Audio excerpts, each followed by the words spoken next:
Chapter 298. Tian-Si didn't understand what Luo Nen said at all.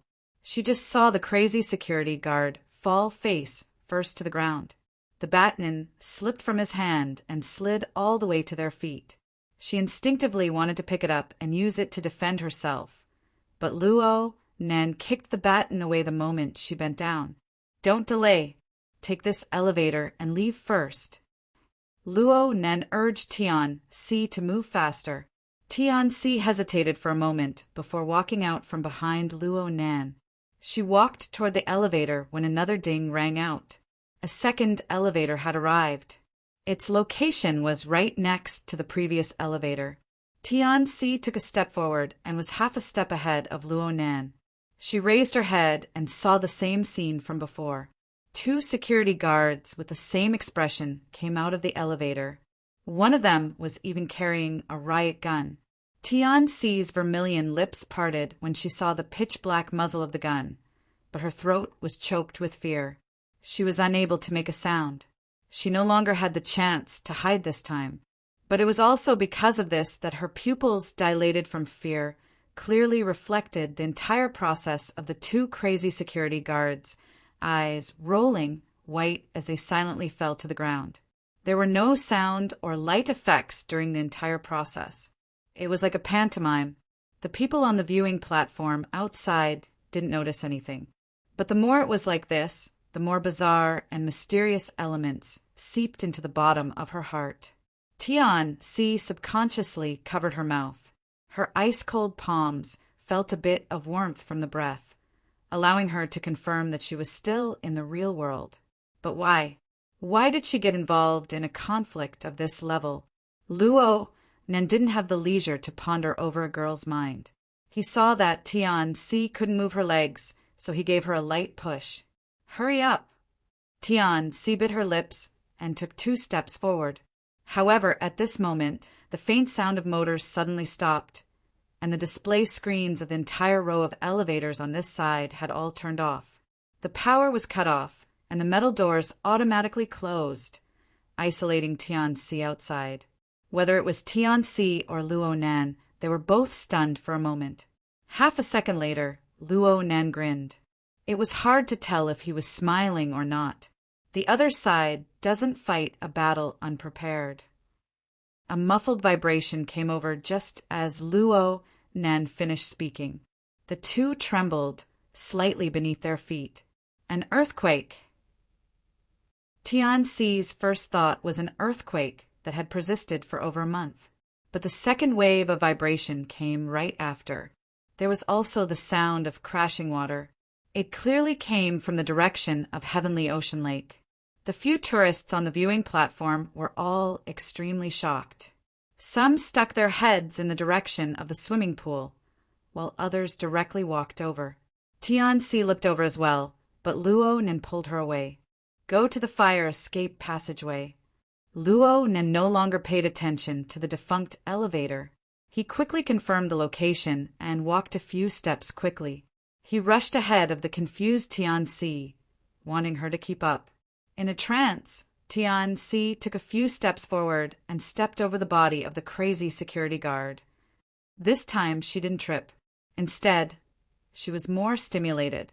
When things reach an extreme, they move in the opposite direction.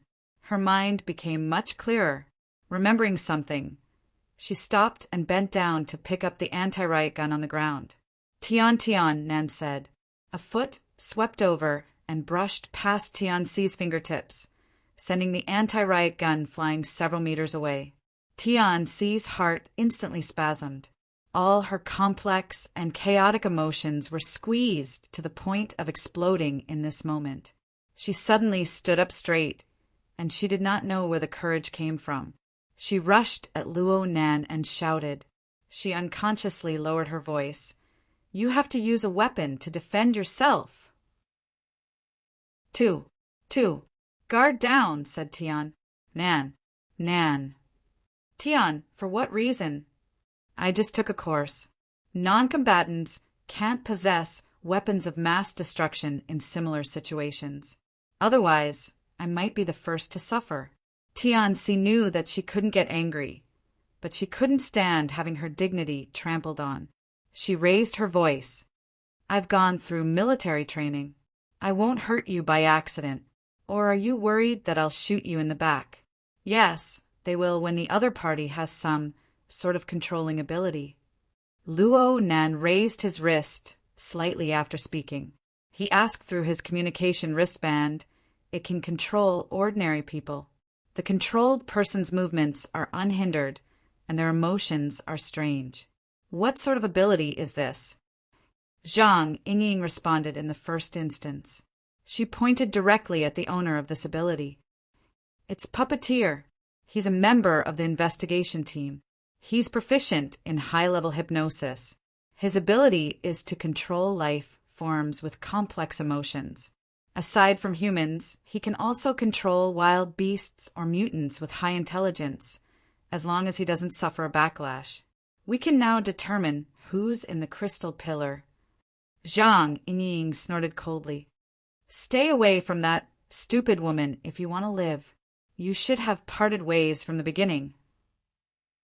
Luo Nan indicated for Tian Si to keep up. He laughed. "The other party has made ample preparations. I might not be able to deal with the hostage situation.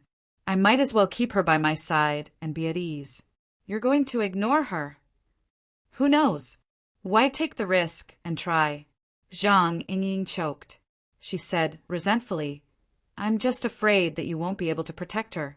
You'll be threatened all the same." "Then it's a matter of ability." Luo Nan used his mental senses to lock onto the two threatening targets, while he cautiously observed the situation all around him. At the same time, he spoke with Zhang Yingying and split some of his energy to keep an eye on Tianxi. Multiple operations and multiple people taking care of each other. This was a bitter task for anyone. However, Luo Nan dealt with it in an orderly and logical manner. He wasn't messed up at all. In fact, Luo Nan's mind had become much clearer after these 10 days of training. He, Wayne, Bamboo Pole, Paper Cut, and the others had imperceptibly clarified many common-sense standards for him. When he encountered a situation and needed to make a judgment, he already had a set of rules about what elements he needed to consider and what he could overlook. Also, the cultivation of the heart lantern of the eye's orifice had allowed his reaction and coordination abilities to advance by leaps and bounds, even though he had yet to reach in-progress results. No matter what situation he faced, he would always be much calmer than before. He even split some of his mental energy. "Leister, be a bit steady. Don't charge too fiercely." "No problem. I'm around the 110th floor. I'll be there soon." Xue Lei's breathing was steady, but his mood was clearly a bit tense. Luo Nan comforted him. "It's okay. I've already taken down 3 of them. Puppeteer's move is useless against me." He arrived in front of the fire escape passageway as he spoke. He was just about to push the door open when he suddenly felt that something was wrong. The heart lantern of the eye's orifice flickered, and he immediately retracted his arm. He was just a hair away from stabbing his finger with the dark green beetle's pincers on the door handle. The sharp edge of the pincers was serrated, and there was a layer of green and lustrous light. The result of stabbing him would probably not be good. The attack missed, and the beetle, which was the size of a fist, buzzed. It spread its wings and flew into the air, smashing down to cover Luo Nan's face. Tian Si cried out in alarm. Luo Nan's other hand grabbed the loose-leaf notebook, and he swung it like a fly swatter. The dark green beetle leaped up to avoid Luo Nan's attack, and then it pounced down. It displayed inconceivable agility. Luo Nan saw that the force of his attack was exhausted, and he was no longer able to block it. A thin piece of paper floated out from between the pages of the notebook in Luo Nan's hand. It lay horizontally in the path of the beetle's attack. It transformed out of thin air, contracting like a spring, and then it burst open to reveal a small and exquisite figure. It flew high into the air and kicked the beetle far away. The small and exquisite figure landed on Luo Nan's shoulder. It was actually a small paper man the size of a palm. It had all 4 limbs, and its face was muddle-headed. Its body was only a thin layer, but it just so happened to adopt a fist stance. It was extremely intelligent amidst its strangeness. The chain of changes could be said to be like a falcon descending from a hare. Tianxi's cry of alarm had only just begun. Things were far from over. Not only did the beetle that was sent flying waver a few times, but it pounced over again.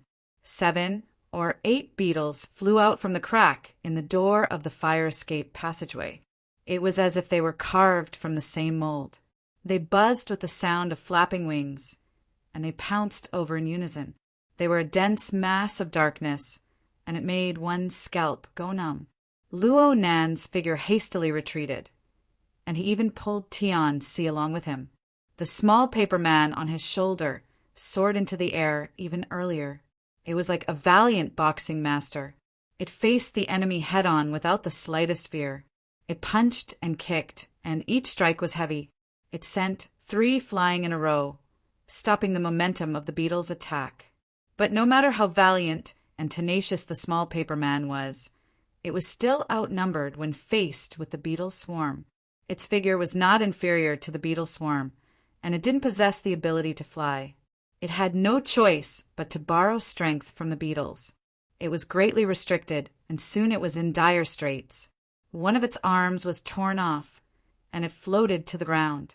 Fortunately, the beetle's reactions were not sharp or astute. They were confused by the small paper man's aura, and they all fell to the ground. They gathered in a circle, and because they were small targets, they hindered each other, giving the small paper man time to struggle. Luo Nan retreated all the way, but his gaze never left the small battlefield. He asked, "Is controlling beetles a skill of puppeteer?" Zhang Yingying didn't answer immediately. "Hello." A sharp beep rang out. It was Zhang Yingying smacking down with her palm. The car horn blared. She was rushing over, but Luo Nan's words woke her up. She couldn't control herself and said angrily, "It's Black Beetle. That idiot. His heart is even smaller than a beetle's." Black Beetle? Luo Nan remembered this fellow. It seemed that Black Beetle was one of Zhang Yingying Bamboo Pole and the others who played the game together. During the operation to encircle the human-faced arachnid at the Limestone Water Village pub, Black Beetle had swung his hands and left because he was dissatisfied with Yuan's blunt and outspoken style. Later, Black Beetle vented his anger on Luo Nan because of the matter of the operation score. He directly made a phone call to threaten Luo Nan. Luo Nan really didn't know how Zhang Yingying and the others were able to play with such a character. Right now, Black Beetle had already made his move, and he was going against Luo Nan. His position was very clear. Zhang Yingying went silent for a few seconds after she spoke. Her voice was a bit low. She didn't mention personal matters. She just said, "Don't treat him as a wizard. Pay attention to his close-range attacks. His speed definitely isn't fast, but his transformations are strange. His explosive power is strong, and many of his techniques are dipped in poison." Luo Nan's gaze cut across the mass of beetles. "That's really bad. Oh, right. Is he in activation class? What?" Zhang Yingying didn't react for a time. Soul strength activation. It's the type that Papercut excels at. Aren't they divided into the control style and the activation style? I think this move of his is quite similar. Zhang Yingying didn't understand what he meant. She could only say, "It's the activation class, but I'm telling you to be careful of his close-range attacks. That's what counters you the most." "I know." Chapter 299. Luo Nan's response really didn't meet Zhang Yingying's expectations. She slapped the steering wheel again. "What the hell are you playing it down for? Haven't you been attending classes all this time? You don't even understand the most basic analysis of victory and defeat. What the hell are you playing for? What in the world did the secretary teach you?" "I've learned a few things. The most basic principle is to analyze the advantages and disadvantages of the enemy and myself." We should play to our strengths and avoid our weaknesses. We should seize the enemy's weakness and attack them to death. Also, also, you need to have absolute confidence in your own advantages. You absolutely can't lose momentum. That bastard Craig Burst must have fed you some kind of bewitching soup. Amazing. Luo Nan expressed his admiration very sincerely, but it angered Zhang Yingying to the point where she fell backwards. She really wanted to grab this kid by the ear and lecture him, but this really wasn't the time to talk nonsense. She could only grit her teeth, endure her temper, and speak layer by layer. Let me tell you, your advantages are all long range, and most of them are on the mental plane. Right now, Black Beetle and the others know everything about you, and their strength is far above yours. Most of your foresight abilities, like mental senses, have been crippled. You still have a mental attack technique, right? It looks pretty good, but if the opponent is on guard, it's not hard to specially prepare a layer of countermeasures. They've already reached this step. Why would they be afraid of putting in more effort? Luo Nan listened earnestly to Zhang Yingying's analysis, but he declined to comment. In the end, he just hung his head slightly, closed his eyes, and breathed out, adjusting his state. When he opened his eyes again, he gave a simple answer. I'll do my best not to meet them face to face. You. Level 125. Xue Lei took the initiative to interrupt. He also reminded the two that it was better to act than talk. If they continued to toss and turn, Black Beetle would really come charging over. Got it. Luo Nen responded. From beginning to end, whether it was Xue Lei or the two dangerous targets, they were all within the range of his senses. He had a grasp of their respective rhythms of action. He even estimated the specific data.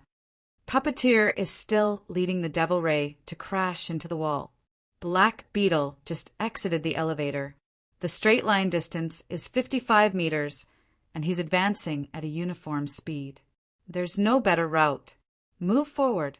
The first part was an instruction to Zhang Yingying, and the last 3 words were an order to Tianxi, indicating that this senior sister should rush into the fire escape, and he even gave her a push. But insects, facing more than 10 ugly beetles piled up together, Tianxi's hair stood on end. She was already very strong-willed to keep her legs from weakening. Easier to deal with than humans. Though Luonen said this, he still shook his notebook. The pages split apart, and another small paper man jumped out. It wandered around the outside of the beetle pile, helping its companion to disperse the pressure and making the fight even more lively. Tianxi was unable to smile at all when she saw this mini and even comical battle scene. Ever since the start of the crazy security guard, Luo Nen had always been a bewitching core that clutched at her heart. Luo Nen would occasionally glance at her, but it made her heart beat faster. Most of this was due to the effects of fear, but she also remembered what Luo Nantung had said during the call. Under such circumstances, this young man, who was 6 or 7 years younger than her, did not need to hide anything. All his worries and considerations were open and frank. Because of this, the flavor of leniency that came after calm contemplation clearly appeared. Luo Nen didn't wish for her to become a hostage. It wasn't that there was any friendship between the two. It was just that it would bring trouble. But how could a truly emotionless person consider this? Tianxi thought of that person. She had already contacted him countless times after the incident, but he didn't pick up. He completely ignored her. Comparing the two, the callous and deep core behind his exquisite brows could be seen even more clearly. Tianxi found it strange that she was still able to think of these things in this critical situation. Perhaps this was the nature of women. Tianxi laughed self-deprecatingly after a few waves of thoughts churned in her mind. A bit of calmness reappeared from her dazed and chaotic state. She no longer hesitated and doubted pointlessly.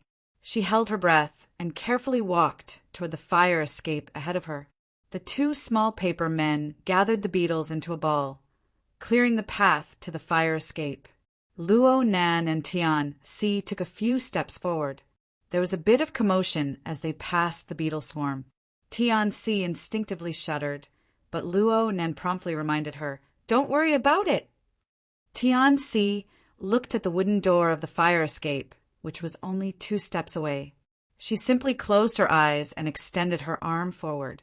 She increased the speed of her feet instead of slowing down. Her palm made contact with the door in the span of a breath. The beetles she had been worried about did not turn around to chase after her. There weren't even 1 or 2 extra beetles in the dusky stairwell. Behind her, Luo Nen pushed open the wooden door of the stairwell, but he didn't enter. He just said to Tian Si, "Keep walking down. Don't worry about the elevator." "Aren't we going together?" Tian Si didn't receive a response from Luo Nan at all. The 15 or 16-year-old youth in front of her had long since turned his face to stare at the situation on the viewing platform. His body leaned against the half-open door, his back slightly bent. He could react at any time. Tian Si was a bit hesitant, but before she could speak, a muffled explosion that shook the heart came from the viewing platform. The muffled sound wave was mixed with cries of alarm and screams. A powerful pillar of water sprayed out from the center of Heavenly Ocean Lake. It rushed all the way to the dome above, sweeping away the gorgeous decorations hanging from it. What was even more shocking was the enormous shadow within the pillar of water. It seemed to make a flip while sticking to the dome before falling down heavily. The pool water violently surged out, washing away many of the surrounding furnishings. The tourists who had surrounded the pool to watch the show, driven by curiosity, were swaying left and right. Some even slid into the water, screaming over and over. The viewing platform was a complete mess.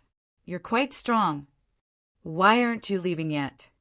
The situation before her eyes, as well as Luo Nan's reminder, made the stupefied Tian Si finally understand the meaningless role she played in this storm. She gritted her teeth, turned around, and rushed down the stairs. Her heels clattered against the ground, and soon she disappeared without a trace. Puppeteer's methods had caused the viewing platform to be in a state of chaos. Even the beetles in front of the fire escape were in an uproar. It was as if their intelligence had jumped 2 levels in an instant. Most of the beetles flew up, and most of the paper men, who were unable to levitate, were useless. The highly intelligent beetles broke away from the stupid situation and took advantage of the situation to confirm their target. A dozen or so pairs of compound eyes locked onto Luo Nan, who stood at the entrance to the fire escape. They made slight adjustments, and they swarmed over with a buzzing sound. The dense black mass had the style of a horror movie. Luo Nan didn't react in the first instance. His gaze didn't even fall on the bodies of the numerous beetles. Instead, it pierced through the middle and fell on a certain person on the viewing platform. The viewing platform was in a state of chaos due to the magnificent power of the Devil Ray. A crowd of tourists clutched their heads and some fled. There were a few unlucky people who were still struggling in the water. Only the person Luo Nan's gaze was pointing at was dressed in black clothes with the demeanor of an investigator. He wore a gaudy necktie, and he had one hand in his pocket. He walked over unhurriedly. He was on a completely different line from the others. Though his pace was calm, his speed was actually extremely fast. It was as if he possessed the length contraction technique. This manifested his outstanding body control and coordination. This was the Black Beetle. Right now, the distance between the two didn't exceed 40 meters. A well-trained ability user could easily discern the target at this distance. Black Beetle rushed at Luo Nan and laughed. 5 colored stripes were engraved on his black teeth, sending a treacherous and sinister power through the air. The speed of the pouncing beetle swarm actually increased by several times. Luo Nan's eyes were half closed. The impending dangerous situation seemed to be covered by a layer of mist. It was not all that clear, but the heart lantern flickered within his brain, reflecting the flying and crawling trajectories of every beetle, and it made predictions. The trajectories crisscrossed and extended, and a layer of incorporeal spiderweb was laid out. Luo Nan resided in the center of the spiderweb. The movements of any beetle would be reflected in his mind, and the beetle would crawl on the spider web. The beetle would slow down when it collided with the spider web. It wasn't that the speed of the beetle itself was reduced. Instead, Luo Nan's judgment and consciousness, which was brimming with foresight, caused the level of movement of the beetle to drop by a level. This was a newly learned skill. It was an application of the heart lantern of the eye's orifice. At the same time, the mental senses that had fused with his instincts displayed their effects. It was just as Luonan had deduced. These fluttering beetles were no different from the small paper men on the ground in a practical sense. They were just mediums for the activation of soul strength. They were carriers of the operational structure of core energy and information. Luo Nan's mental senses illuminated the special configurations of the bodies of each beetle, and they were all reflected one by one. Even though there was a certain difference from the prismatic structure that he had come into contact with the most, Papercut's course had touched upon several basic transformation modes. Therefore, the changes in the core structure of the beetles, including their corresponding rhythms, entered the scope of Luo Nan's clairvoyance. Not a single strand of it was reflected into his mind. Just like that, his mental senses and the illumination of the heart lantern fused together. The spider web, which originally only involved the movement of objects, suddenly merged with many more layers. It was densely packed, layer upon layer of obstacles. The flying and pouncing beetles immediately slowed down by a level. In the domain of reaction, a beat slower was the difference of an entire world. All sorts of changes were synchronized with the control center of Luo Nan's body. Luo Nan responded according to the level of danger. What Luo Nan did was to step sideways to make way for the entrance to the fire escape passageway. He added more force to the automatic rebounding wooden door. This was a simple set of actions, but the most rare thing about them was that they were clearly layered. They weren't messed up at all, and they gave off a feeling of calm and unruffled. This was the full embodiment of body coordination. Half of the effects of cultivating the heart lantern of the eye's orifice over the past 10 days came from this. The door closed heavily. Through the glass of the door, Luo Nan could see the beetles, unable to dodge in time. They collided headfirst into the door, and the crackling sounds of impact were quite crisp. Of course, this wasn't enough. These beetles weren't made of steel, so a normal impact wouldn't be able to injure them. Luo Nan didn't hope that this attack would succeed. He just used the door to block, and then he ran down the stairs. His eyes remained half-closed as he ran, and an incorporeal spider web revolved around him in the void. Above his head, on the familiar mental plane, a vicious and ugly shadow responded to his summons. It appeared by his side, occupying the center of the spider web. Its 6 eyes circulated with brilliance as it absorbed information from all directions. It was none other than the executor who had gotten rid of the 3 crazy security guards. The Human-Faced Arachnid. Chapter 300. The human-faced arachnid in Luo Nan's hands was not an original type. It was a product of faith developed by the Order of Justice. It was a high-quality imitation version that Luo Nan had personally created. He had created and used it back at Frost River Reality. It was quite easy to order it around. Unfortunately, it was later destroyed by Wang. Luo Nan had already forgotten about this matter with the passage of time.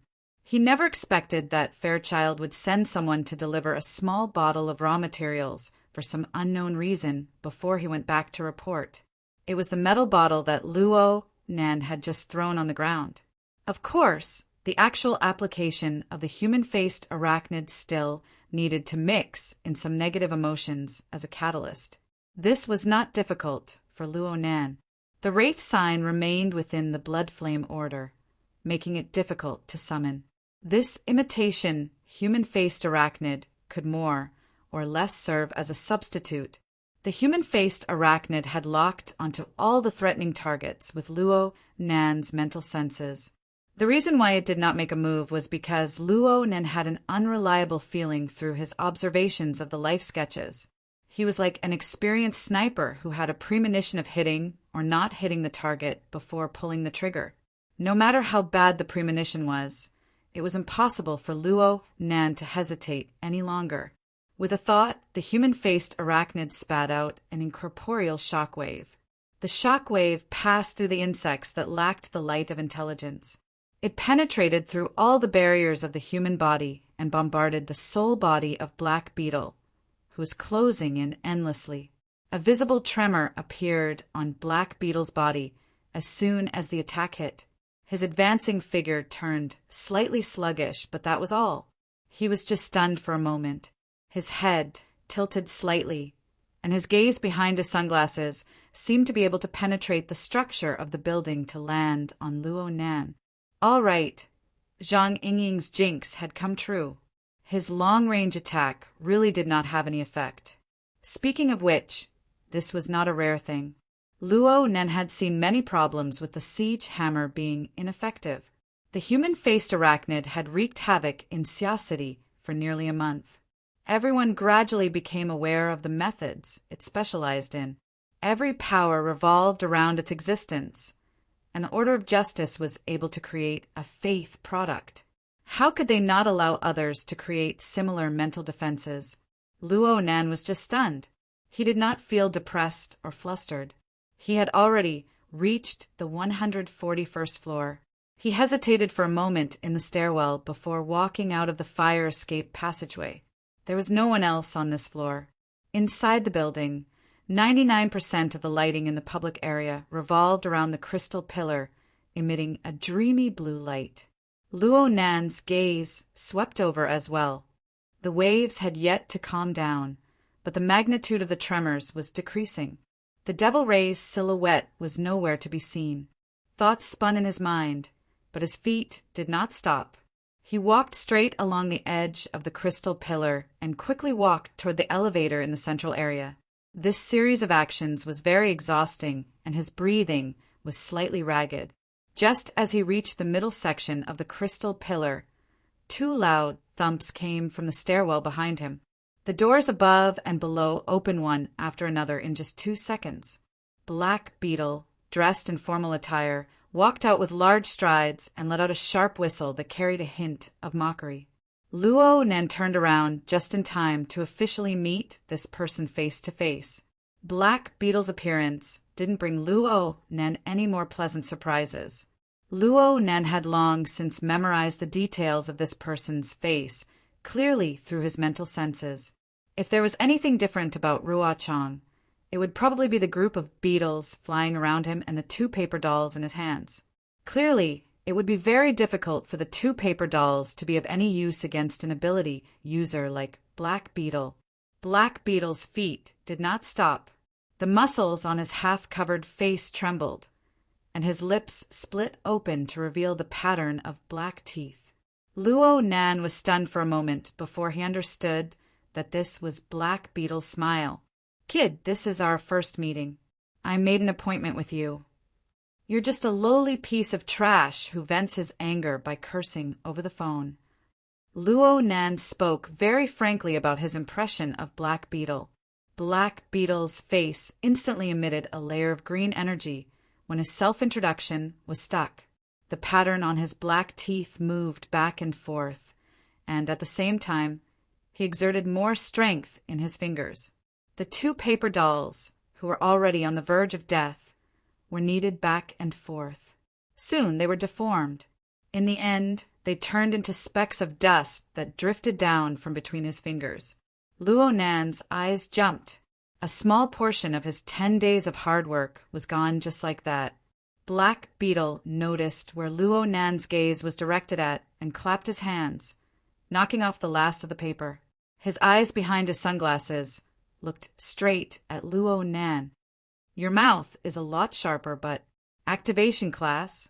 Didn't they say that there's a problem with your interference power? That your progress has stagnated?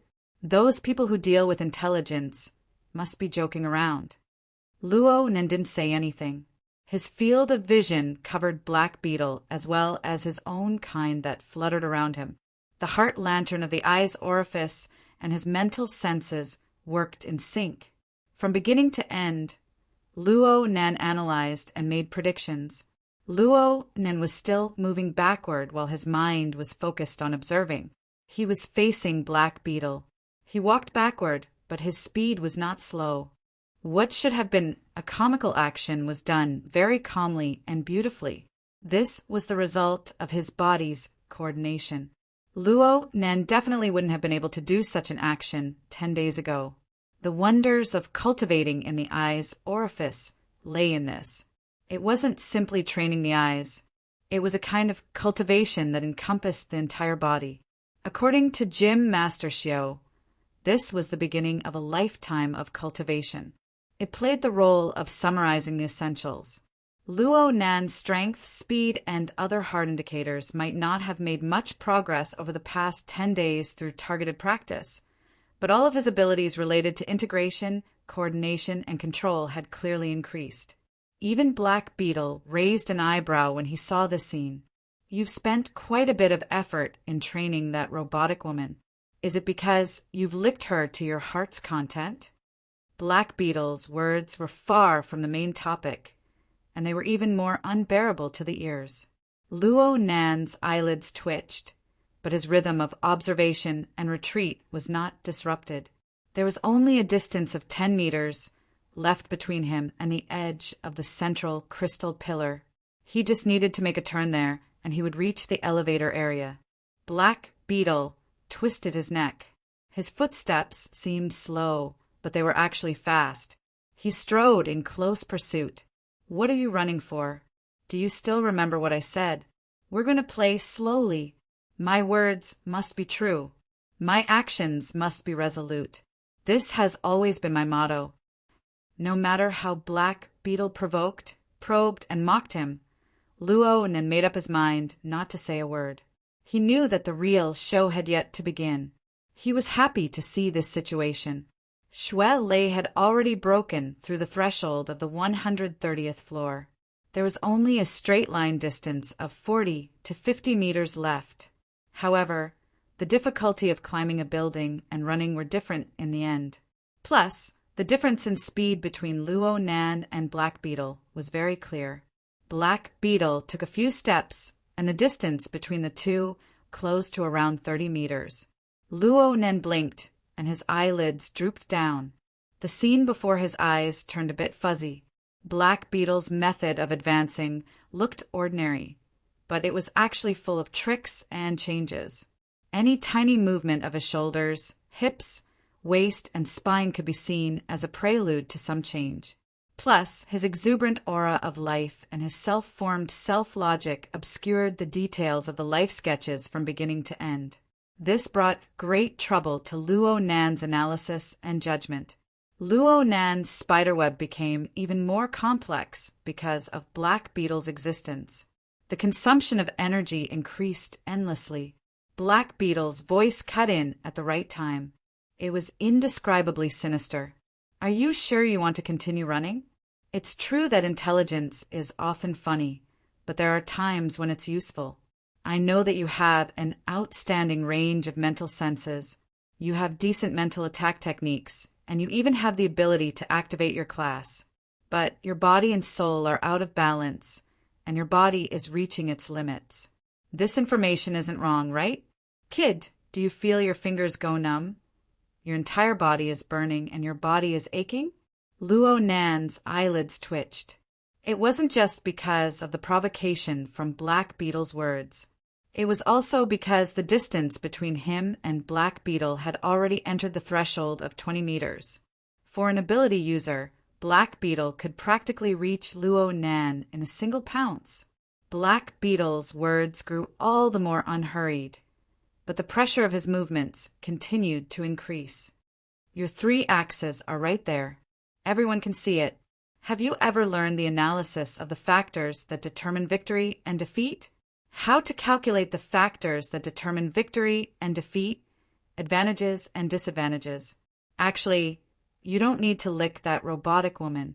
I, Uncle Bug, can teach you step by step right now. Oh, your eyes. It's your eyes, right? Your blood vessels are about to burst. At this very moment, Luo Nan's half-squinted eyes were already glistening with a bright red color. It was just as Black Beetle had said. The blood vessels around his eyes were about to burst. The heart lantern of the eye's orifice was used with mental senses. The results were excellent. The trajectory of activity on the material plane, the source of control on the mental plane, the structure of energy and information that interfered with each other. The elements of different planes corresponded and appeared. They affected and interfered with each other. Only by using a united method could everything be displayed in the most comprehensive manner. It was quite helpful in increasing the progress of cultivating in the eye's orifice. This point had already been displayed when he was watching the fish at the party. But Luo Nan's current cultivation situation could tell that there were hidden dangers in this close relationship. He had felt a sense of crisis for many days. But who would care about these things at this critical juncture? Now, after a round of cultivation, the hidden dangers began to reveal themselves. The most direct and fatal point was the limits of what his body could bear. Black Beetle believed that the time was right. He let out a strange chuckle from his throat. We can keep playing, or we can be honest with each other. Why don't you tell me what you saw in the logic world? The question that came out of nowhere made Luo Nan, who was suffering from the limits of his eyes, feel his heart thump heavily. How many people knew about such a secretive matter? How did the news leak out? Black Beetle grasped an opportunity during Luo Nan's moment of distraction. How could he expect Luo Nan to spit it out? Black Beetle had used a series of oppressive words and actions for the sake of obtaining this opportunity to strike. Black Beetle's figure suddenly blurred, and he flashed out from the swarm of beetles surrounding his body. Even Zhang Yingying would praise him for his explosive power. He instantly crossed a distance of nearly 20 meters and clawed at Luo Nan's face. Black Beetle saw that Luo Nan was only an arm's length away, but an attack assaulted him on the mental plane. He's exhausted his limited abilities. Black Beetle had long since anticipated Luo Nan's response. There were only a few methods this kid could use at his current stage, no matter how one looked at it. Black Beetle had long since made his preparations to take on Luo Nan. He had specially cast a protective spell before taking action. It could withstand at least 5 similar waves of attacks. Black Beetle deliberately stared at Luo Nan's eyes.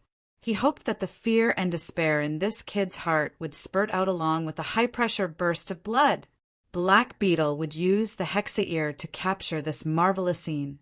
He would give it to the robotic woman, to all the old friends who flattered and coaxed this kid, but had forgotten about him. In the next moment, the attack on the mental plane touched the protective net formed by Luo Nan's incantation.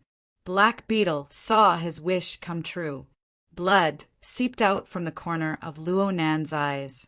Black Beetle's lips parted, and he welcomed all of this with a smile. Oh, wait a moment.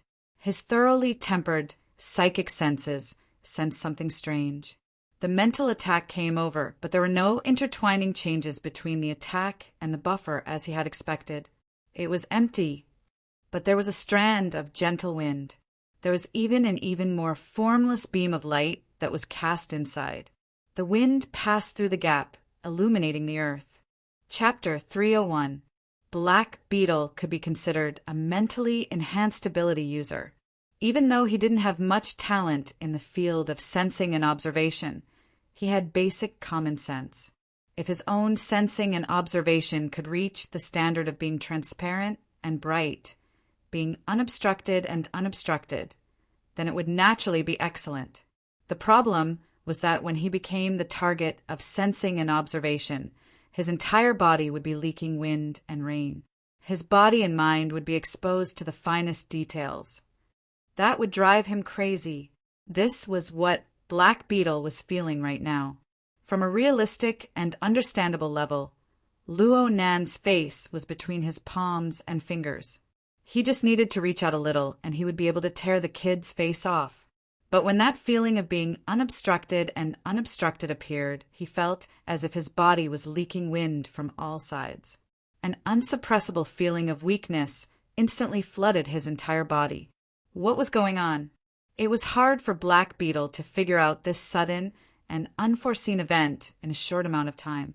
He could only see Luo Nan's eyes oozing blood through the gaps between his palms and fingers. Luo Nan's pupils were slightly dilated, unfocused, motionless, and somewhat lifeless.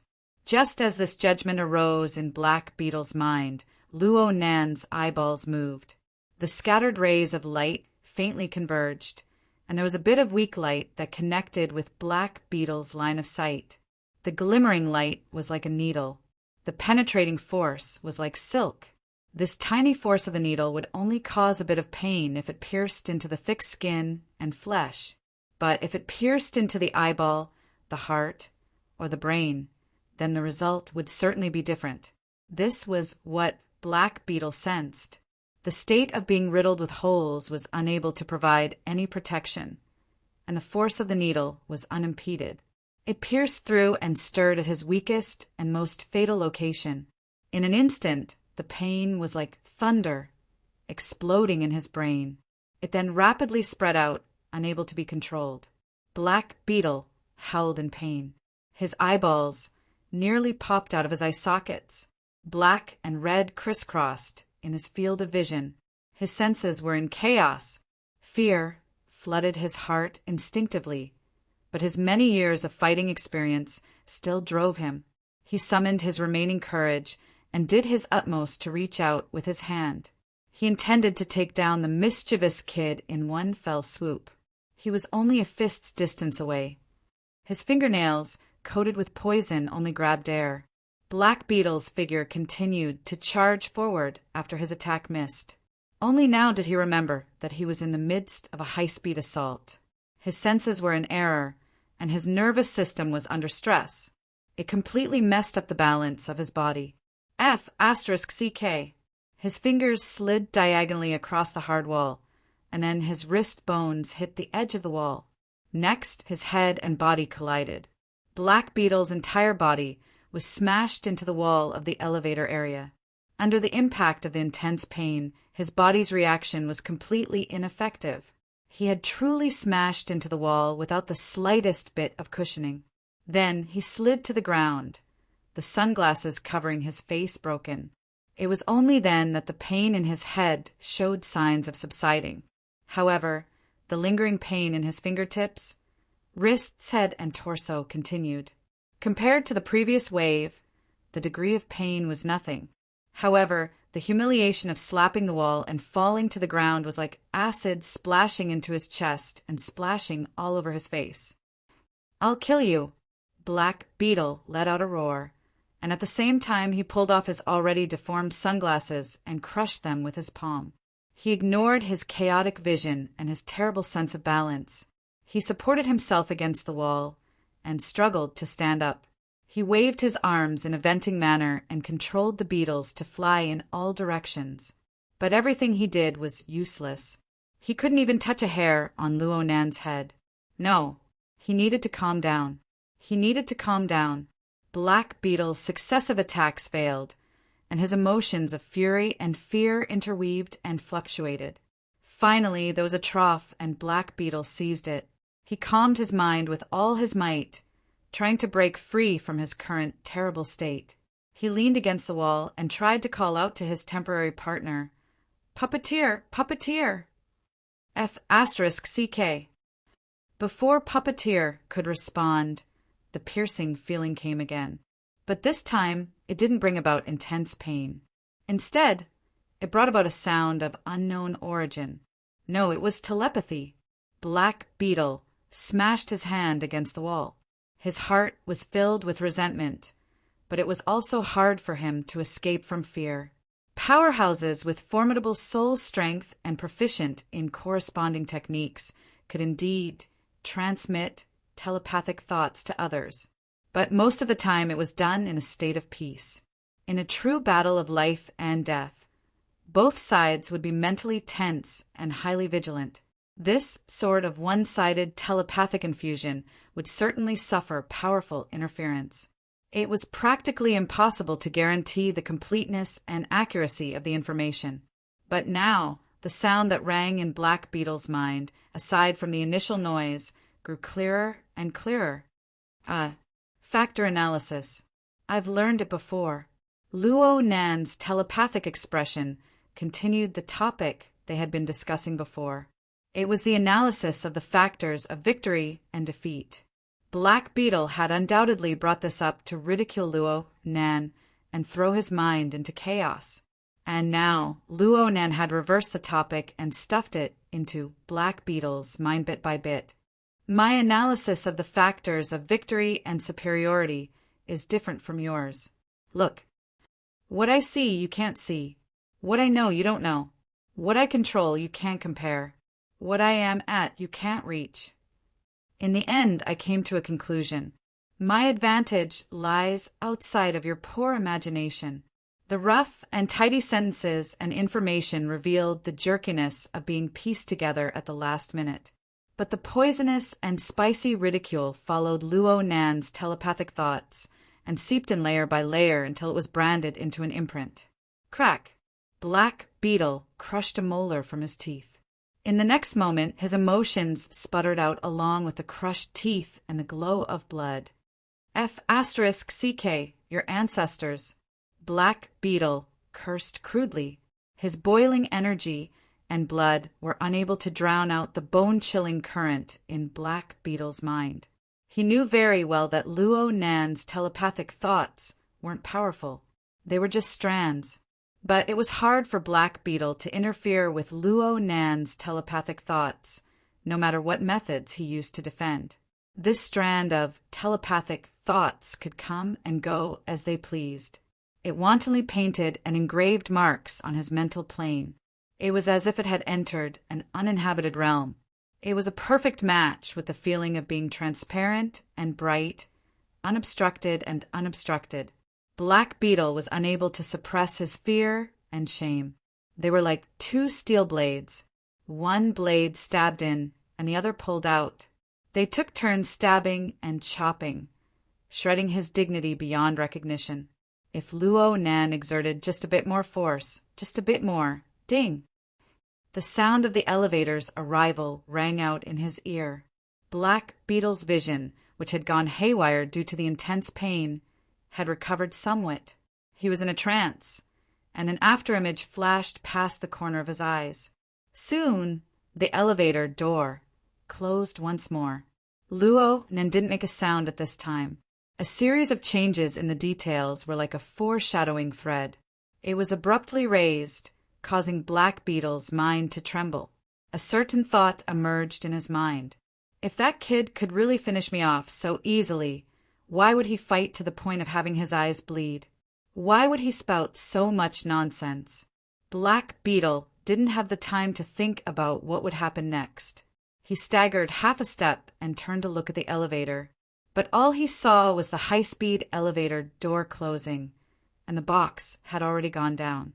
Black Beetle's somewhat blurry vision looked all around. He could see the spacious elevator area.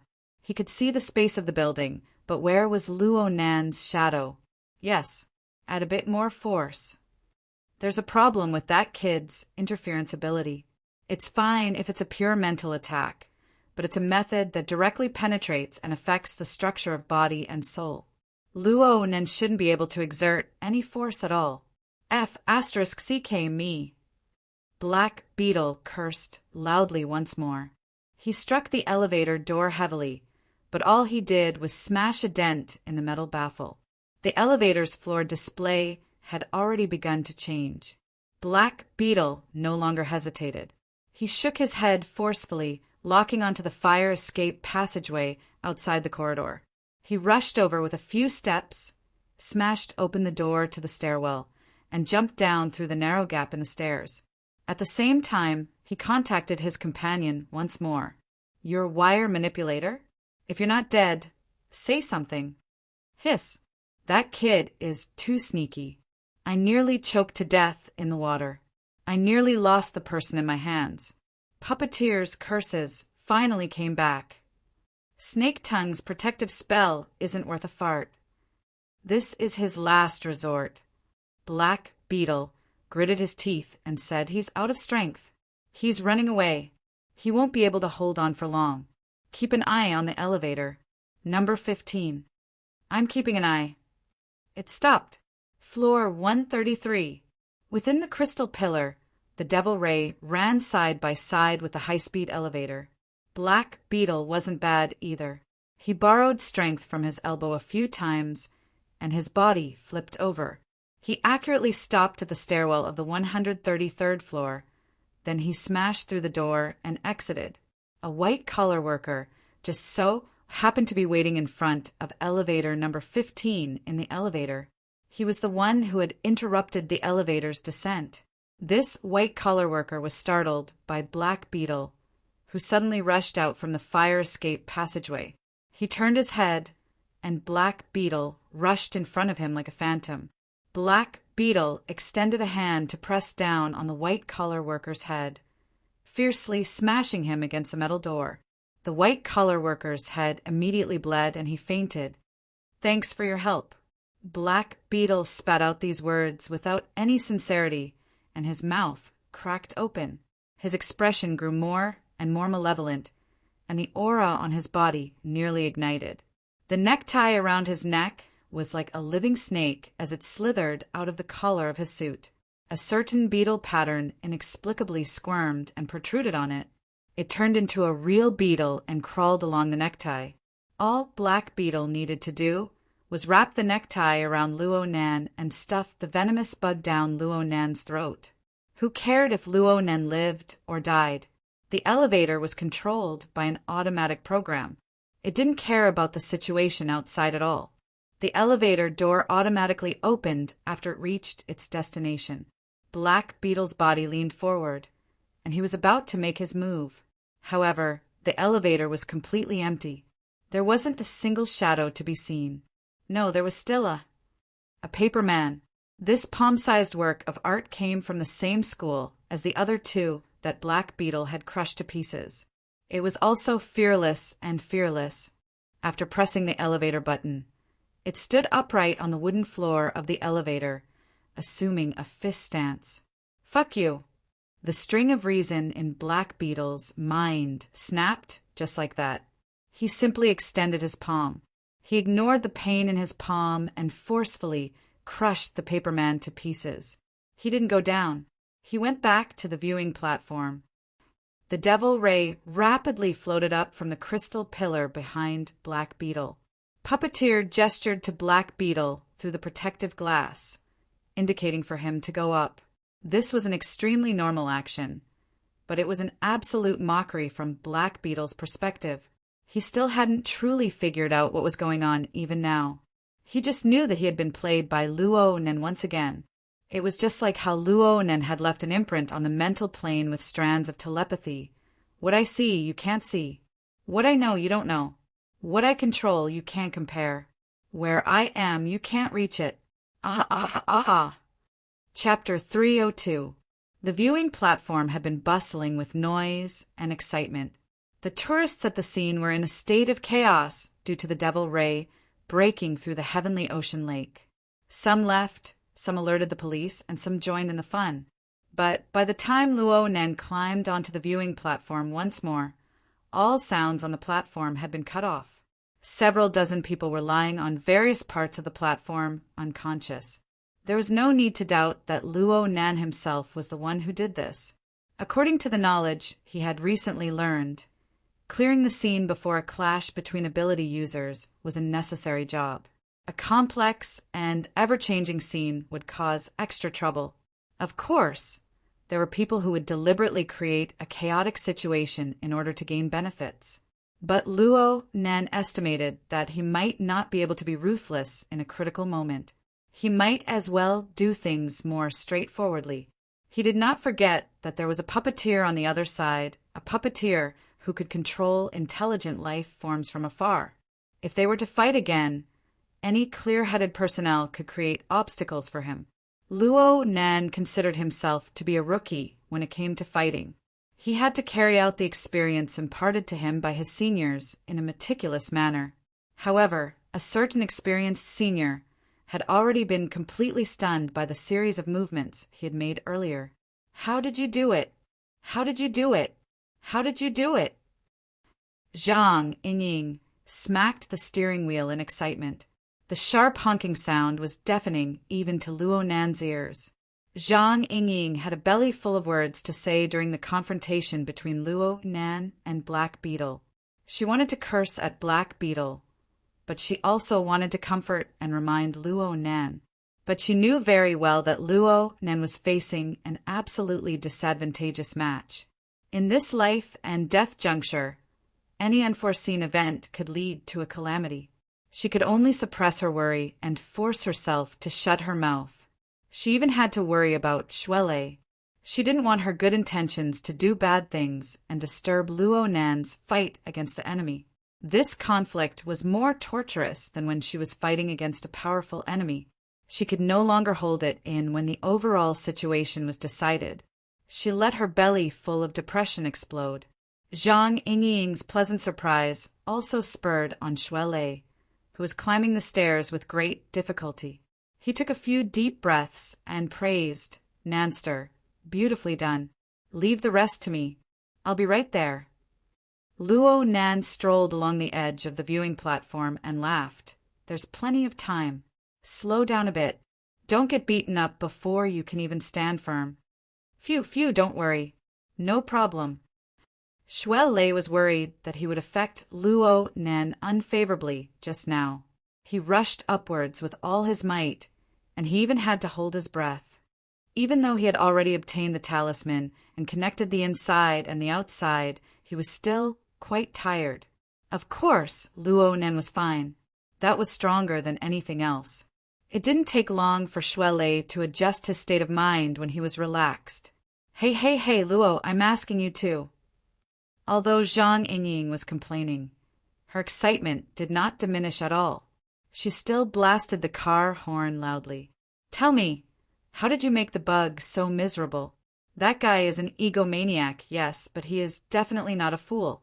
Luo Nan was able to feel the pure joy from the bottom of Zhang Yingying's heart. Black Beetle could be considered an old acquaintance of hers, but Zhang Yingying stood firmly by his side at this moment. Her position was clear and unwavering. Luo Nan enjoyed this sense of recognition. He thought for a moment and replied seriously, "Correct your mentality, use your advantage, and kill them with one strike. Unfortunately, there's still a problem with my interference ability. I can only buy some time. Kill them with one strike. Crag Burst must have taught you this, right?" "Yes," Luo Nan admitted. It was strange to say that the classes he took these past few days, whether it was Yuan, bamboo pole, or paper cut, all leaned towards the level of knowledge and technique. They rarely touched upon strategies to deal with the enemy. Crag Burst's teaching plan was delayed due to the problem with Luo Nan's interference ability. Crag Burst had a belly full of energy.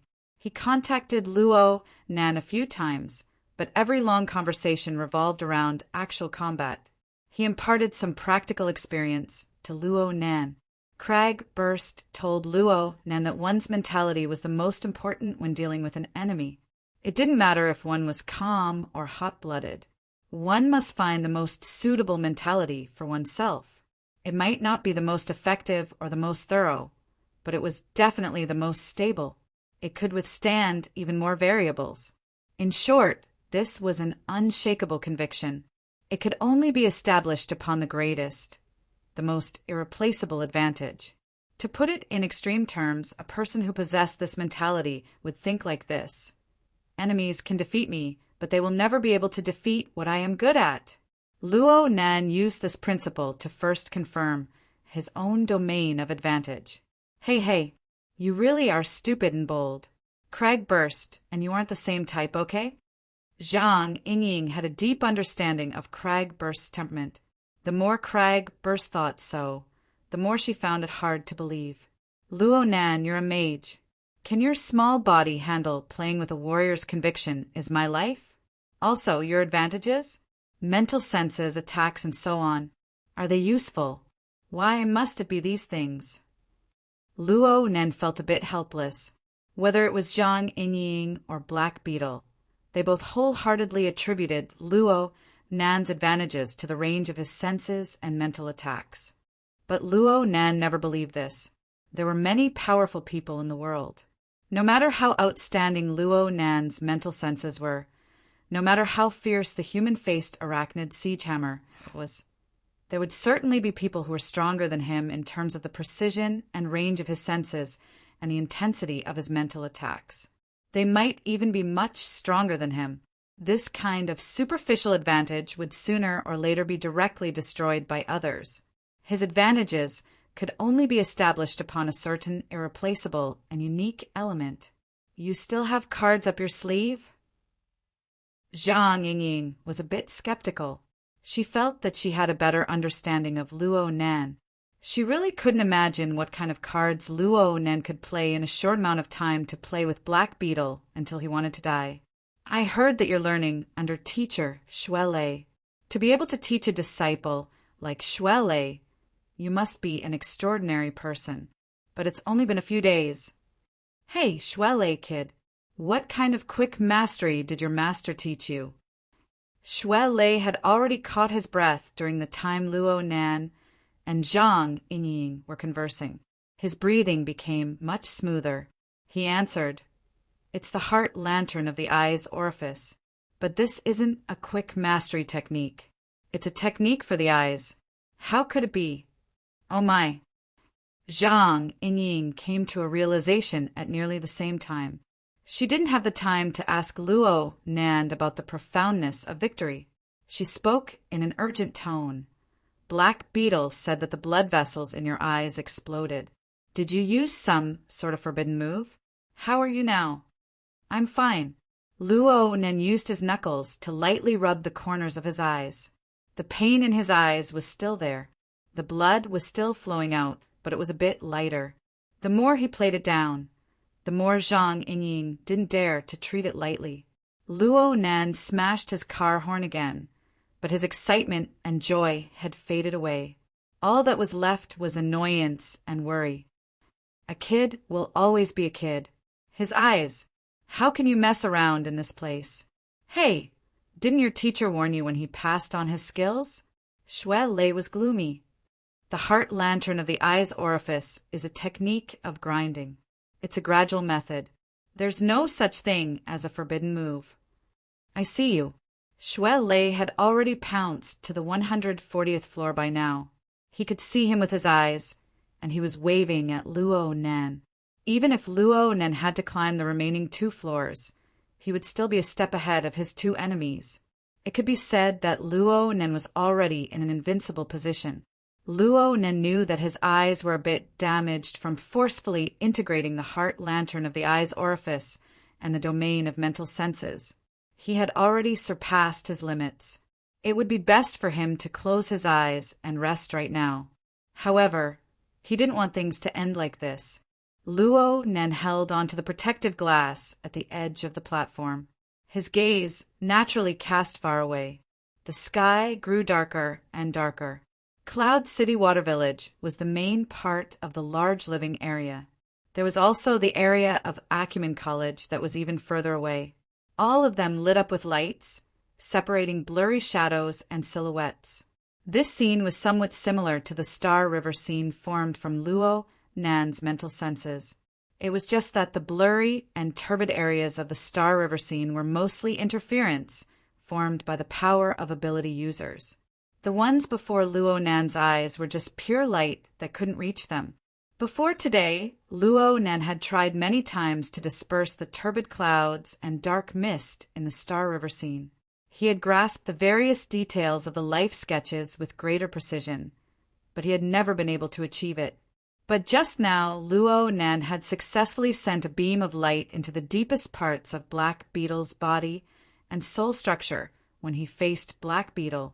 He had drawn the clearest life sketch, and he had seen through all the weaknesses of Black Beetle's life level.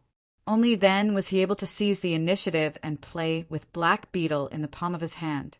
the beam of light originated from, or at least partially originated from, the heart lantern of the eye's orifice. The heart lantern of the eye's orifice was not the cornerstone of Luo Nan's beliefs, but this technique imparted to him by Gym Master Xiao undoubtedly played an extremely crucial role. Normally, the heart lantern took into account the functions of storing and guiding water. It carved out the spiritual orifice of the body and activated Luo Nan's soul strength. And in practical use, it hung in the air, reflecting and foreseeing the dynamic trajectory of the material plane. It complemented Luo Nan's mental senses. When viewing an object or drawing a scene, if one angle was not clear, one could often find new discoveries by switching to a different angle. By comparing the two, one could see even more. It was impossible for an independent mental senses and a pure heart lantern of the eye's orifice to achieve the miraculous effect of wind passing through gaps and light illuminating the earth. But when the two were combined, Luo Nen used his mental senses to form a star river scene, and he used the heart lantern of the eye's orifice to sweep away the turbid clouds and dark mist. The mental and material planes coupled information, intersecting and positioning, formed a wisp of gentle wind and a beam of light. It saw through the truth, hidden beneath the thick and chaotic surface. Yes, coupling. Borrowing this definition really made one's body and mind happy. Luo Nen closed his eyes and then opened them again. The light of his mental senses could already illuminate the life structure of ability users.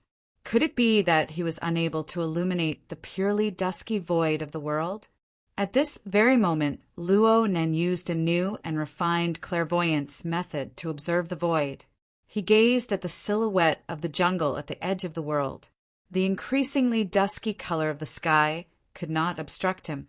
The information on the material plane and the mental plane corresponded and connected once more. They rubbed against each other, bursting forth with a marvelous spiritual light. The light was cast into the reservoir of the heart lantern of the eye's orifice. Then it passed through the pupil, passed through the void, passed through the chaotic silhouette of the jungle, and hung above the target. The surface of the lake was like a small mirror amidst the withered leaves of the jungle. On one side was Gear. The exquisite building carried a bit of a rusty color. The long river that pierced through the forest flowed through its other corner. It made a turn at the end of one's field of view, extending into the distance. It was as if it had been washed away by time for many years. When time moved, all things moved. Chapter 303. Luo Nen quietly gazed at the world before him.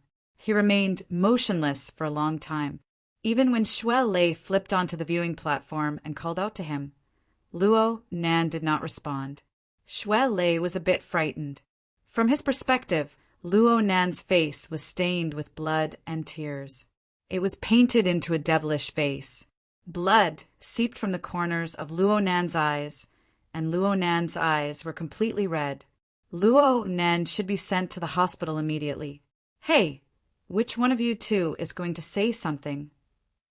Zhang Yingying, who had been ignored for a long time, slapped the steering wheel. Sistering, I think Nanster's state isn't right. Shuai Lei was flustered.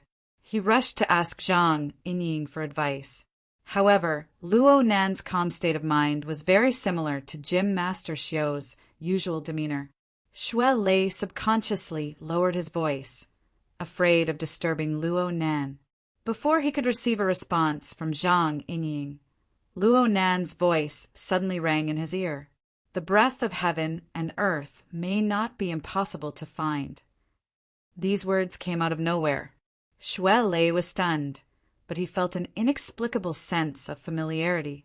He carefully pondered a few times before remembering that this was related to the Gym Master's fate theory.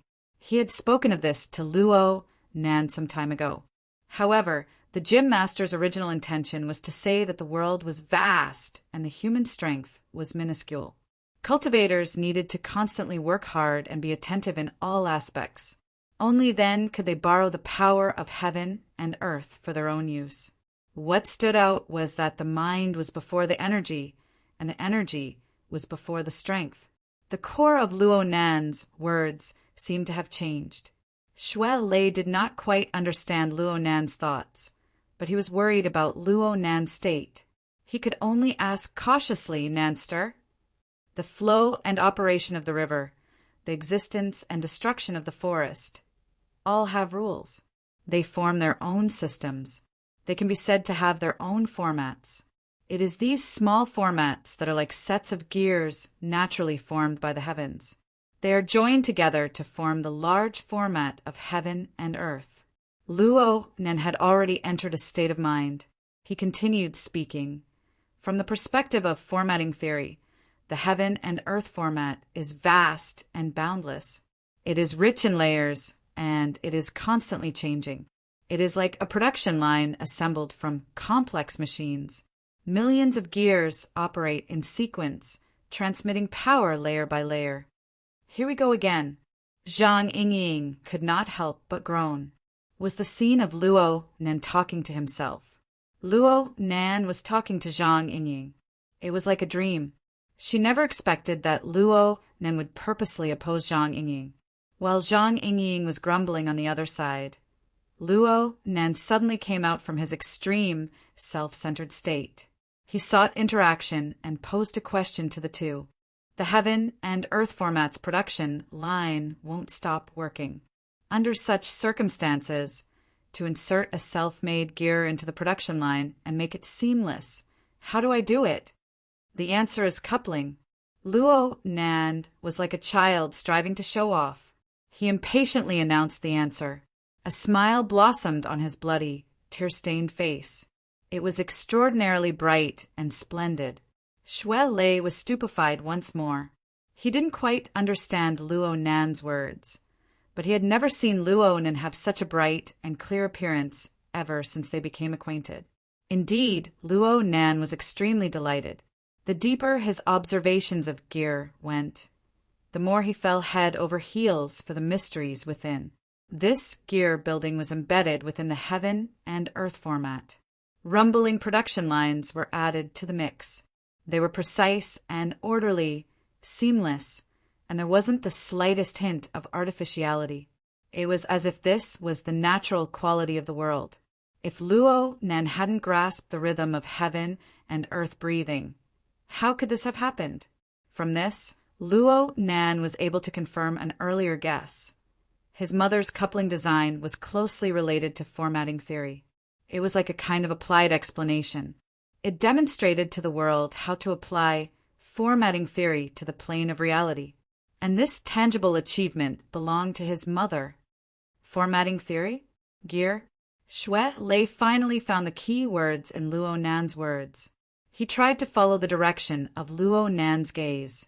Under the dusky sky, Xue Lei gazed into the distance with his eyesight. He was able to make out the rough outline of the distant forest and the landmark building, but that was it. Nanster, you can see gear from here?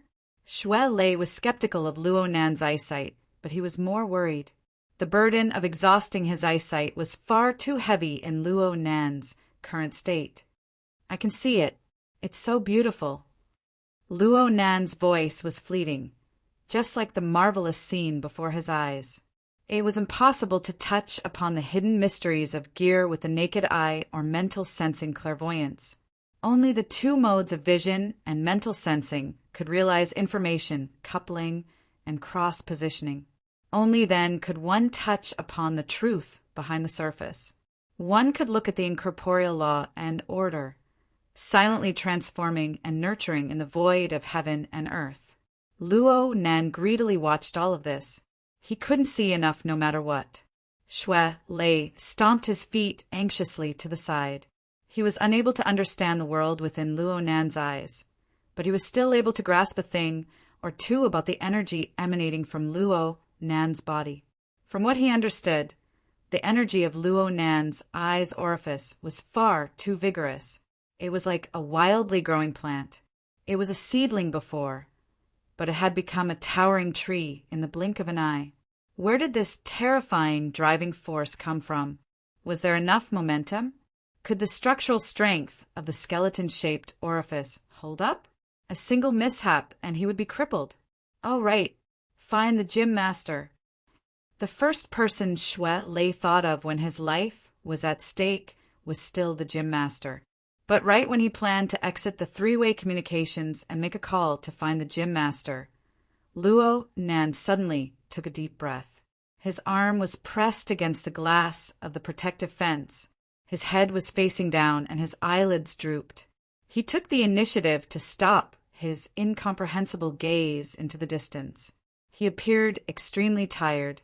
Shui Lei rushed over. "Nanster, are you okay? Why don't we take a break first?" Luo Nan didn't open his eyes. He just laughed. "I might be in a bit of a situation." "Huh. A kind of order is like a gear. Two kinds of orders are coupled, and the gears bite together. If there's no precise design to connect them, and the difference in volume between the two sides is too large, it will be very troublesome." Shui Lei was stupefied. Zhang Yingying spoke hatefully from the other side. "Don't worry about him. He's incurable." Luo Nan understood the different forms of concern and worry from his friends, but it was hard for him to continue explaining the state of his body. This was because it involved his deep secrets. The coupling relationship formed between the heart lantern of the eye's orifice and mental senses was essentially the beginning of Luo Nan's physical body cultivation. It was already in contact with a sizable formatting theory system. They could couple, but friction and collisions were unavoidable. 10 days of cultivation and 60 electric shocks to the heart lantern had clearly revealed the dangerous factors involved. Moreover, the situation had changed once again, and the trend was not good. It was like the thunderclouds high in the sky. Charged particles interweaved. Something was bound to happen. Powerful light suddenly flashed, and the external neuron was like a demon dragon that roared through the wind and thunder. It appeared in the palace of his brain, shaking off its body of electricity to bombard the heart lantern. The 61st time was stronger than any other time. This was a direct collision between the external neuron and the structure of the eye's orifice.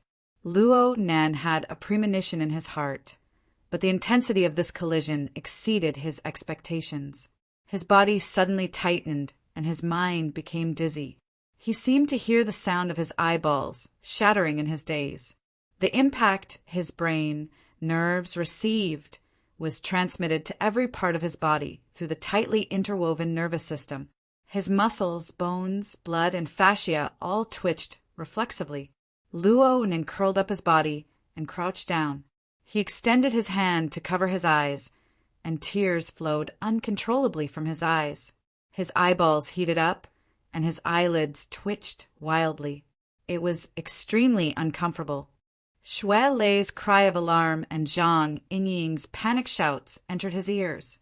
The two were in chaos, yet Luo Nan's thoughts became more and more clear amidst the pain.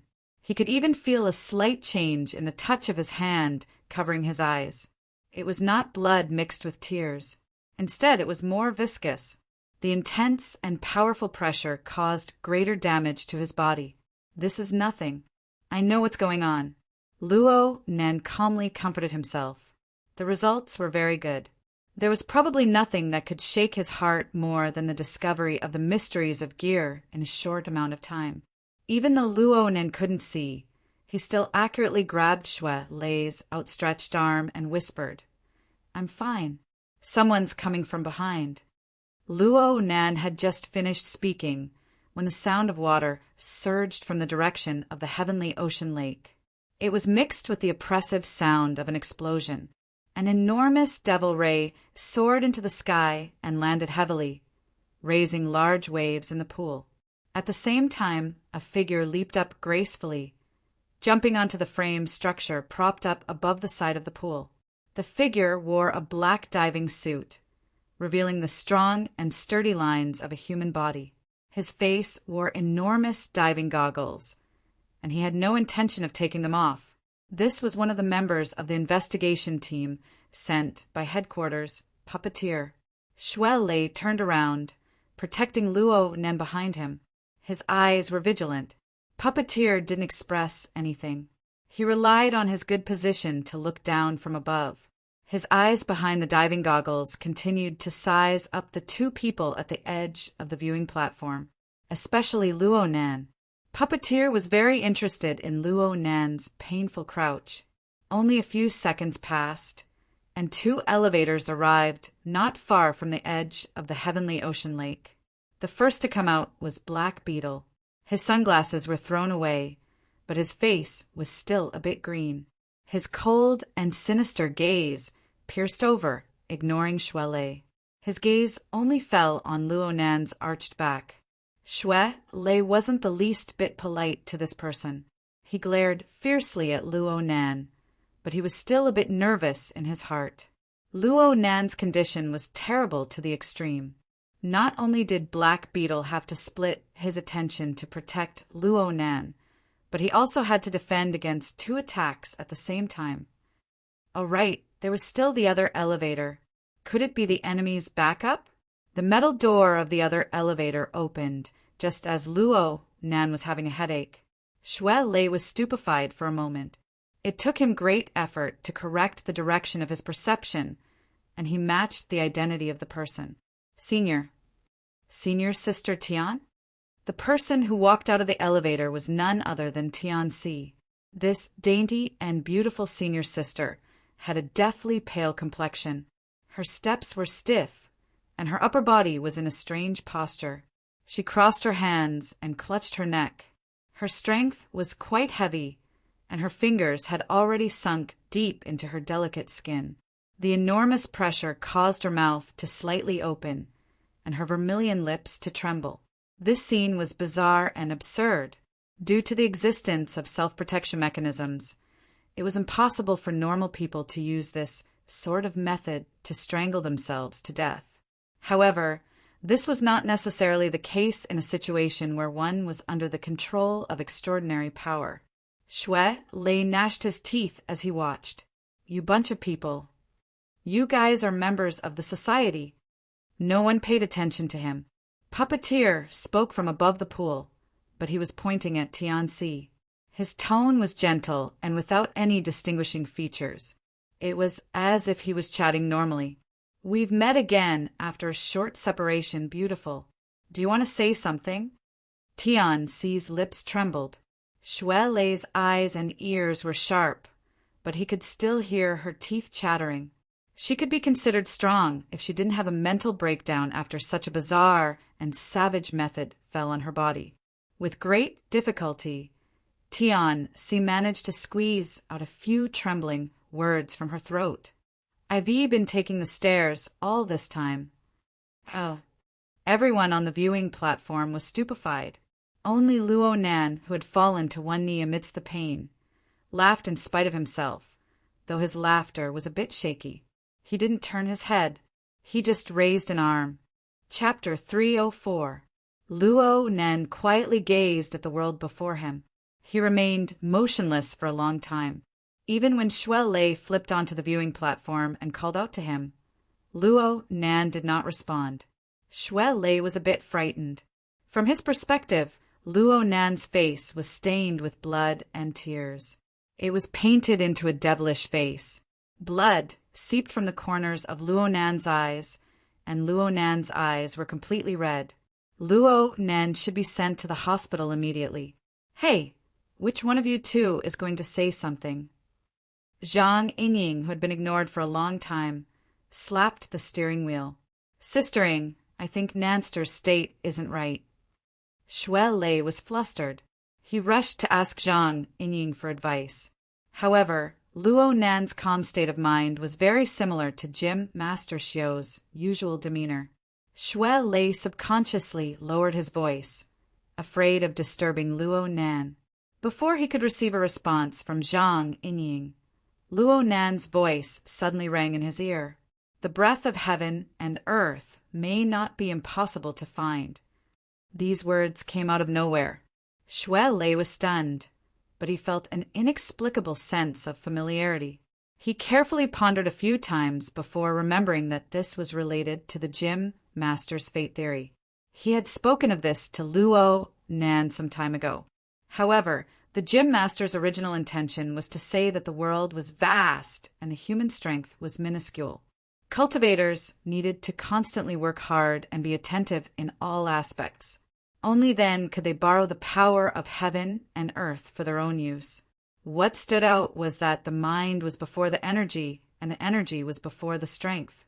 The core of Luo Nan's words seemed to have changed. Xue Lei did not quite understand Luo Nan's thoughts, but he was worried about Luo Nan's state. He could only ask cautiously, Nanster. The flow and operation of the river, the existence and destruction of the forest, all have rules. They form their own systems. They can be said to have their own formats. It is these small formats that are like sets of gears naturally formed by the heavens. They are joined together to form the large format of heaven and earth. Luo Nen had already entered the state of mind. He continued speaking. From the perspective of formatting theory, the heaven and earth format is vast and boundless. It is rich in layers and changes. It is like a production line assembled from complex machines. Tens of thousands of gears operate in sequence, transmitting power layer by layer. Here we go again. Zhang Yingying could not help but groan. The scene of her talking to herself was simply a replica of that night at Frost River Reality. Unfriendly thoughts and concepts assaulted her face. She never expected that Luo Nen would purposely oppose Zhang Yingying. While Zhang Yingying was grumbling on the other side, Luo Nen suddenly came out from his extreme, self-centered state. He sought interaction and posed a question to the two. The heaven and earth formats production line won't stop working. Under such circumstances, to insert a self-made gear into the production line and make it seamless, how do I do it? The answer is coupling. Luo Nan was like a child striving to show off. He impatiently announced the answer. A smile blossomed on his bloody, tear-stained face. It was extraordinarily bright and splendid. Xue Lei was stupefied once more. He didn't quite understand Luo Nan's words, but he had never seen Luo Nan have such a bright and clear appearance ever since they became acquainted. Indeed, Luo Nan was extremely delighted. The deeper his observations of gear went, the more he fell head over heels for the mysteries within. This gear building was embedded within the heaven and earth format. Rumbling production lines were added to the mix. They were precise and orderly, seamless, and there wasn't the slightest hint of artificiality. It was as if this was the natural quality of the world. If Luo Nen hadn't grasped the rhythm of heaven and earth breathing, how could this have happened? From this, Luo Nan was able to confirm an earlier guess. His mother's coupling design was closely related to formatting theory. It was like a kind of applied explanation. It demonstrated to the world how to apply formatting theory to the plane of reality. And this tangible achievement belonged to his mother. Formatting theory? Gear? Xue Lei finally found the key words in Luo Nan's words. He tried to follow the direction of Luo Nan's gaze. He gazed into the distance with his eyesight under the dusky sky. He was able to make out the rough outlines of the distant forest and the landmark building, but that was it. Nanster, you can see gear from here? Xue Lei was skeptical of the level of Luo Nan's eyesight, but he was more worried. The burden of exhausting his eyesight in Luo Nan's current state was far too heavy. I can see it. It's so beautiful. Luo Nan's voice was fleeting, just like the marvelous scene before his eyes. It was impossible to touch upon the hidden mysteries of gear with the naked eye or mental sensing clairvoyance. Only the two modes of vision and mental sensing could realize information coupling and cross-positioning. Only then could one touch upon the truth behind the surface. One could see the formless law and order, silently transforming and nurturing in the void of heaven and earth.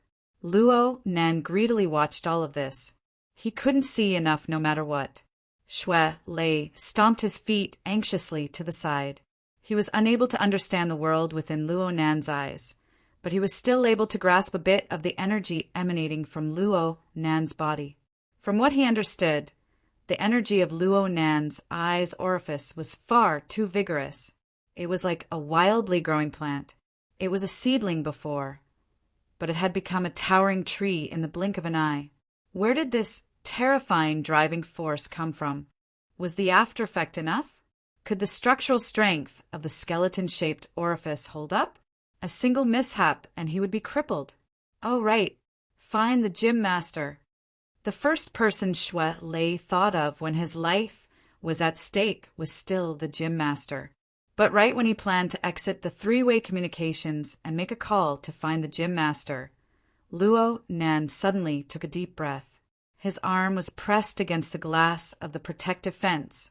His head was facing down and his eyelids drooped.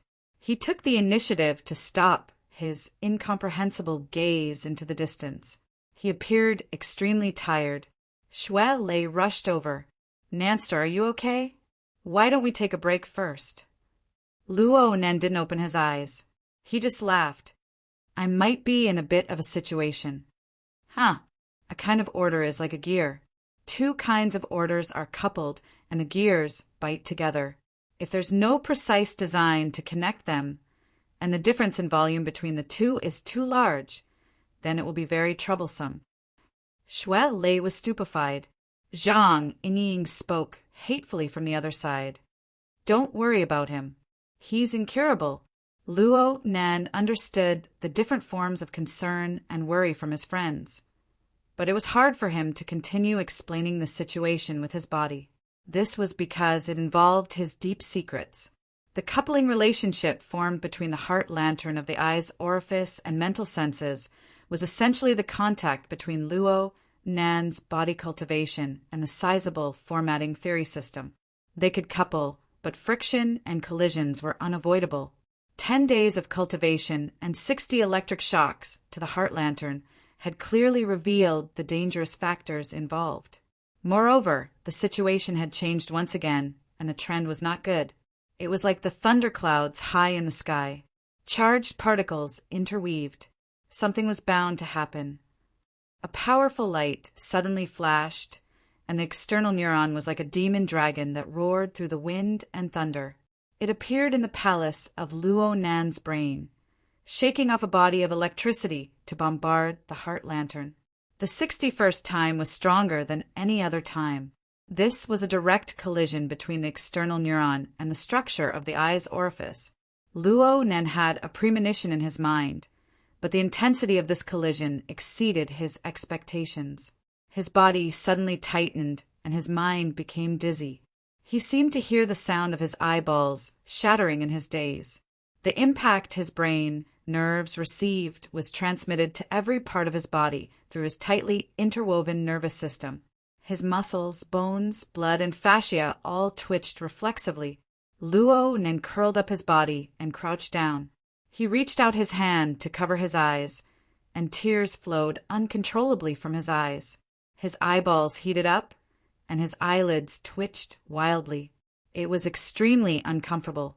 Shui Lei's cry of alarm and Zhang Ying's panic shouts entered his ears. The two were in chaos. Luo Nan's thoughts became more and more clear amidst the pain. He could even feel a slight change in the touch of his hand covering his eyes. It wasn't blood mixed with tears. Instead, it was more viscous. The intense and powerful pressure caused greater damage to his body. This is nothing. I know what's going on. Luo Nan calmly comforted himself. The results were very good. There was probably nothing that could shake his heart more than the discovery of the mysteries of gear in a short amount of time. Even though his eyes couldn't see, he still accurately grabbed Shui Lei's outstretched arm and whispered, "I'm fine. Someone's coming from behind." The sound of water surged from the direction of the heavenly ocean lake just as Luo Nan finished speaking. It was mixed with a muffled explosion. An enormous devil ray soared into the sky and landed heavily, raising large waves in the pool. At the same time, a figure leaped up gracefully, jumping onto the frame structure propped up above the side of the pool.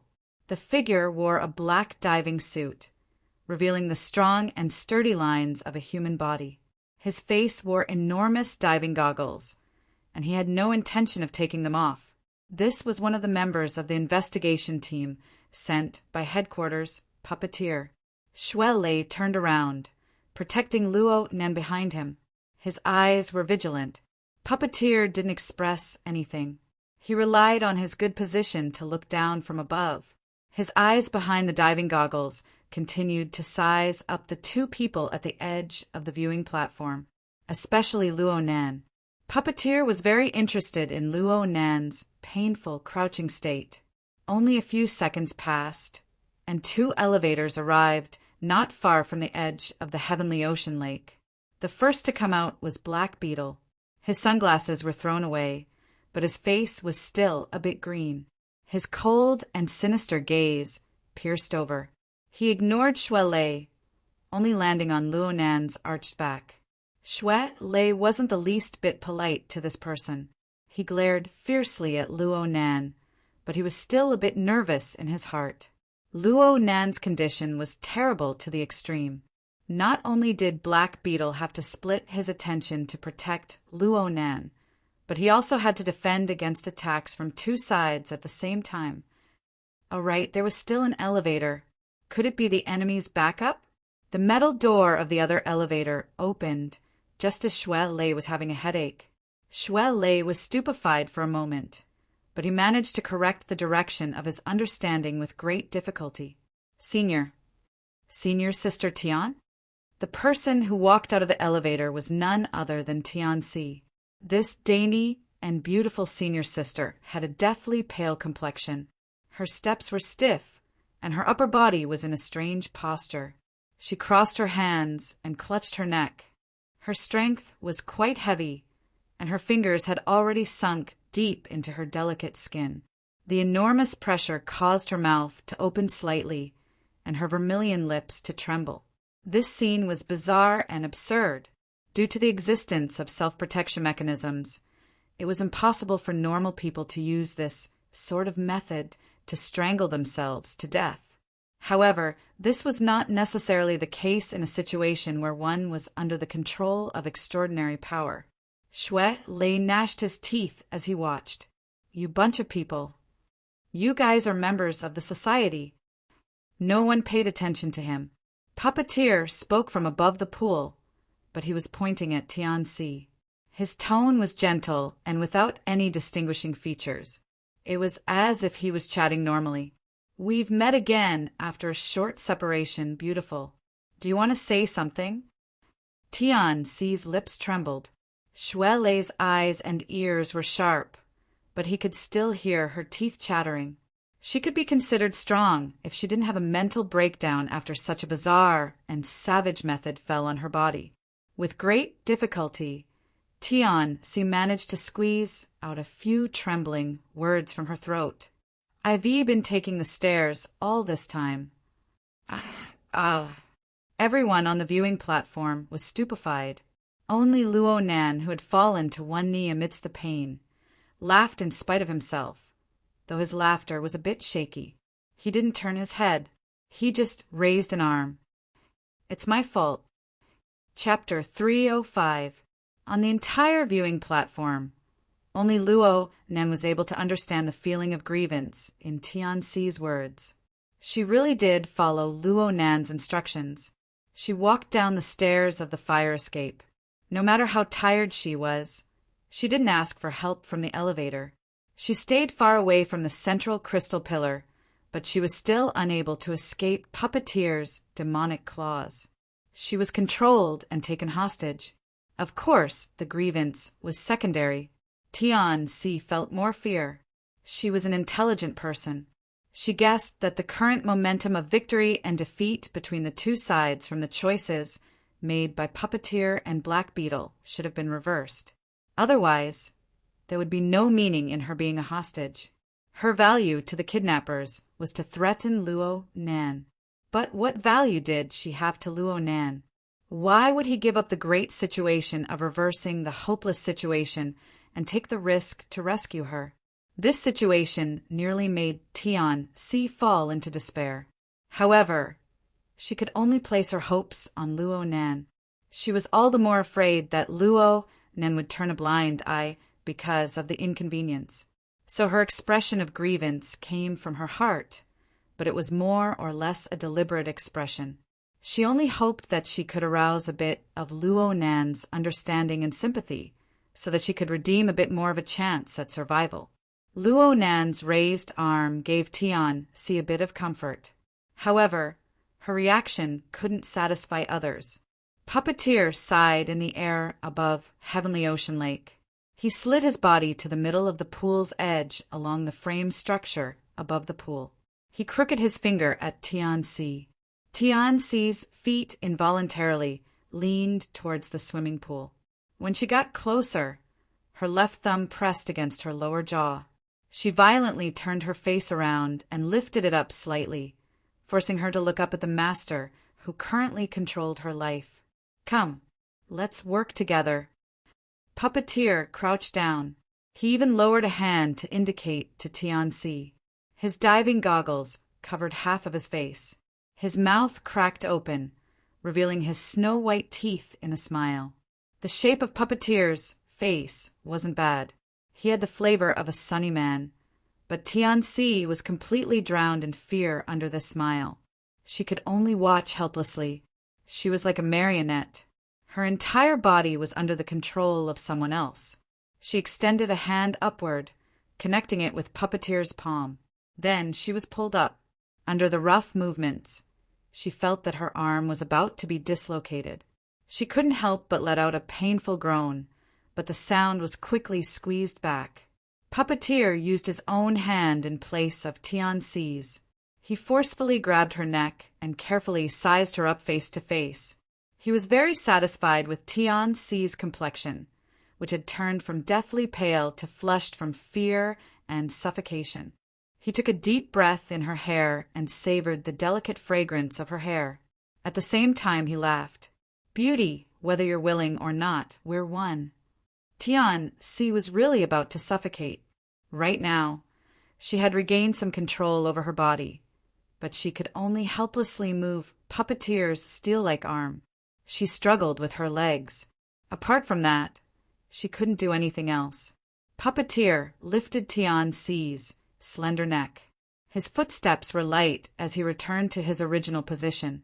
During this process, Tian-si struggled with her hands and feet at first, but she quickly ran out of strength. Her body went limp, and her eyes were filled with despair. At this time, Puppeteer's gaze had already turned to Luo Nan. Even though Luo Nan was still half squatting at the edge of the viewing platform, not even turning his body around, Puppeteer's eyes behind his diving goggles were firmly fixed on Luo Nan. He wouldn't relax in the slightest. As for Black Beetle, he stood in front of Heavenly Ocean Lake with a cold expression. He blocked the only path to rescue Tian-si. Even so, Puppeteer still felt that it wasn't too safe. He continued, I must admit that we underestimated your abilities, Mr. Luo Nan. We underestimated your transcendent mental attack. Our plans were ruined. So we learned our lesson and decided to calmly chat and discuss things. We'll solve the problem. For the sake of ensuring this, I specifically made a safety wire. Thank you for your cooperation, Beauty. Right now, I have a bit of a connection with her on the mental plane. Any experience I receive will be fairly shared with her. In terms of endurance, I have some self-confidence that I can surpass this delicate beauty.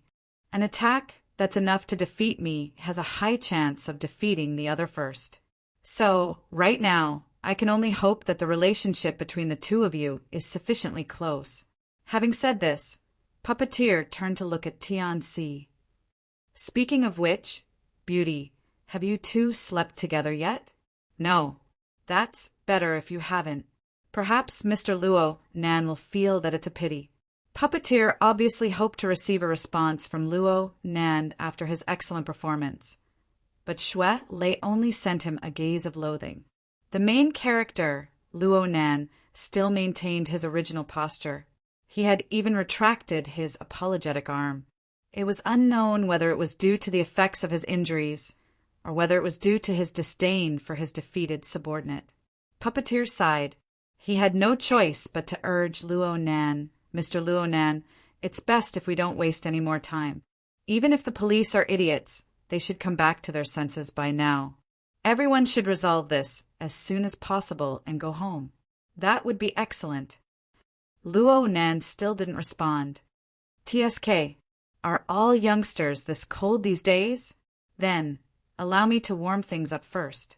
I'll play a little trick with my temporary beauty partner. A smile returned to Puppeteer's face. He raised his arm horizontally, placing Tian-Si above the water surface. After breaking through the tempered glass at the bottom of the pool, the Heavenly Ocean Lake will probably be the deepest swimming pool in the world. It's 800 meters deep. I have a feeling that the beauty partner next to me has pretty good swimming skills. She's enough to deal with those cute little kids, middle-aged friends, and older friends. Why don't we give it a try first? Tian-Si had already given up on struggling, but as Puppeteer's words entered her ears, the strength in his hand mercilessly increased. He forcefully squeezed out what little potential she had, forcing her to struggle with her hands and feet. She was unable to speak, and her originally beautiful pupils rolled upwards. Excellent. Beautiful. You have quite the camera feel. Puppeteer laughed even more happily. His hand casually swayed a few times, causing Tian-Si to struggle even more painfully. Let us officially begin. The first act of the hero saving the beauty. Action. The water of the Heavenly Ocean Lake splashed as soon as Puppeteer's words fell. A terrifying shadow broke through the water surface, leaping 6 to 7 meters into the air. It brushed past the soles of Tian-Si's feet, and its long tail lashed out. It took the opportunity to slice off one of Tian-Si's high heels, and the other fell down amidst her struggle.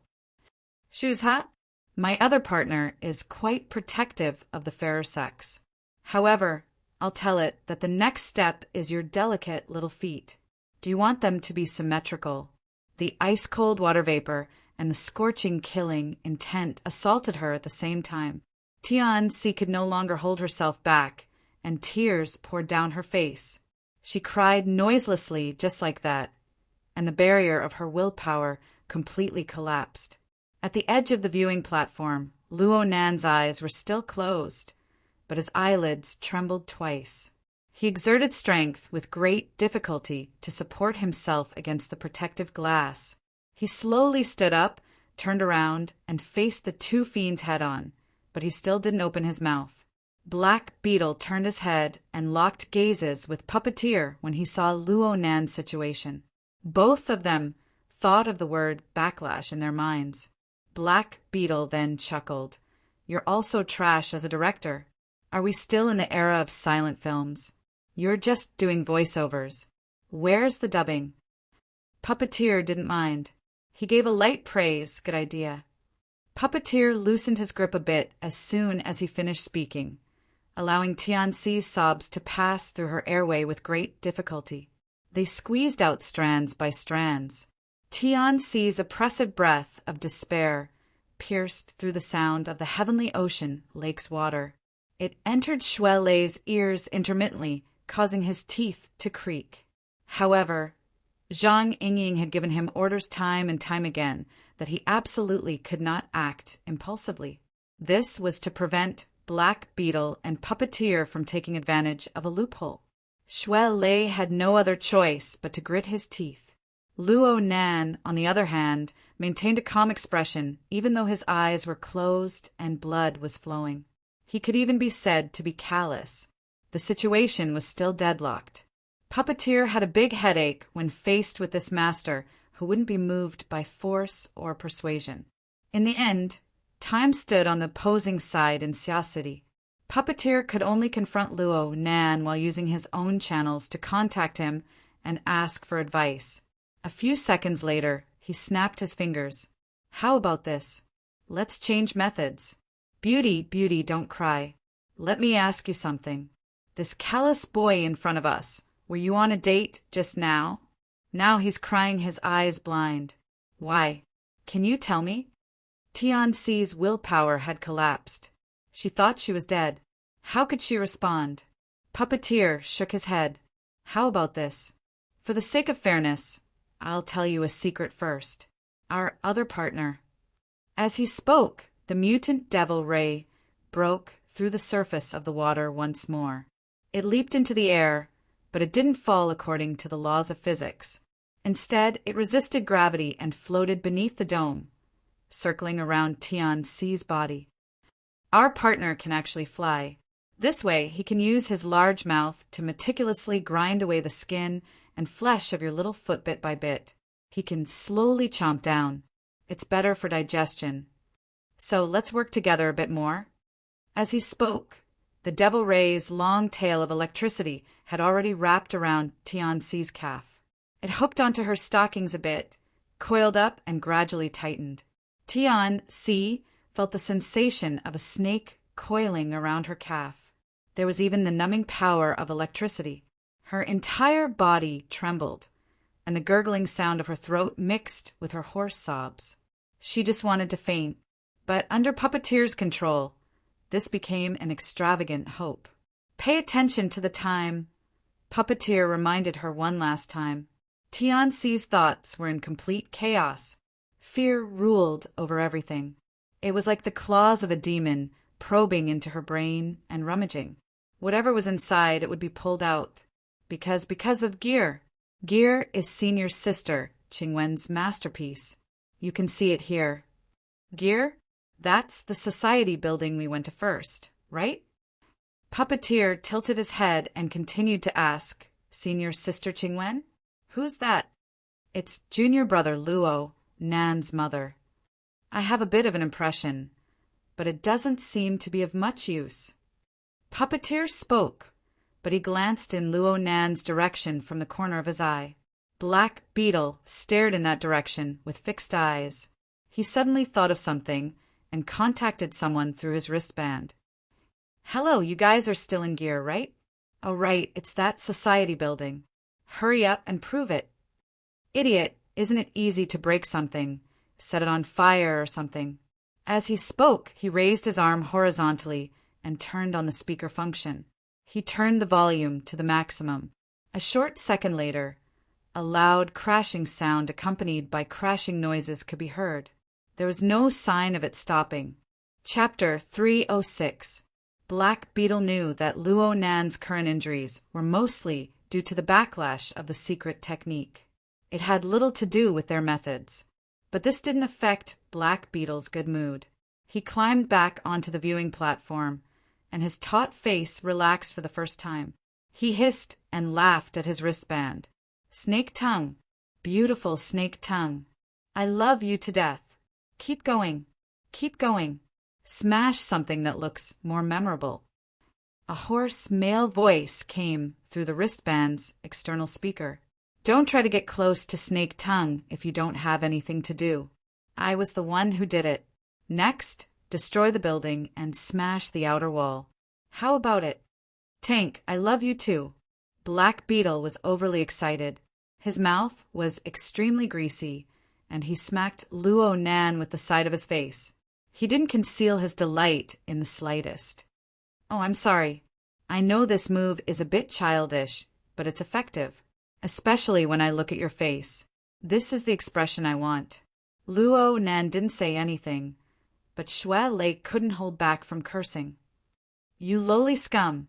If you have the guts, let's fight face to face. I'll smash your head flat with 3 punches. Black Beetle's sinister gaze swiveled over. He grinned, revealing his deep red tongue and white teeth. A deep darkness seeped through. That's quite unfortunate. I'm not interested right now. Right now, I just feel that it's a pity. Soon, Black Beetle's gaze switched, and it pierced Luo Nan's face like a poisonous dart. It's a pity that the Hexaear malfunctioned today. Otherwise, we could do a live broadcast and see Tank's ability to demolish houses. Oh, I forgot. The wristband works too. Cloud City Water Village's network is quite stable. Luo Nan let out a light breath. He reached out to press down on Shui Lei, who was about to explode. He leaned back against the protective glass and spoke hoarsely. Stop messing around. What do you guys want to know?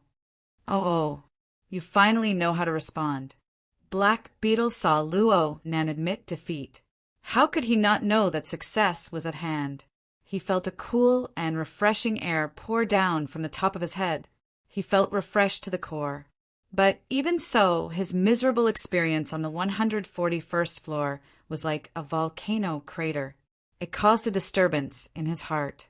It wasn't enough. It wasn't enough. Black Beetle didn't make a sound. He just slowly smoothed out the tie in his hand and put it back on his neck. He flipped it left and right, gesturing it back and forth. During this time, the muffled sound of someone smashing the wall could be heard from the loudspeaker on the wristband. Even though Luo Nan was holding him down, Shuel Lei was still hopping mad. "You son of a bitch! You came here specifically to destroy people." Black Beetle laughed involuntarily. "Don't be anxious. This is just the beginning. If I don't smash it for an hour or two, I won't be able to see any effect." Ugh! Before he even finished speaking, Black Beetle's mouth suddenly couldn't close. The rest of his words were stuck in his throat. No matter how hard he tried, he couldn't close them. During this process, his face turned red, green, and purple.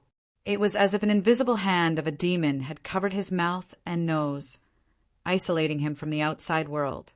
A feeling of suffocation engulfed his entire body.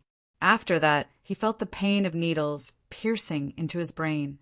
His vision went black and red again, and his nerves went haywire. His entire body was stiff and trembling. Luo Nan's voice was like a cool breeze that brushed past her ear. "You actually didn't make a safety wire? How unfortunate." Black Beetle struggled in pain. His eyeballs were about to pop out of their sockets. He strove to mobilize his extraordinary power, but for some reason the mental attack he suffered this time was 10 times more violent than last time. The aftermath of the attack didn't fade. He exerted force with great difficulty, but all he could do was touch his gaudy tie. He grabbed it with force, finding it hard to make any further movements. Puppeteer exploded with a shout from above Heavenly Ocean Lake. "Mr. Luo Nan, everyone, don't act excessively. We can talk this out." Puppeteer saw Luo Nan turn his head to look at him just as he shouted. Puppeteer's blood-red eyes made contact with Luo Nan's heart go slightly cold. Luo Nan whispered, "What do you mean by excessively? Me or him?" Puppeteer adjusted his mood and forced a smile. "There's no need for us to be so intense. This is just a routine investigation. Look, I haven't harmed a single hair on this beauty from beginning to end. I was just playing a joke. I was just trying to scare her, right? Then I smashed my mother's masterpiece. That's—" Luo Nan lowered his head slightly. His body movements were full of exhaustion. It was as if he was organizing his words. "Black Beetle doesn't have the attitude to communicate with me normally. Actually, even now, I don't know what you guys want to do. There's only fighting and killing, humiliation and damage." Puppeteer cursed in his mind. He cursed Luo Nan, and he cursed Black Beetle. Black Beetle had seen the series of conflicts from start to finish. Luo Nan's claim that he didn't know was certainly nonsense. However, it was an indisputable fact that Black Beetle prioritized revenge over obtaining information. In fact, Puppeteer himself rather admired Black Beetle's behavior. On this point, the two of them had a common language. When all was said and done, they didn't take Luo Nan seriously in the beginning. They just wanted to deal with a half-crippled, half-grown child once they finished their defenses. Black Beetle's actions were excessively unbridled. Evil karma begets evil karma. In the end, Black Beetle had to swallow the karma. Puppeteer was stronger than Black Beetle in one aspect. He was more nimble. Puppeteer knew that he needed to change his methods. He discussed things with the people behind him, and he revealed a sunny smile. "Mr. Luo Nan, we are both members of the society. I believe that we can carry out a calm and peaceful exchange. I've already told them to stop over at Gear. If the exchange goes smoothly, not only will they withdraw at first notice, but they will also send the best engineering team to restore all the damage done. They will also pay $1 million in compensation. Are you satisfied with this sincerity? Luo Nen didn't respond, but he didn't refuse. Puppeteer felt that the change in trajectory was a success. His smile grew more and more brilliant. Mr. Luo Nan, both sides are expressing sincerity. Look at Black Beetle. The corner of Luo Nan's lips twitched. Is he affecting our exchange? Puppeteer was a bit startled, but the smile on his face remained the same. No, he's not affected. Ho! Ho! It was true that Black Beetle's entire body was stiff, but his mind was still clear. His eyes and ears were still useful. Puppeteer's words all fell into his ears. This nearly caused his heart to explode. He exerted all the strength in his body to twist his body, but he lost his sense of balance under the mental attack. He didn't twist his body. Instead, he fell down, his face smashing heavily into the ground. Since Puppeteer had made up his mind, he didn't even spare a glance in that direction. He just muttered to himself, wondering if the safety wire in his hand was truly effective. Luo Nan spoke at this time. Speak. What do you guys want to know? Puppeteer composed himself and calculated the time. He smiled and tossed out a series of words. On the night of October 7th, the Society's Xia City branch clashed with the Order of Justice at Frost River Reality on Fudong Main Street in the city center. Branch President Ouyang Qin intervened in the later stages of the conflict. He erected the so-called logic world. From that point on, many things are unclear. This is disadvantageous to headquarters in restoring the truth of the matter and upholding justice for everyone. Luo Nan also laughed. You guys should go ask President Ouyang. 1 for personal gain, 2 for public gain. One-sided testimonies are very hard to accept. We learned through special channels that Mr. Luo Nan, by chance, entered the logic world through an out-of-body state. You are an extremely important witness, so we want to ask, what special channels? Luo Nan was very curious. Puppeteer's face finally turned cold. Mr. Luo Nan, no matter how you say it, this is an investigation by headquarters. I hope that everyone can correct their attitudes. Don't create any side issues and don't want to see consequences to appear. Luo Nan nodded. He no longer interrupted. Ask. Puppeteer stared at Luo Nan's face and spoke in a deep voice. We want to know what you saw in the logic world. Narrow down the scope a bit. What did Ouyang Qin do? What did Wang of the Order of Justice do? Why did he do this? Then he disappeared without a trace. Where did he go? There are many things that I don't know. Tell us everything you know. This will take a long time. Mr. Luo Nan. Puppeteer took a deep breath. His fingers exerted more pressure on Tianxi's slender neck, using her painful struggle to express his mood. Since we all know that this will take a long time, why not be a bit more nimble? Actually, Shuai Lei was itching to give it a try at this time, but he was stopped once more.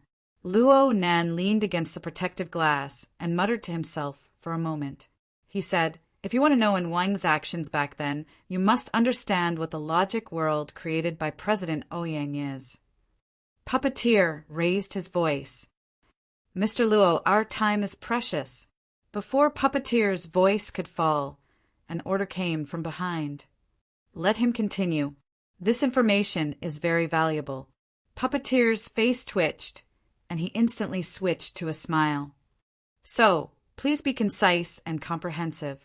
Luo Nan ignored the change in Puppeteer's expression. He just minded his own business and spoke several seconds later. If you view the mental plane as countless layers of fluttering cloth. Puppeteer cursed inwardly. F***CK. He had no choice but to interrupt Luo Nan once more. The world recognizes that the mental plane is divided into 3 zones, 1 region and 1 domain. Where did your countless layers come from? Luo Nan did not speak. He raised his eyelids, and his blood-red eyes faced Puppeteer. Perhaps he could not see clearly, but he maintained this posture until Puppeteer felt that he was an incurable idiot. Puppeteer's eyelids twitched. Mr. Luo? Luo Nan had kept his eyes open for too long. His eyes burned with pain, so he simply closed his eyes and adjusted his breathing. 5 or 6 seconds passed before he said, "Through the formatting theory created by my grandfather, I observe the mental world." It's just like that. Do you need me to explain what formatting theory is? The relationship between the self, society, and heaven and earth format should be relatively easy for ability users to understand. I remember that President Ouyang did some elaborations on self-logic and secular logic.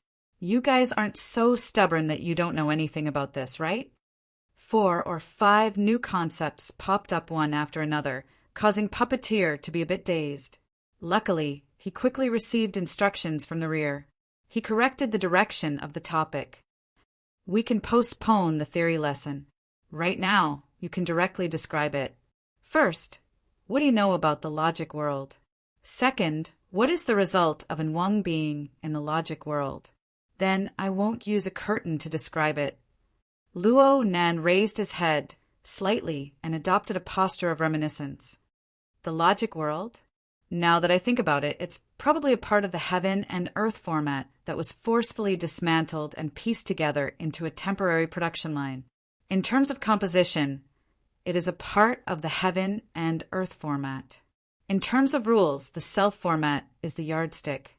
The heaven and earth format is temporarily included in the scope of the self format, using a small gear to drive a large gear. The coupling structure here is truly exquisite. Format your sister. Gear your mother. Puppeteer felt that his ability to understand had been insulted. He wanted to immediately snap Tianxi's neck, but Luo Nan's voice drifted over just as this thought passed through his mind. Chapter 307. The mutant devil ray circled back and forth in the heavenly ocean lake. Its developed, wing-like pectoral fins stirred up wave after wave in the lake. It looked a bit impatient, just like Puppeteer's current mood. The smile on his face was still there, but most of his muscles were stiff. At this time, a low and cold voice entered his ears from behind, but he did not know where it came from. Could it be that you really hope to dig out something right now and obtain a great merit? There really is a problem with your comprehension ability. Puppeteer's face turned hot, and he wanted to curse in his heart. But just as he thought this, the voice from behind seemed to see through his internal organs. Instead of cursing silently, it's better to think of a way to continue attracting the opponent's attention. Move your mouth. Puppeteer secretly clenched his teeth, but he had just been reprimanded. There was still support behind it, so his heart was able to twist a bit. He slightly moved the muscles on his face and did his best to reply calmly. Mr. Luo Nan can continue. As he spoke, Puppeteer confirmed the time once more. He also confirmed that the recording was on. He made up his mind. No matter what Luo Nan said, he would just let Luo Nan speak. He would just ignore it and go back to analyze it in detail. Formatting theory, right? What grandfather and grandmother? When I get back, I'll make you reveal the color of your entire family's underwear. Luo Nan seemed to truly believe Puppeteer's words. His eyes remained closed, and he spoke expressionlessly. Then I'll continue speaking. I just finished talking about the logic world. Next, I can describe in one situation. Finish my ass. Puppeteer's gaze looked down behind the enormous diving goggles. He did his utmost to filter out all information related to Luo Nan. But even so, Luo Nan's voice still penetrated through. It was simply like the whispers of a devil, stirring up Puppeteer's emotions layer by layer. I'm not clear on what Wang is doing. I can only say what I observe and understand. You must know that the levels of the heaven and earth format are extremely rich. The interference between the material plane and the mental plane can form countless kinds of order frames. Oh, you definitely don't understand this part. Fuck. The devil ray echoed Puppeteer's emotions. Within the heavenly ocean lake, the devil ray forcefully flapped its pectoral fins and wings once more, creating a rumbling explosion. Water sprayed everywhere, drenching most of Tianxi's skirt and stockings. However, she was already completely unresponsive. Puppeteer wanted to kill. Right now, he was incomparably convinced that Luo Nen had done this on purpose. That kid had seized on the fact that Luo Nen didn't understand, to torment and ridicule him back and forth. All right, did Luo Nen really think that Luo Nan was a Buddha who wouldn't get angry or angry? Luo Nan stopped talking, but he didn't even open his eyes. He calmly waited for the noise created by the devil ray to pass. You want to blow the fuse? Maybe the kid was waiting for you to do that. At that time, my useless protection spell won't be able to protect you. Luo Nen didn't open his mouth, but the rear darkly warned Puppeteer. In the end, Puppeteer concluded with an ice-cold order. Don't let me be distracted by you again. After being reprimanded again, even Puppeteer's anger turned into ashes. He suddenly came to a realization. What was Luo Nan's goal in this round of taunting and stabbing? If what the rear said was really to provoke him to cut off the safety wire himself, then their intentions were really deep. On the surface, Puppeteer had said that he and Tianxi shared mental attacks, but Luo Nan could presumably see that the connection between the two was actually unequal after these few rounds. Tianxi was being tormented to the point of hovering between life and death, while Puppeteer was quite relaxed. In reality, even if Luo Nan's mental attack came, Puppeteer had the confidence to block the first wave. He relied on Tianxi in his hands. She was a good conductor. She was enough to minimize the damage to himself. And if he made a mistake and cut off his own path of retreat, what would happen to him? Just look at Black Beetle in front of him. He was a living example.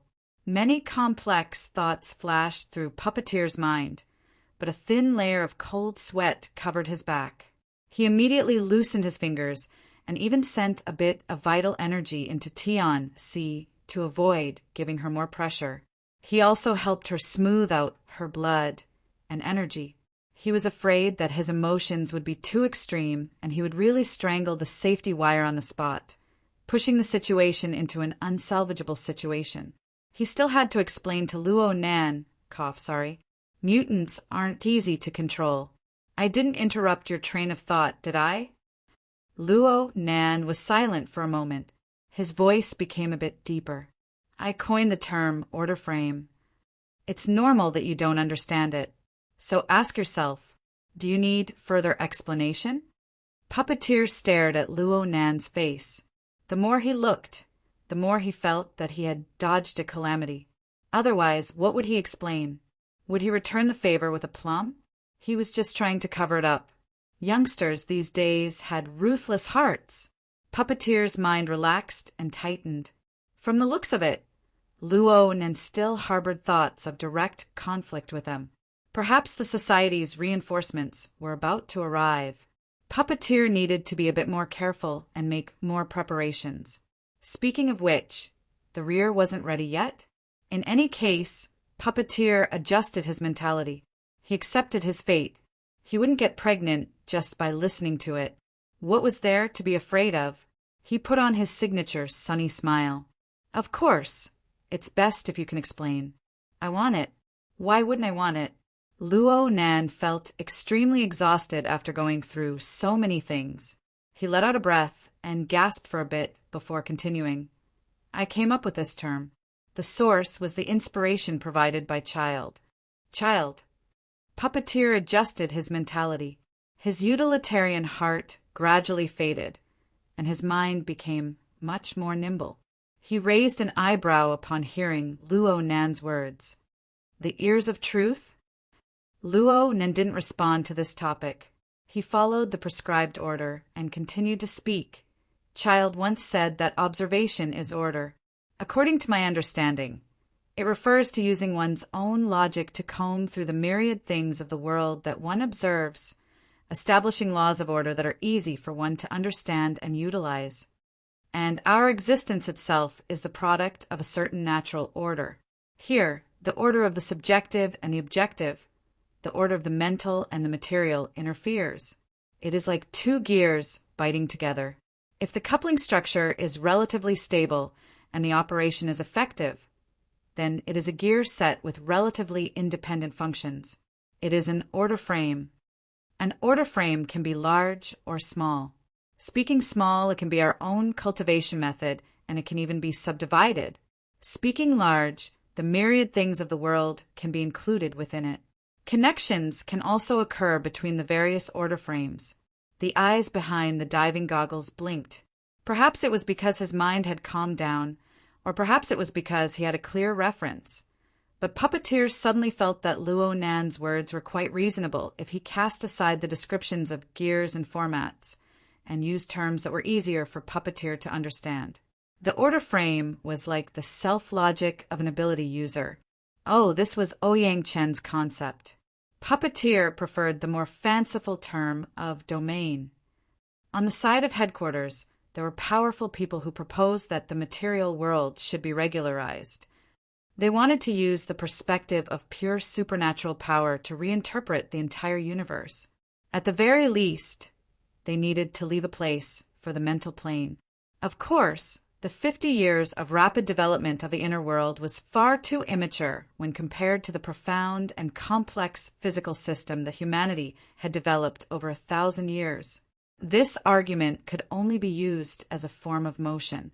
It could only be listened to for the time being. Were kids these days considering such complex issues? Or was formatting theory really that valuable? He would have to dig deeper when he got back. They're really chatting? Zhang Yingying was dizzy from listening through the three-way communications. She could not help but shout, "Don't get carried away. This fellow puppeteer is very sinister. Hey, I think I heard someone say snake tongue just now. It's snake tongue, right?" Luo Nan acted as if he did not hear her. He continued to talk loudly. It was Shuelei who confirmed in a low voice, "It's snake tongue without a doubt. There's also a tank. He's over at Gear right now. He's threatening Nanster. That sinister woman has quite the reputation. She's a true curse mage with an inheritance. Holy crap. I just checked. She's not in the investigation team at all. She snuck over." Zhang Yingying slapped the steering wheel again. Right now, the investigation team's leader and deputy leader are both under control. But the other side may not know about this variable, snake tongue. We must notify the people coming over to provide support. Otherwise, we'll just be sending ourselves to our deaths. Shuelei's heart tightened a bit. Is this person very powerful? She's been an architect-level character for a long time, but she's a bit like Nanster.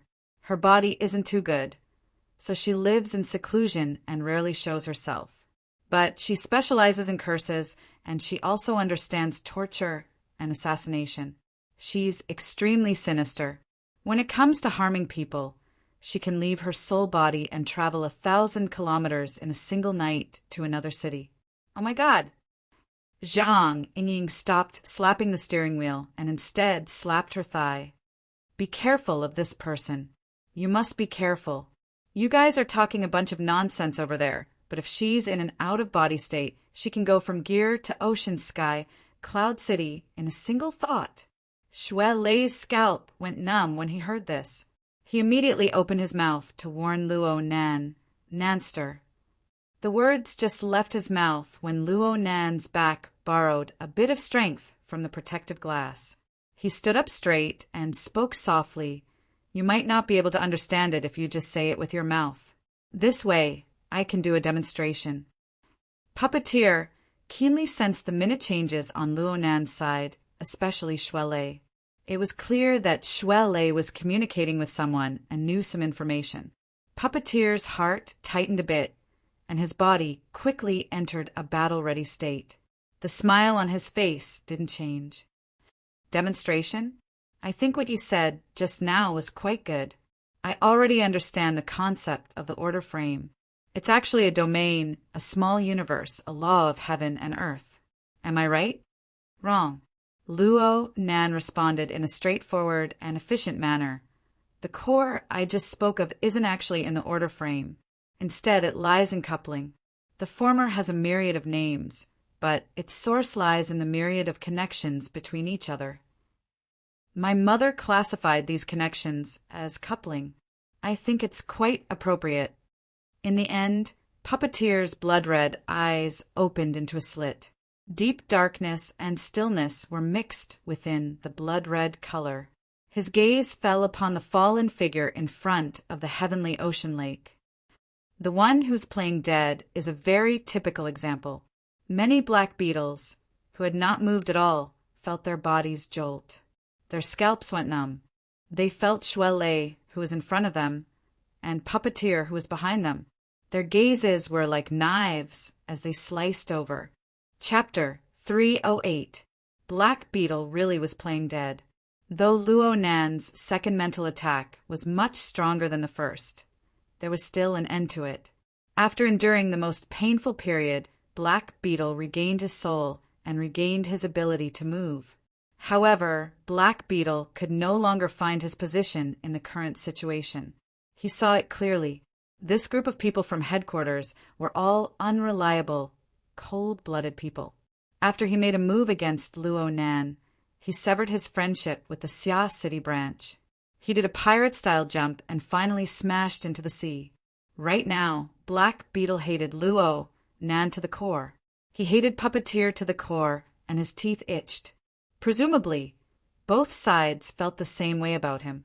Black Beetle didn't know how to deal with this awkward situation. He could only lie on the ground and play dead. He thought about how to adapt to the situation.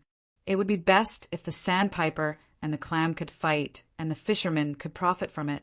But if not, he would retreat unscathed.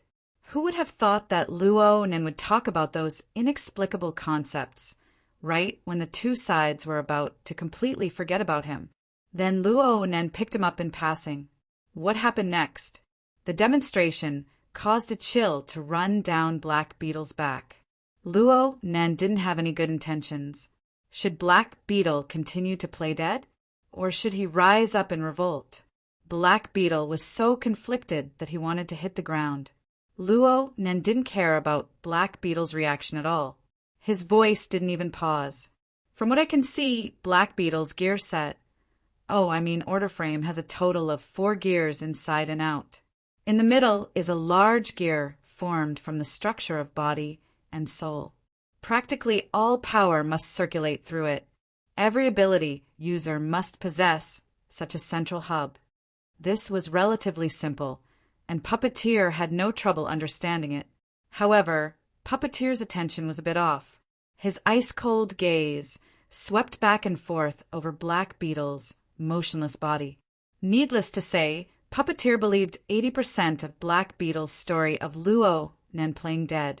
Puppeteer had let Black Beetle down earlier, but since he had offended Black Beetle, there was no point in thinking too much about it. Puppeteer was more concerned about how to deal with this variable.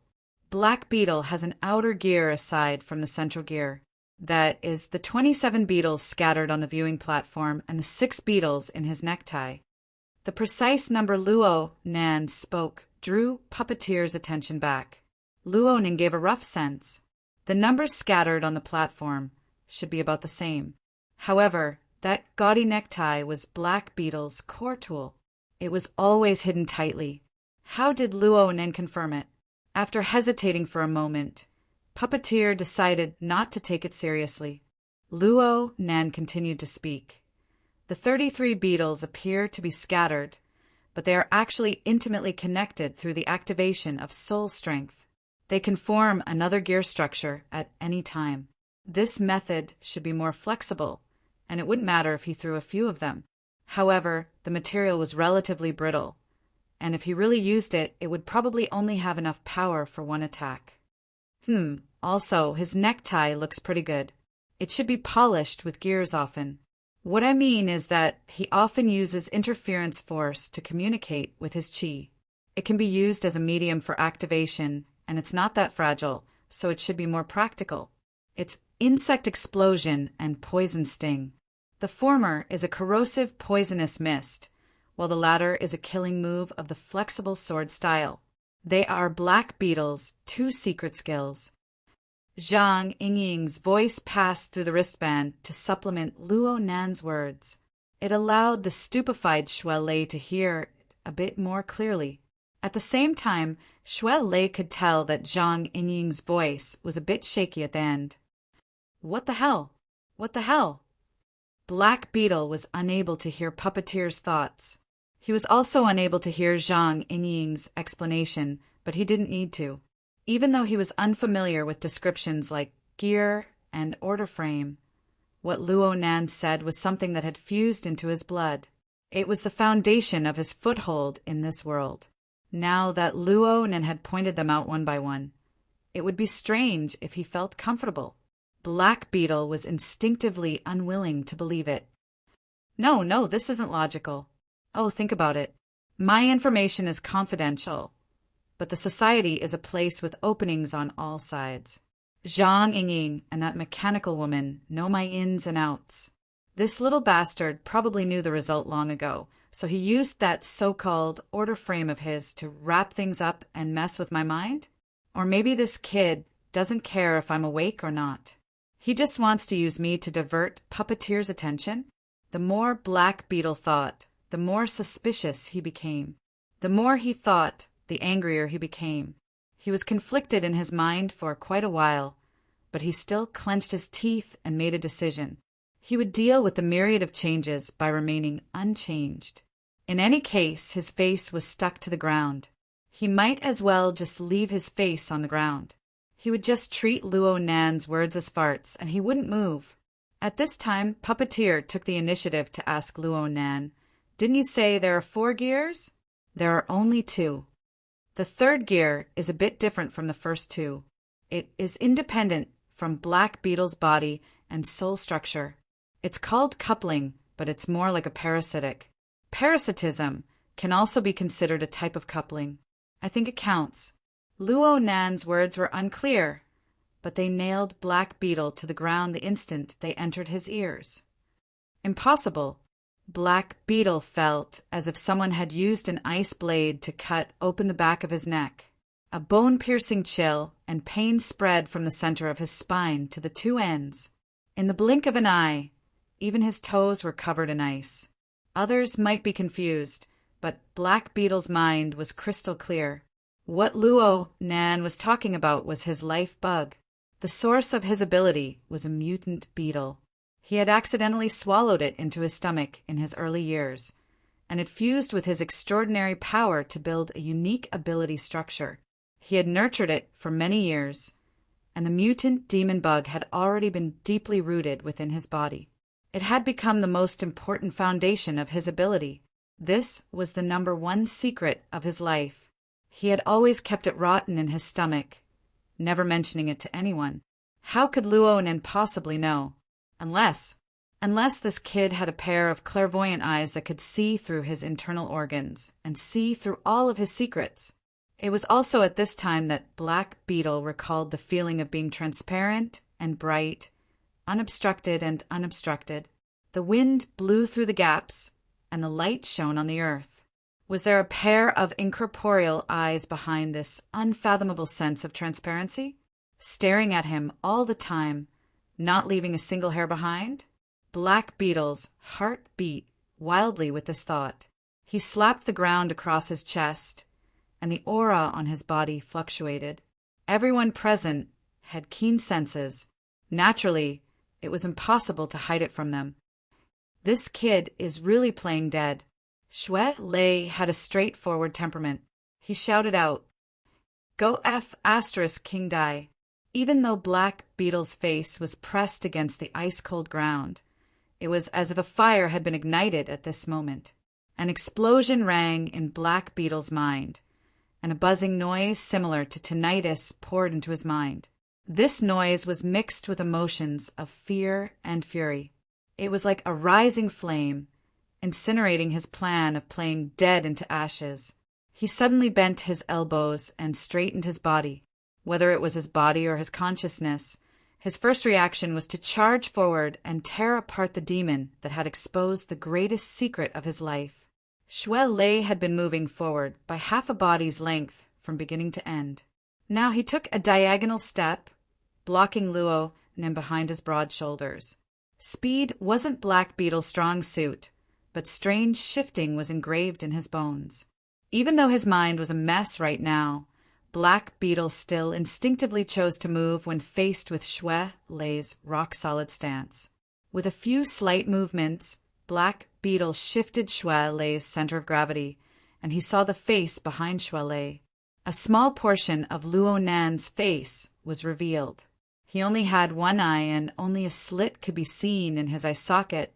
The deep red color absorbed all the light, and it was pitch black. It transformed into an incorporeal pressure that pressed against Black Beetle's chest. There's still the fourth gear. I just put it on not too long ago. Before Puppeteer could finish speaking, a gale rose on the half-open viewing platform, and Shui Lei and Black Beetle collided together. Explosions rang out one after another, and Luo Nan's hoarse and weak voice drifted away. It was far away, and Puppeteer might not be able to hear it clearly unless he focused his mind. Puppeteer wasn't sure if Luo Nan was talking to him or not, but it sounded very much like Luo Nan's tone. The fourth gear doesn't belong to him at all. It comes from the outside. At first, it served a defensive function. It was like a lampshade, shielding against mental attacks. But right now, the coupling method has changed. It has changed from a lampshade to a lasso. Black Beetle grunted and retreated. Shui Lei's close combat ability was at least a level higher than his own. Black Beetle had no chance of victory in a direct confrontation. Plus, Luo Nan's voice lingered by his ear without dispersing. Luo Nan's words pierced his mind over and over again, making it hard for Black Beetle to continue fighting. Black Beetle shifted his body greatly to the side. He no longer exposed his back to Puppeteer. Instead, he formed a long and narrow triangle before stopping. He gasped for breath, slightly. His gaze first stared at Luo Nan, then turned to Puppeteer. Then, his gaze flitted across the various shadows of the platform. His mind wavered like his gaze. As for Luo Nan and Puppeteer, the gazes cast over from both sides seemed to be quite subtle. Intense unease and fear materialized, rolling within Black Beetle's chest and abdomen. Snake tongue, give me a reply. What responded to him was a hissing sound. It was quiet and dark, like the hissing of a viper in the darkness. Scales slithered. Black Beetle was overwhelmed with shock when he wanted to move. A terrifying feeling of numbness rose from his abdomen all the way up, drowning his internal organs and drowning his throat. The power of the numbness continued to rise. A buzzing sound pierced into his brain. Black Beetle's eyeballs bulged, and veins crawled over the whites of his eyes. His eyes were filled with fear and despair. This was his life bug. He had always carefully kept it within his abdomen, keeping it separate from his internal organs. But now, the demon bug had gone out of control. The mutant demon bug's terrifying instincts awoke under the influence of the strange hissing sound. It bit its way through Black Beetle's intestines, stomach, chest, throat, and all the way to the brain. Black Beetle wanted to struggle, but his opponent didn't give him any chance. As the feeling of numbness and the buzzing sound of the bug entered his brain, his consciousness darkened. His spiritual light was lost forever. The violent wind masked Luo Nan's long and drawn-out sigh. Luo Nan didn't want to save Black Beetle.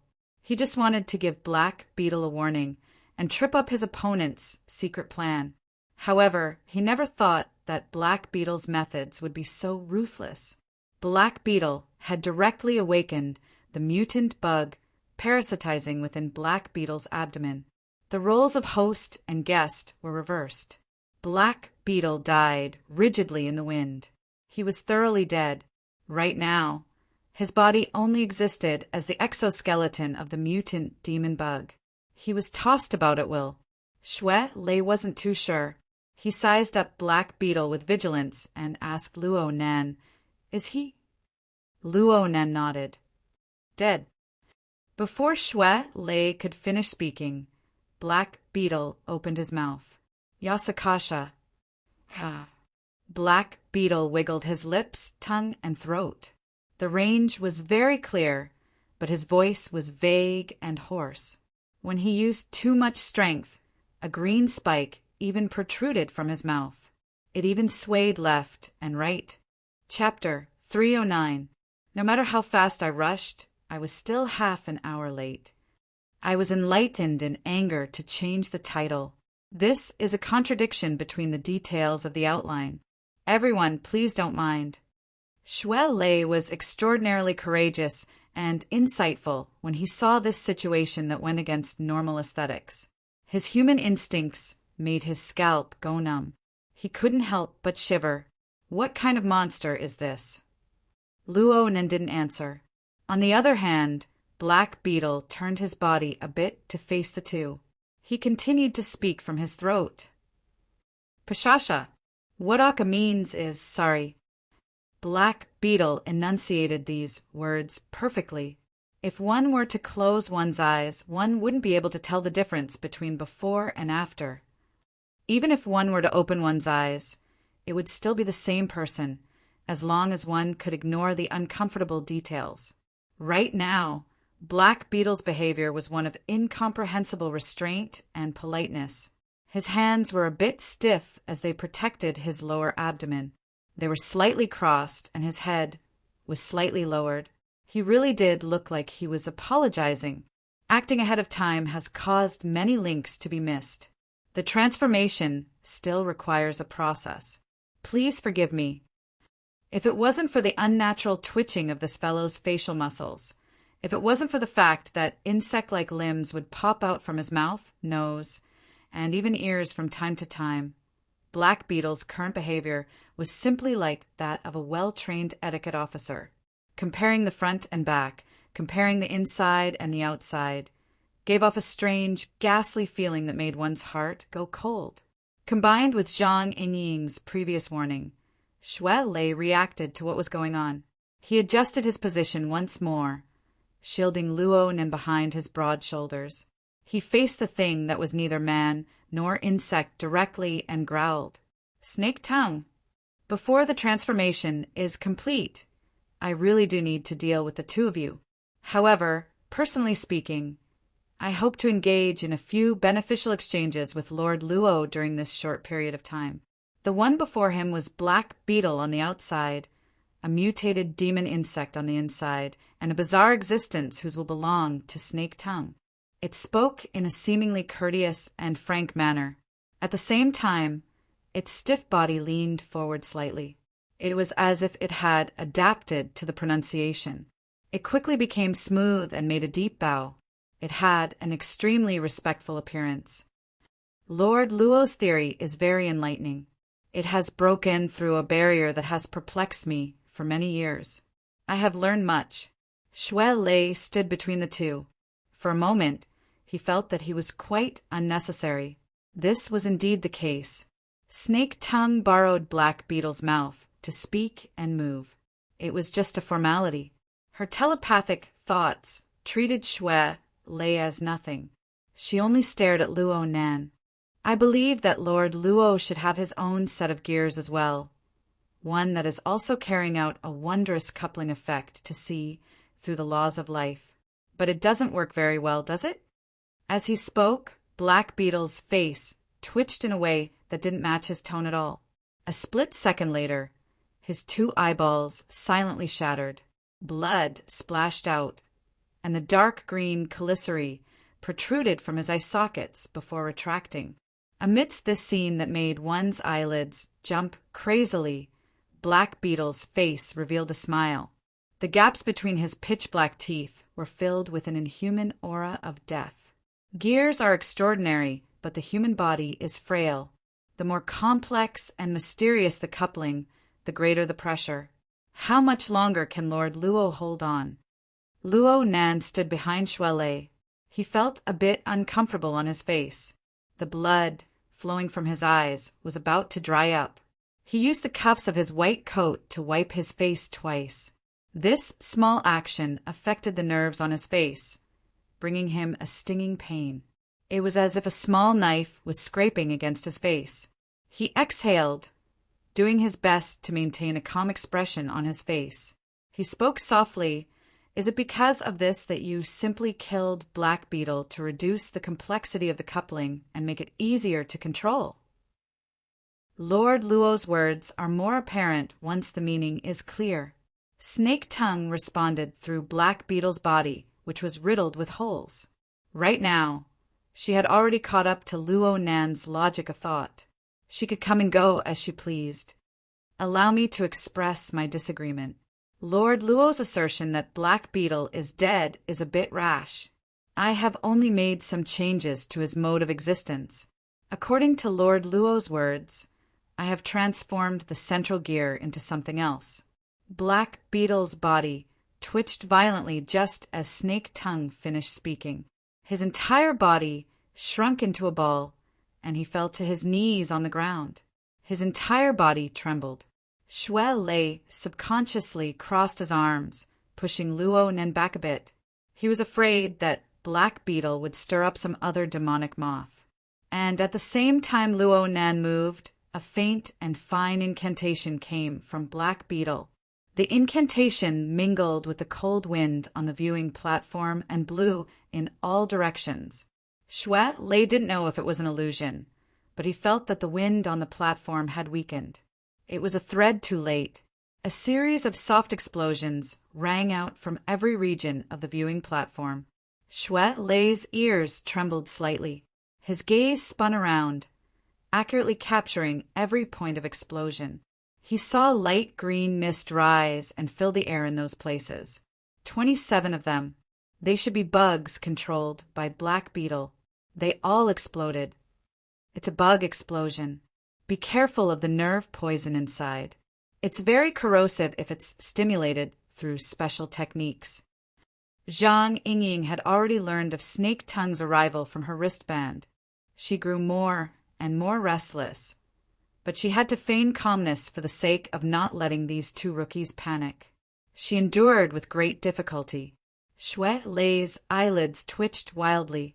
It doesn't look like much, but they're coming from all directions. What's the meaning of this? Zhang Yingying was stupefied. Coming together. Luo Nan interjected.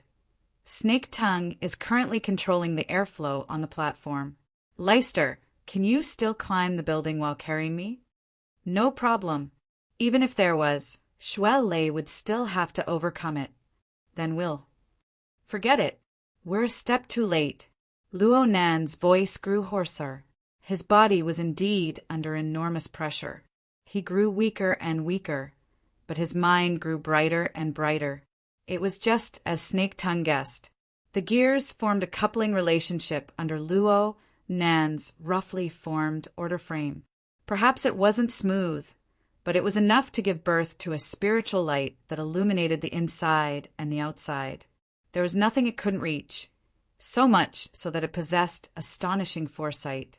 Unfortunately, Luo Nan's lack of experience in fighting enemies meant that his reaction was a bit slower when facing Snake Tongue, a spellcaster with treacherous and unpredictable thoughts. The frigid airflow on the platform had already become tame and docile under the control of the fine incantation. It spun, sending the light green poisonous mist that was scattered all around. The mist pressed down on Luo Nan and Shui Lei's positions in layer upon layer. Looking at it from afar, it was as if fine muslin was coiled up. It floated in the air and didn't disperse. It converged into a curtain and surrounded the surroundings. It didn't even let the area outside the platform go. It sealed off Luo Nan and Shui Lei's paths of retreat. Shui Lei looked around, and the veins on his forehead throbbed. He had the mind to use the wind from his fists to break apart this layer of poisonous mist curtain, but he thought about Snake Tongue's marvelous wind control spell technique. He was afraid to shoot at the rat for fear of breaking the vases. He might not be afraid of this poisonous mist with his mastery of the talisman realm. But what about Luo Nan? It was impossible for Luo Nan's body to withstand this torment with his bones. Snake Tongue's move was played down, but it poked at their weak spot. What should they do now? Wait for the poison to evaporate. Don't look at this half-open platform. Snake Tongue's wind control technique made this place no different from a completely sealed room to them. This wasn't the end.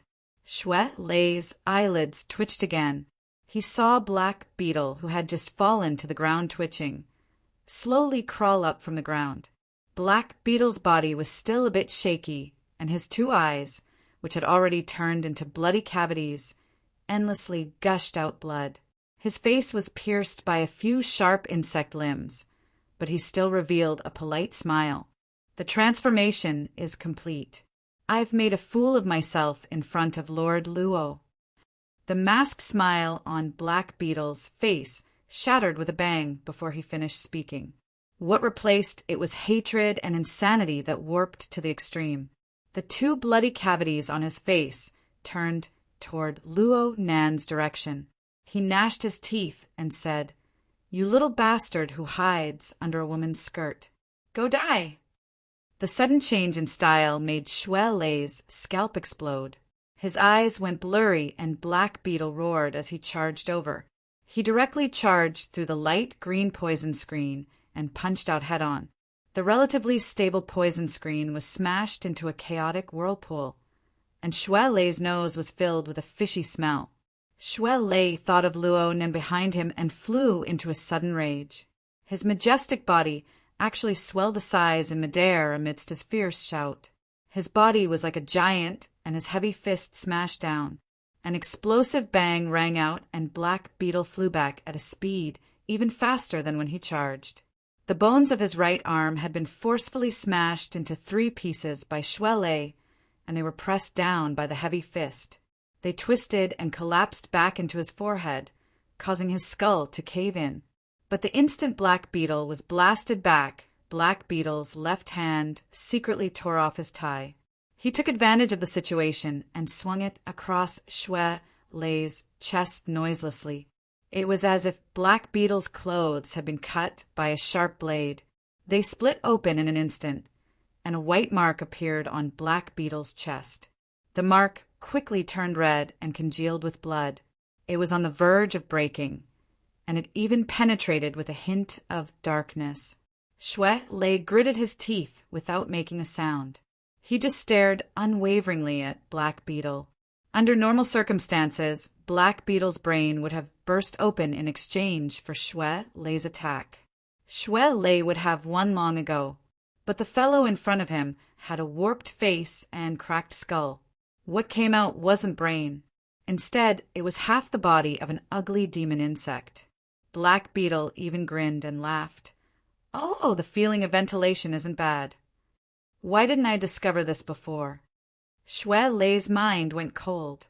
He actually didn't know if Black Beetle was standing on the side of him or the demon insect.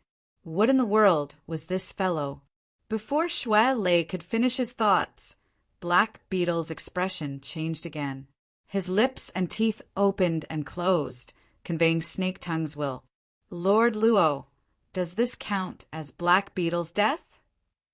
Behind Xue Lei, Luo Nan's voice was low and hoarse, but it was still stable. "It's just an incomplete soul. You've kneaded it into a wrath-like monster." That's one way of putting it. Snake Tongue didn't deny it. The scale of life and death is already fuzzy for us. You say death, I say life. Each has their own standards. But what I want to ask is this. If Lord Luo were to become like this, how would you feel at that time? Of course, I definitely won't treat him as crudely as I treated Black Beetle. I will use the most meticulous techniques to slowly knead him. I will make Lord Luo's soul my most precious collection. Under Snake Tongue's control, Black Beetle bowed over once more. The dark green beetle replaced the position of the brain within the cracked skull. It squirmed slightly. When the time comes, I will reconstruct a more suitable body for Lord Luo to place your dazzling soul. If we're lucky enough, we can often exchange and discuss ideas to perfect the order frame and other geniuses. This is my plan. Chapter 310. Luo Nan didn't respond to Snake Tongue's polite and respectful attitude through Black Beetle. He leaned against the protective glass. His eyelids drooped, and his breathing was rapid. He gave people the feeling that he was growing weaker. The four sides of the poison veil were truly fatal to a person with a terrible constitution like him. If he spoke a few more words under these circumstances, Snake Tongue wouldn't even need to increase her strength. He would collapse on his own. Lord Luo. Snake Tongue still used a civilized and polite greeting. Aside from the irreparable flaw in her host's appearance, there was nothing to nitpick about. Xue Lei couldn't stand this hypocrisy. He opened his mouth to ridicule. No wonder your nickname has the word tongue in it. You really talk a lot of nonsense. I'm truly sorry. I really can't think of anything else to do aside from talking. Snake Tongue urged Black Beetle forward 2 steps. This made Xue Lei feel as if he was facing a great enemy. Black Beetle really wasn't much right now, but if the surrounding poison veil rolled a few more times, Luo Nan would most likely collapse. And this was the reason why Snake Tongue was neither fast nor slow. Xue Lei gritted his teeth. Snake Tongue continued to speak. I could have ended this situation much faster, but I'm ashamed that my cultivation isn't up to par. I can't guarantee that your wisdom and aura will be preserved completely. What kind of information you can leave behind will mostly depend on luck. This will have an extremely high chance of erasing Lord Luo's charismatic theory. It would be too much of a pity. Snake Tongue, Puppeteer, couldn't stand it any longer above Heavenly Ocean Lake. He looked at his watch once more to confirm the time. Even if the Xia City Police and Cloud City Water Village's security department were all trash, they would certainly have reacted by now. What's more, the Xia City branch was behind them. Now that they had finally gained the upper hand, they had to hurry up and put Luo Nen down and snatch him into their hands. Do your own thing well. Snake Tongue's voice directly rang in his ear. It was a warning that was neither light nor heavy. And at this time, Luo Nan, who had been silent all this time, spoke. You guys were asking about Nwang. Isn't that off topic? Idiot, you're still in the mood to chat? Shut up. Hold your breath. Zhang Yingying was already driving at high speed in the metropolis. Her driving points for this year had already been deducted completely, and she still had to spend most of her effort. She was worried about this troublesome thing, and she really wanted to pull the steering wheel off. Nanster, listen to sistering. Don't talk. Xue Lei also wanted to stop Luo Nan from talking, but Luo Nan patted him on the shoulder to comfort him. Black Beetle continued to act as a mouthpiece, helping Snake Tongue and Luo Nan realize the conversation. From my standpoint, and Wang's whereabouts and the like can't move me as much as Lord Luo's theory. Thank you very much. Luo Nan continued to speak in a weak voice. So what you're saying is that we'll continue to discuss this topic until I'm knocked out by the poisonous mist, or until you finish constructing your fortifications. There was suddenly no sound on the viewing platform. Fortifications? Regardless of whether it was Xue Lei, Zhang Yingying, or even Puppeteer, who was on the other side, they once again encountered a barrier to understanding. They were stunned for a time. Snake Tongue probably felt the same way. Only after 5 whole seconds had passed did she speak through Black Beetle, but her tone was much heavier than before. Lord Luo, have you been observing me this entire time? I've been guessing at you. Luo Nan's breathing gradually turned hurried. The minute amounts of poison that had seeped into his body were affecting him more and more clearly, but he still spoke. I was thinking that, with your abilities, if you had acted together with Black Beetle and the others and caught me by surprise, I probably wouldn't have been able to hold on until now. But you didn't come. You just made a lampshade. It's better than nothing. It doesn't make sense for a great killing machine to be ordered around by a logistics personnel. So I guessed. Of course, I had the support of a certain person's intelligence. I thought that you must have come here in an out-of-body state. Admittedly, it's convenient, but it's also weak, especially when facing someone like me who specializes in sensing and mental attacks. Your personality should be more cautious and protective of your body. You haven't launched your final attack yet. Perhaps you're worried that you'll use too much strength and be detected by me. If I really do catch you, your defensive abilities will be inferior to Black Beetle and the others." Snake Tongue was silent for a few seconds before she said, "Has Lord Luo discovered my position?" "I'm not too sure, so I'll listen to you. Let's chat some more." Snake Tongue didn't make a sound. She seemed to be muttering to herself as she pondered over her next move. Xue Lei, Zhang Yingying, and Puppeteer were speechless for a time. So it turned out that there was another confrontation going on the viewing platform, and they were completely unaware of it. Even though Luonan had made it clear, they were still like this. The gazes of Xue Lei and Puppeteer were all focused on Luonan's body, but they were unable to see any clues. Luonan's complexion was still not too good. The protective glass behind him was curved, making it uncomfortable for him to lean against it.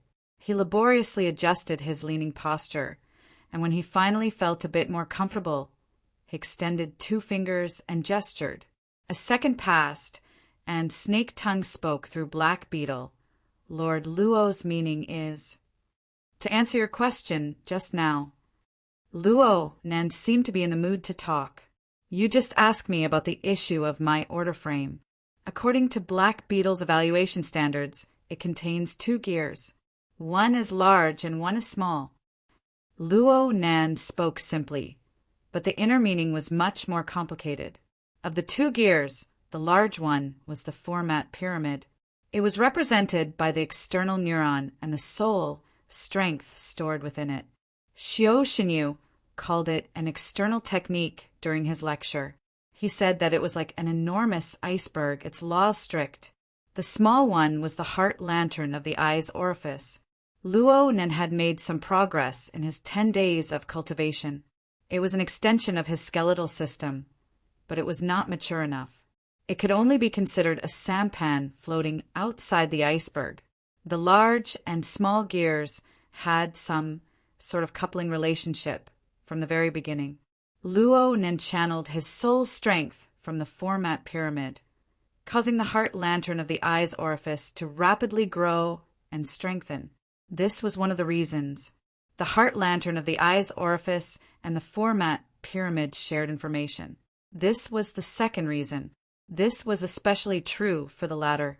At the very beginning, Luonan's clairvoyance on both Black Beetle and Puppeteer's life sketches were obscured by a dense fog, forming interference. After the new coupling relationship took shape, it was like wind passing through a gap. Light illuminated the earth. Most of the dark clouds and turbid mist were swept away from the two's life sketches, and even the entire star river diagram. Layer upon layer was transparent, marvelous beyond compare. It was impossible for Luonan to speak of these details. Rather than saying that he was discussing with Snake Tongue, it would be better to say that he was using the process of speaking to further sort out his thoughts, which were gradually taking shape. Therefore, he didn't care whether or not Snake Tongue responded. He continued speaking, minding his own business. "My problem lies in the fact that the 2 gears aren't on the same order of magnitude. They are too close to each other. They lack a reasonable structure. Even if a coupling relationship is formed, wear and tear is hard to avoid." He turned his face in the direction of the heavenly ocean lake and laughed. He had clearly exposed his shortcomings, but this rare expression made Puppeteer's heart tremble with fear. A special structure is necessary to form a linkage between gears of enormous difference in mass. An intermediate link is necessary. It's like the devil ray. It's rampaging through the crystal pillar, killing countless people. Getting close to it is a dead end. But as long as it's a bit further away, many small fish and shrimps can rely on the food scraps left behind by the devil ray to live quite comfortably. Puppeteer subconsciously looked down at his feet.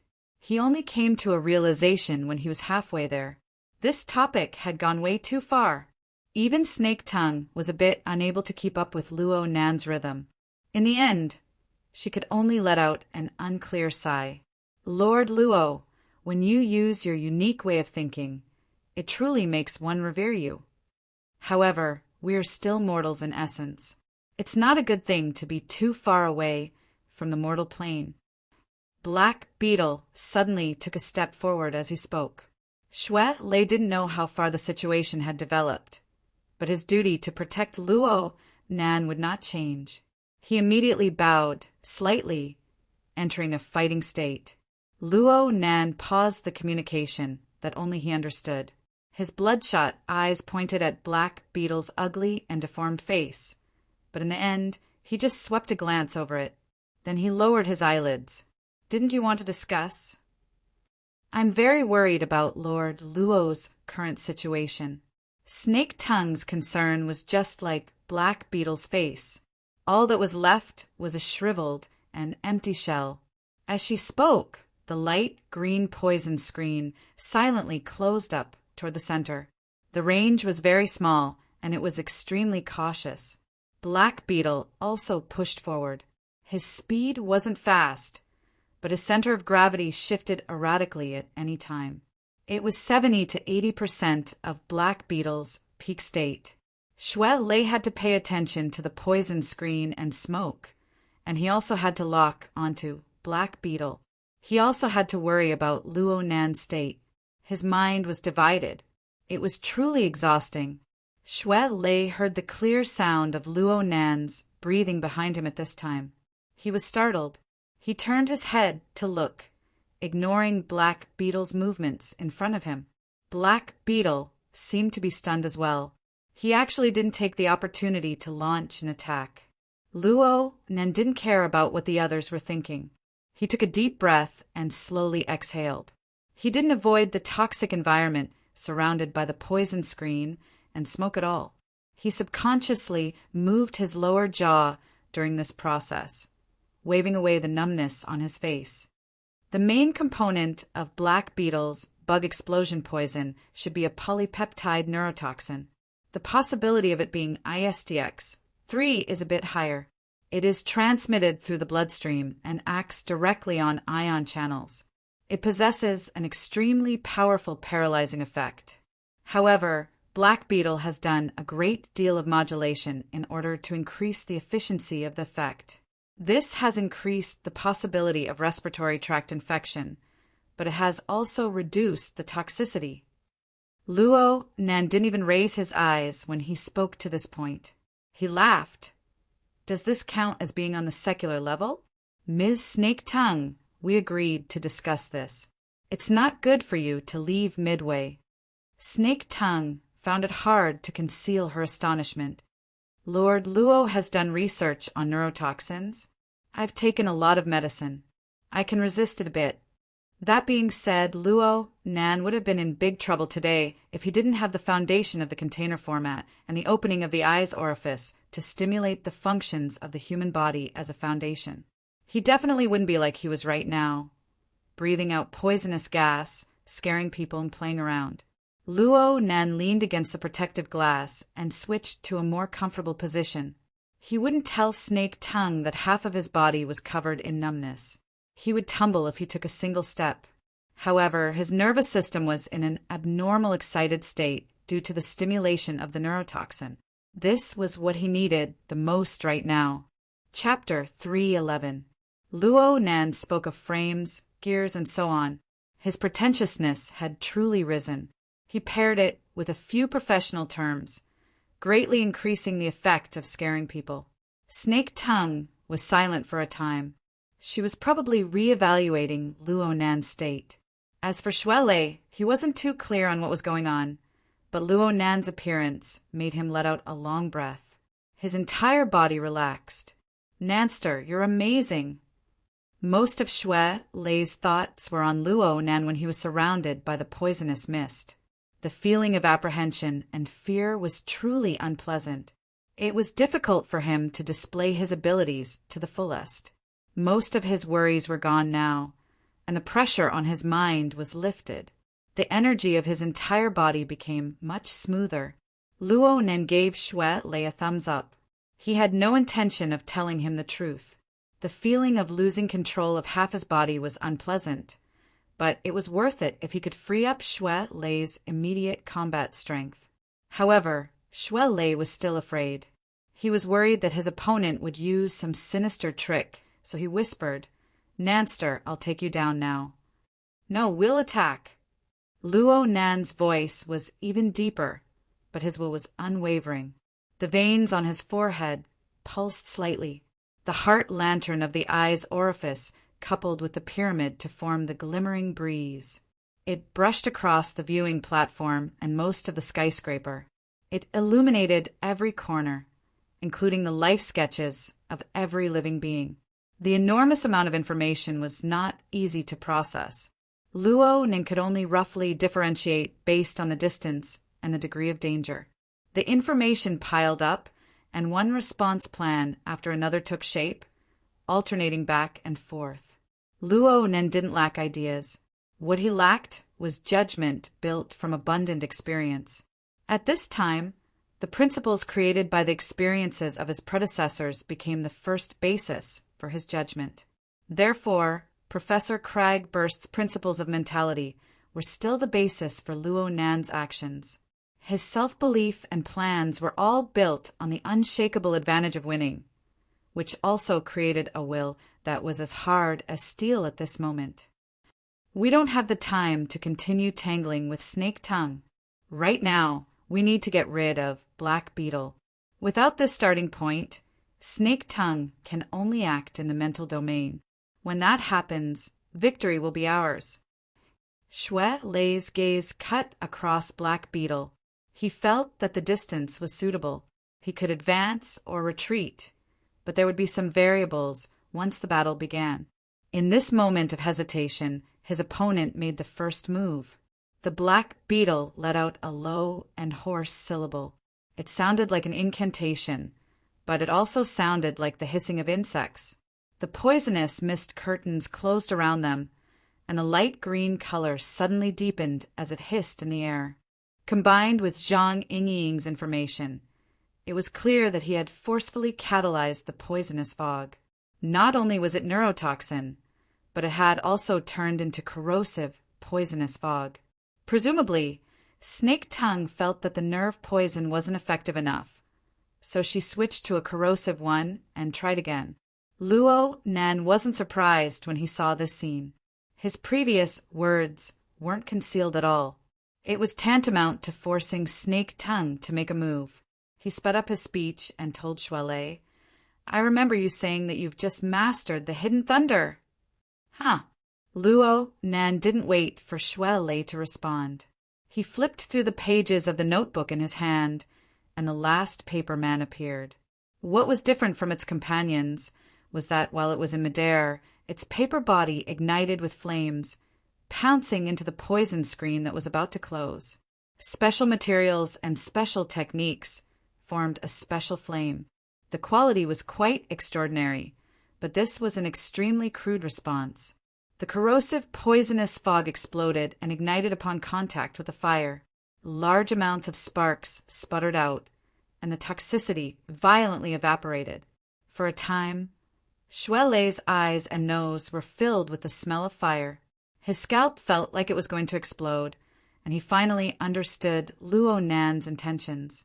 He gritted his teeth and let out a deep roar. The energy around his body was restrained, and then it erupted explosively.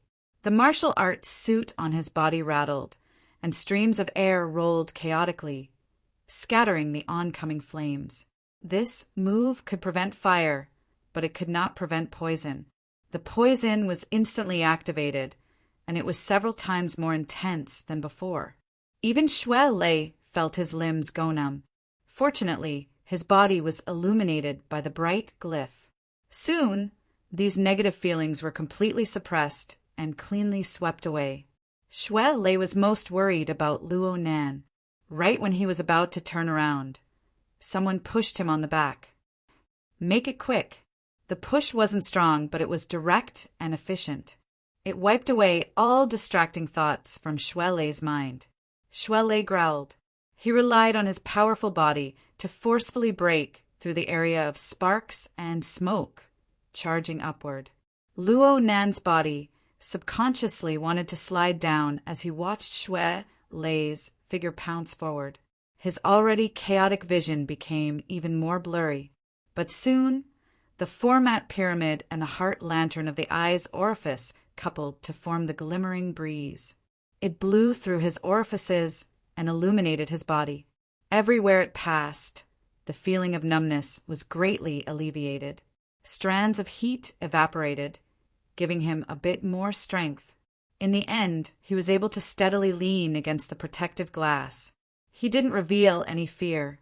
Deep within the mental plane, there was a strange shadow hiding behind layers of defense. It was impossible to detect any flaws. Shui Lei's charge was a move that reversed the situation. Black Beetle had pressed forward to a certain distance, but Shui Lei suddenly pounced forward. His powerful explosive strength made him seem like a fierce tiger crossing a ravine.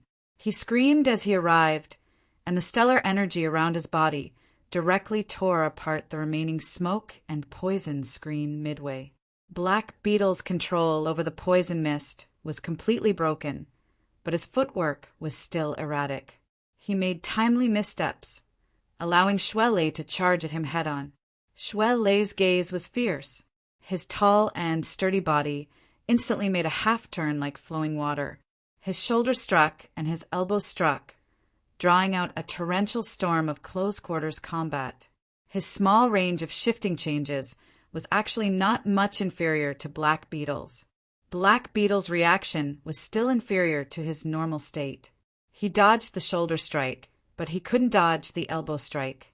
His body suddenly stiffened. Shui Lei seized the opportunity. A low roar burst forth from his throat. Full of energy, he punched out, followed by another. Black Beetle's shoulder, neck, and face suffered heavy blows. At first, there was no sound, but after 3 punches, there was suddenly the sound of thunder. The blows penetrated his skin and flesh, penetrating his brain. The latent energy exploded, and Black Beetle's ugly and deformed head swelled up and then exploded. Within the shattered skull, the beetle's body suddenly shriveled, as if it was about to explode. In reality, it had used this to avoid most of the pressure from the punches. It forcefully shrunk downwards, following the broken blood vessels in Black Beetle's broken body. This scene was demonic and terrifying. However, Shui Lei, who had entered battle mode, turned a blind eye to it. He only followed the flow of energy and hammered down with another punch. The sound of thunder rang out once more. The shoulder, neck, and chest of Black Beetle's broken body were severely deformed and caved in. It was no longer humanoid. Any normal person in such a state would have died 100%. However, Shui Lei still didn't feel too good. His gaze locked onto Black Beetle's broken body, and he hammered down again.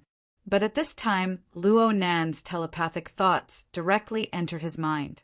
Retreat. Shui Lei didn't even think when he was stimulated. He withdrew his fist force, and his figure flashed back. Black Beetle's severely caved-in chest suddenly swelled at nearly the same beat as Shui Lei.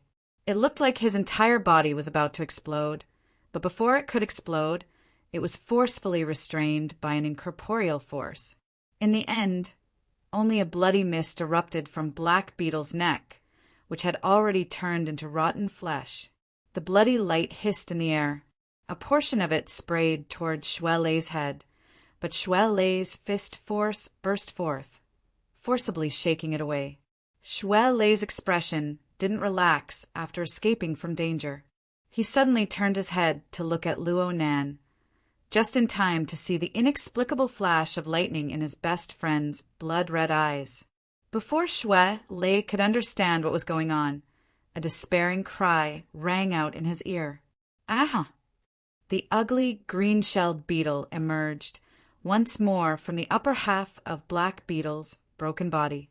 Half of its body fused into the damaged flesh, while the other half, including its head and the hard shell on its back, emitted fiery smoke. The light of flames curled upwards, faintly forming the shape of a human struggling in pain. It was Black Beetle's wraith. Perhaps Black Beetle was clear-headed at this moment, but his resentful emotions had already been reduced to the surface. His screams were filled with despair and fear. His screams were born from his current state of being neither human nor ghost. Snake tongue! Snake tongue! All of Black Beetle's vocal organs had been cleanly destroyed. His screams were actually the materialization of intense negative thoughts. They were like curses, but they were also like begging. Many thanks for your help. An extraordinarily gentle and refined voice quietly entered Black Beetle's ears like a gentle breeze. She used the airflow of the viewing platform as a musical instrument to play, and faintly discernible thoughts seeped in to produce sound. Who would have thought that this was Snake Tongue?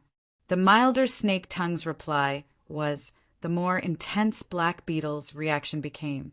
The intense emotions made the light of the flames burn even more. But no matter what, Black Beetle was just a potted plant in a flower pot of flesh and blood.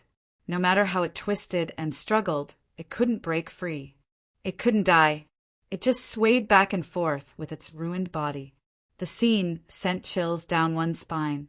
Snake Tongue didn't have the leisure to chat with a fellow whose self-awareness was about to be extinguished. Her tone grew all the more relaxed and gentle. Indeed, many thanks to Black Beetle. He allowed Lord Luo to display his strengths, and he allowed me to use this method to come into contact with Lord Luo. Shui Lei didn't really understand what Snake Tongue meant, but when he heard her tone and the change in her previous sinister methods, he instinctively felt that something was wrong. Nanster. Luo Nen leaned against the protective glass. His blood-red eyes locked onto Black Beetle. The blood that had just stopped flowed down once more, dripping from his chin onto his white coat. Soon, an eye-piercing mark appeared. Black Beetle's body had swelled to the point of explosion just now. Luo Nen had used his soul strength to forcefully interfere with Black Beetle's central gear, forcefully pressing it down. Otherwise, what sprayed out wouldn't have been a bloody mist. Instead, it would have been a standard flesh bomb. Shui Lei might not have been able to withstand it, and Luo Nen would not have been able to withstand the rapidly spreading toxins in the environment. Luo Nan's interference technique was extremely ingenious. He had to have the ability to clearly see through the enemy's foundation. Only then could he do it. However, Snake Tongue was the manipulator of the other side. She had long since buried a trap here. Luo Nan's soul strength had just seeped in when she firmly locked it in place. The soul strength of the two collided head-on for the first time, forming a dangerous deadlock. The flesh bomb would explode with a bang if Luo Nen shrunk back in the slightest. Move back!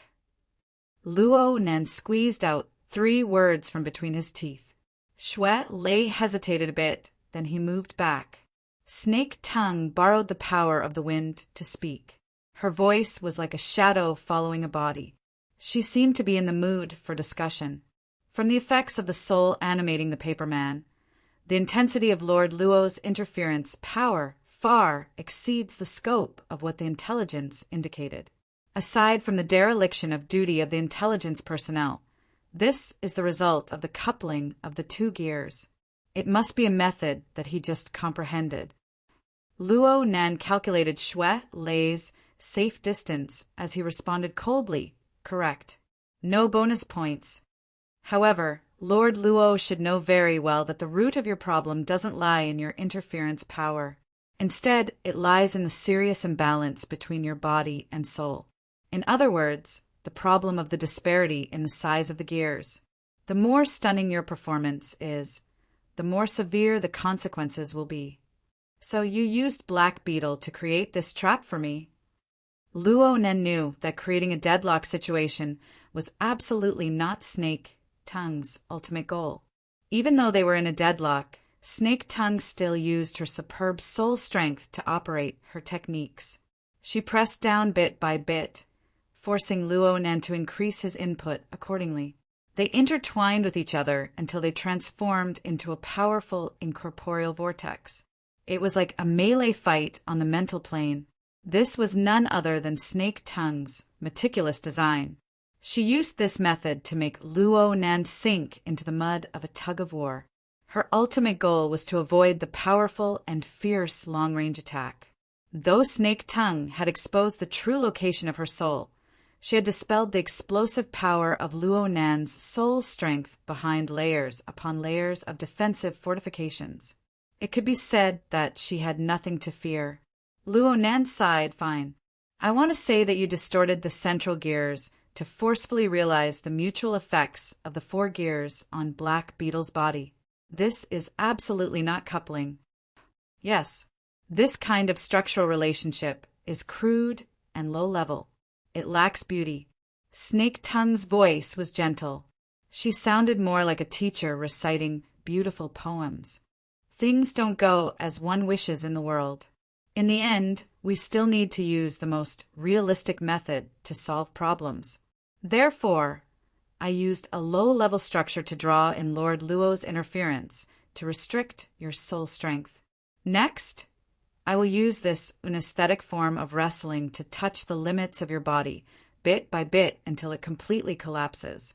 Perhaps it will be hard to retain your light of wisdom like this, but I can still add a top-notch collection to my collection. Collect your ancestor. Shui Lei angrily spat back. His eyes stared fixedly at the remains of Black Beetle's wraith. Even though he didn't understand the details, he knew that the most crucial point was there. It didn't matter if it was a hook or a trap. It was nothing once it was smashed. Though Shui Lei's figure was still moving back, it was smaller. He could counterattack at any time, and his speed would absolutely give his opponent a pleasant surprise. But Luo Nin called out to him once more, "Leister, calm down." It's rare to have someone to chat with. Luo Nan's body couldn't hold on any longer as he spoke. He slowly slid down and sat on the ground. Shui Lei turned to look, and his face flushed red when he saw this. His teeth were about to shatter from gritting them. But even so, Luo Nan still made a pacifying gesture towards him, wanting him to come back. Just as Shui Lei was gritting his teeth and struggling, Luo Nan raised his face slightly. He faced the location of Snake Tongue's sole true body and spoke softly as if he were chatting. "Ms. Snake Tongue, I must correct one of your views. Coupling relationships are divided into coarse and fine, low and high, but most of them are divided into existence and non-existence. If there is, then there is. If there isn't, then there isn't. You can't use coarse and low level as an excuse. Do you agree?" Snake Tongue didn't feel any emotion of admiration when she saw that Luo Nan was able to maintain his composure in the face of a hopeless situation. She just went over her design from beginning to end once more and reconfirmed the strength of the fortifications. Only after everything was confirmed did she laugh softly. "Lord Luo's way of speaking has a sort of arrogance to it. Can I understand that you are the only person who can explain your mother's research field?" Luo Nan really did think it over carefully for a moment before shaking his head and saying, "Not necessarily." Then Lord Luo is deliberately creating a topic to stall for time and wait for reinforcements. Luo Nan was stunned for a moment. Then he immediately said, "Can't we just discuss the matter as it is?" Coupling wasn't a basket that anyone could fit into. An overly broad definition would only diminish its value. Just like the flesh bomb you created, you're only creating conflict and chaos, but you're stingy in building a new order. If you insist on your view, then I also insist that you really don't understand coupling. Over at Heavenly Ocean Lake, Puppeteer had already reached his limit before Snake Tongue could respond. He's just stalling for time. A military shuttle is rushing over. Look at the lights. At the end of the pitch-black curtain of night, nothing could actually be seen. However, it was already the peak hour of work. The lights of the vehicles were a bit chaotic.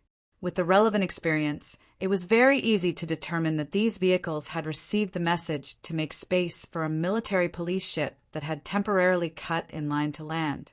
Snake Tongue was calm and collected. It doesn't matter. In the current situation, unless the 3 heavyweights of Xia City rush over, no one will be able to help him out. Puppeteer nearly cursed out loud. You're a soul body. You can come and go as you please. I need time to retreat. He forcefully suppressed his emotions back into his stomach. He also understood that he couldn't keep playing with someone like Snake Tongue, so he decided to retreat first.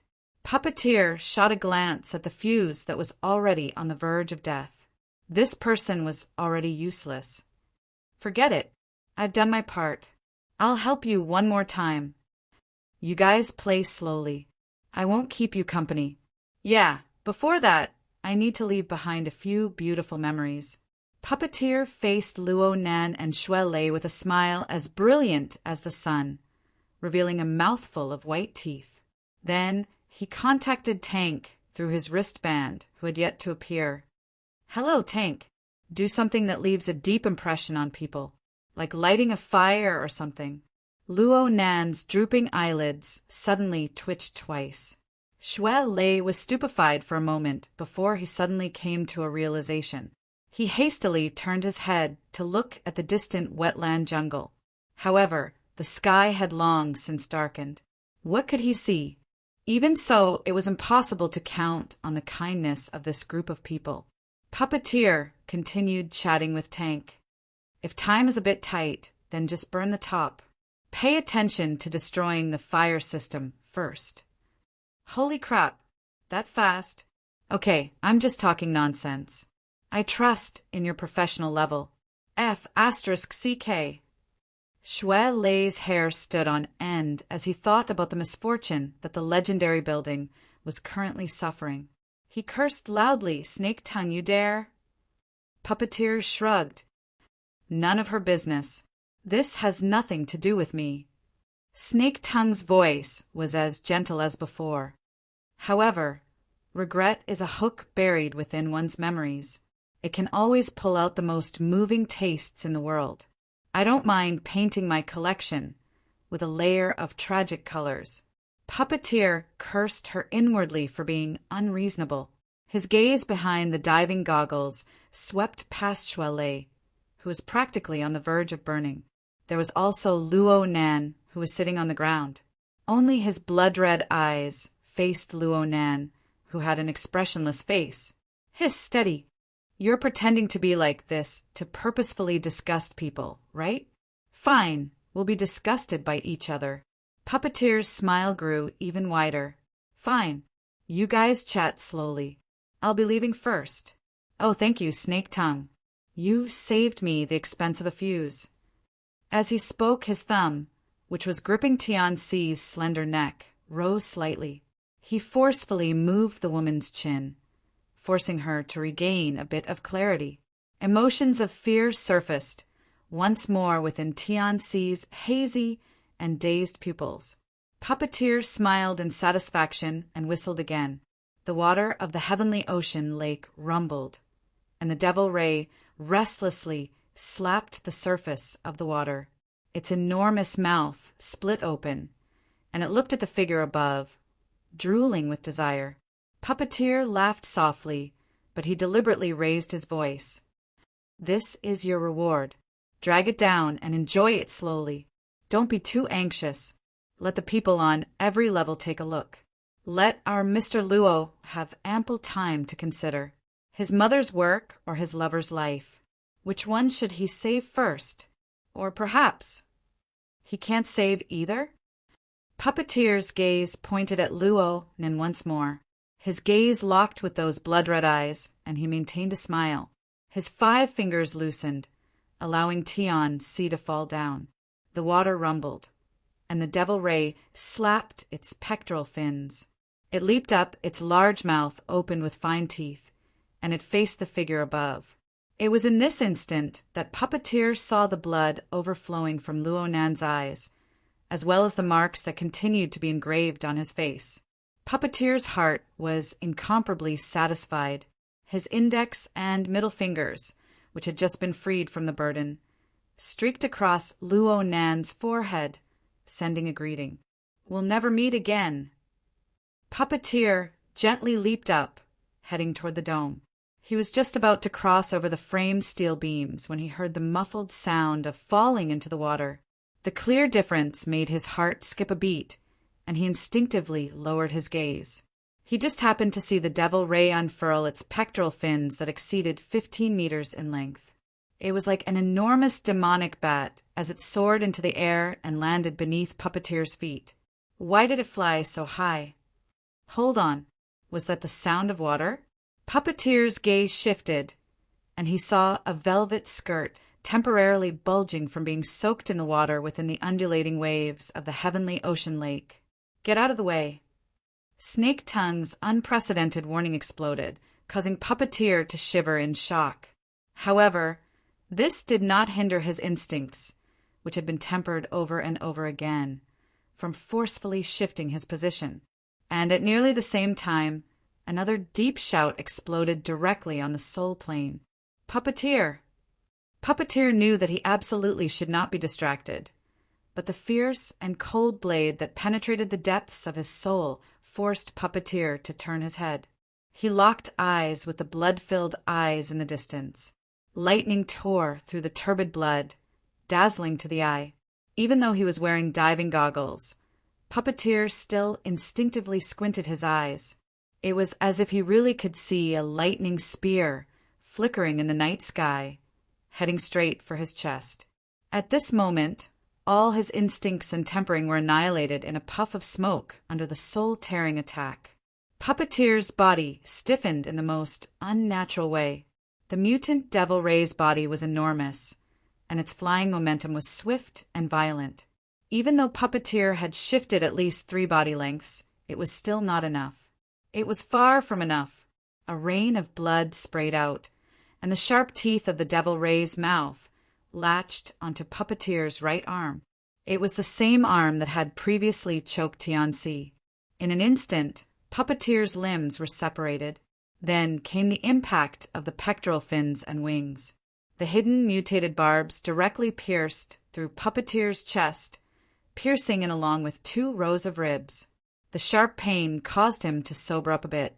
He kicked with all his might, and he actually managed to borrow some strength to fly to the side. However, the over 10-meter-long tail of the whip buzzed as it lashed out, bringing with it the sound of chains shaking. The heavy whip struck Puppeteer right in the face. His diving goggles shattered and splattered, revealing Puppeteer's bulging eyes as well as his exceptionally incredulous expression. In the blink of an eye, all of this was torn to pieces by the powerful pressure that burst forth.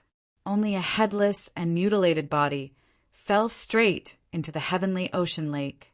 Waves of blood came and went, and very soon it was completely diluted.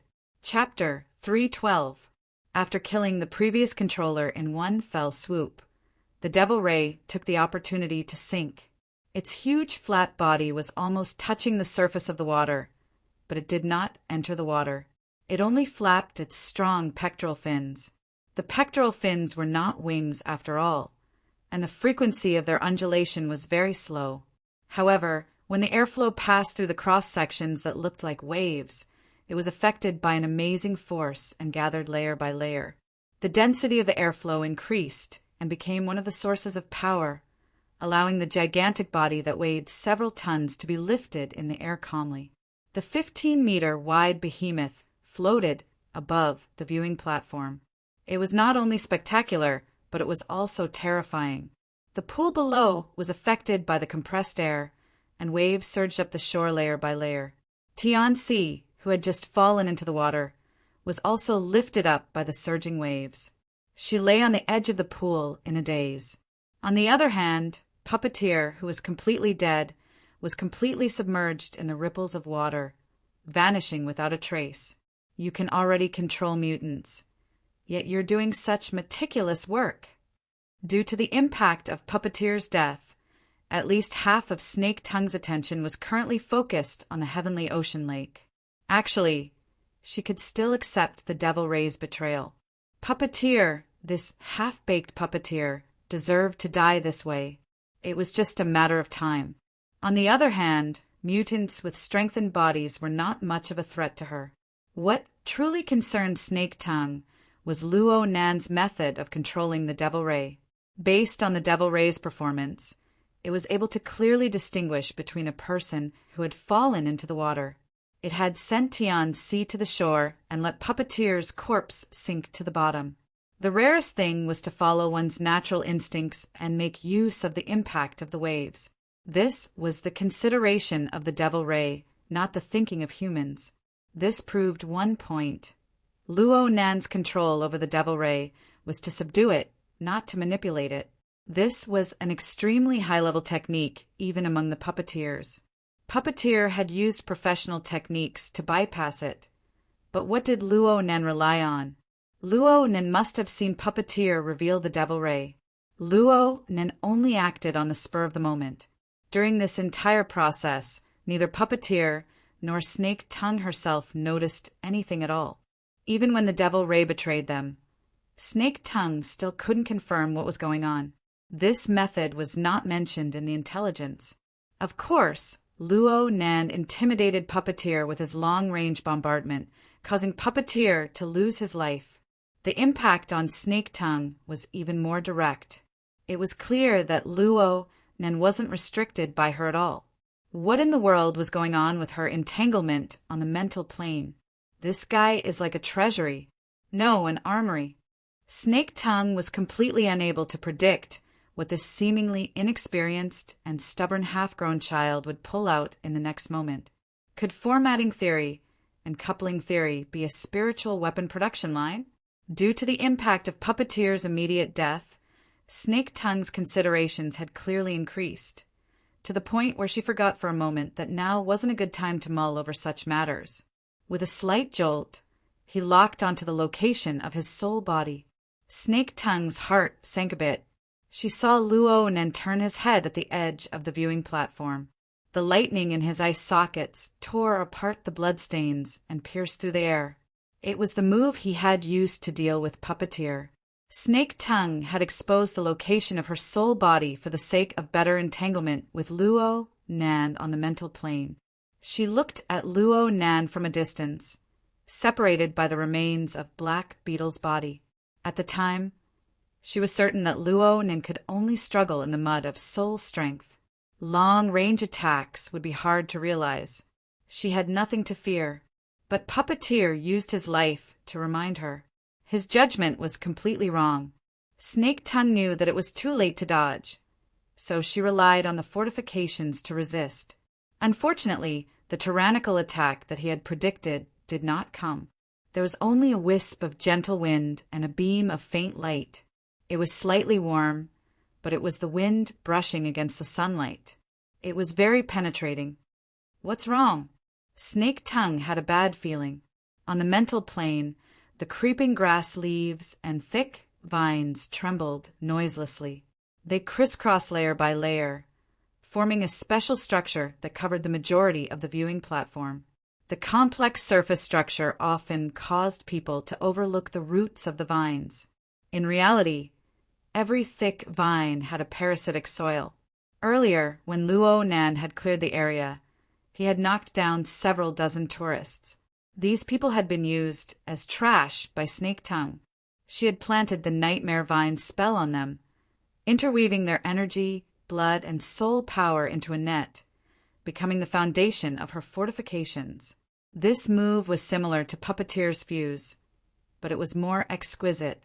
Not only could it divert the mental attack, it could also forcefully stimulate everyone's potential, causing the Nightmare Vine to grow wildly.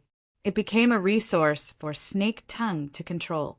It was suitable for both offense and defense. But right now, Luo Nan's mental attack did not come. There was just a gentle breeze blowing and a glimmer of light shining through the gaps in the structure of the Nightmare Vine spell. It was all-pervasive, making Snake Tongue feel that water had already seeped through the layers of fortifications she had constructed. An ominous cloud covered Snake Tongue's mind for the first time. Luo Nan's choice made Snake Tongue even more fearful than his methods. He was a young man. An eye for an eye. After killing a powerful enemy with a backhand, he had come with the momentum of a great victory. He should have carried on the experience of his victory and made persistent efforts in order to achieve victory a second time. But Luo Nan did not. All the intelligence indicated that this child lacked actual combat experience, but he had performed an inconceivable transformation between hard and soft. He had used the most correct and intelligent method to see through the trap of the fortifications. It was very hard to explain this with experience or intuition. It was as certain and natural as copying a standard answer. Snake Tongue knew that if this continued, her foundation would be stripped clean, and that would undoubtedly be the time for Luo Nan's mental attack to completely tear apart her defenses. What to do? 100 thoughts flowed through Snake Tongue's mind, but they were all meaningless. This was because she could no longer see through Luo Nan. Beep, beep. A ringing sound came from Luo Nan's wristband. This was a warning sent by the control center after the fire protection system of gear was cut off. The destruction of the tank continued. It was only a matter of time before the fire started. Luo Nan's face was as gloomy as water. Snake Tongue could feel the irritation within the soul strength that was projected over. A cold killing intent seeped out from the glimmering breeze. It was unreserved. However, Luo Nan's penetrative force was not affected. He just shifted his gaze to the sky above the heavenly ocean lake, pointing straight at the devil ray floating above the water. The sound of water surged, and the devil ray's height increased. Its pectoral fins flapped slightly, and it flew away from the sky above the heavenly ocean lake. It pressed down to the edge of the viewing platform. Luo Nan, Shuelei, and even the remains of Black Beetle and Snake Tongue Soul Body were all placed under the shadow of its flat body. Before Snake Tongue could react to what was going on, the devil ray's pectoral fins lashed out. The remains of Black Beetle in front of her were like a smashed basketball.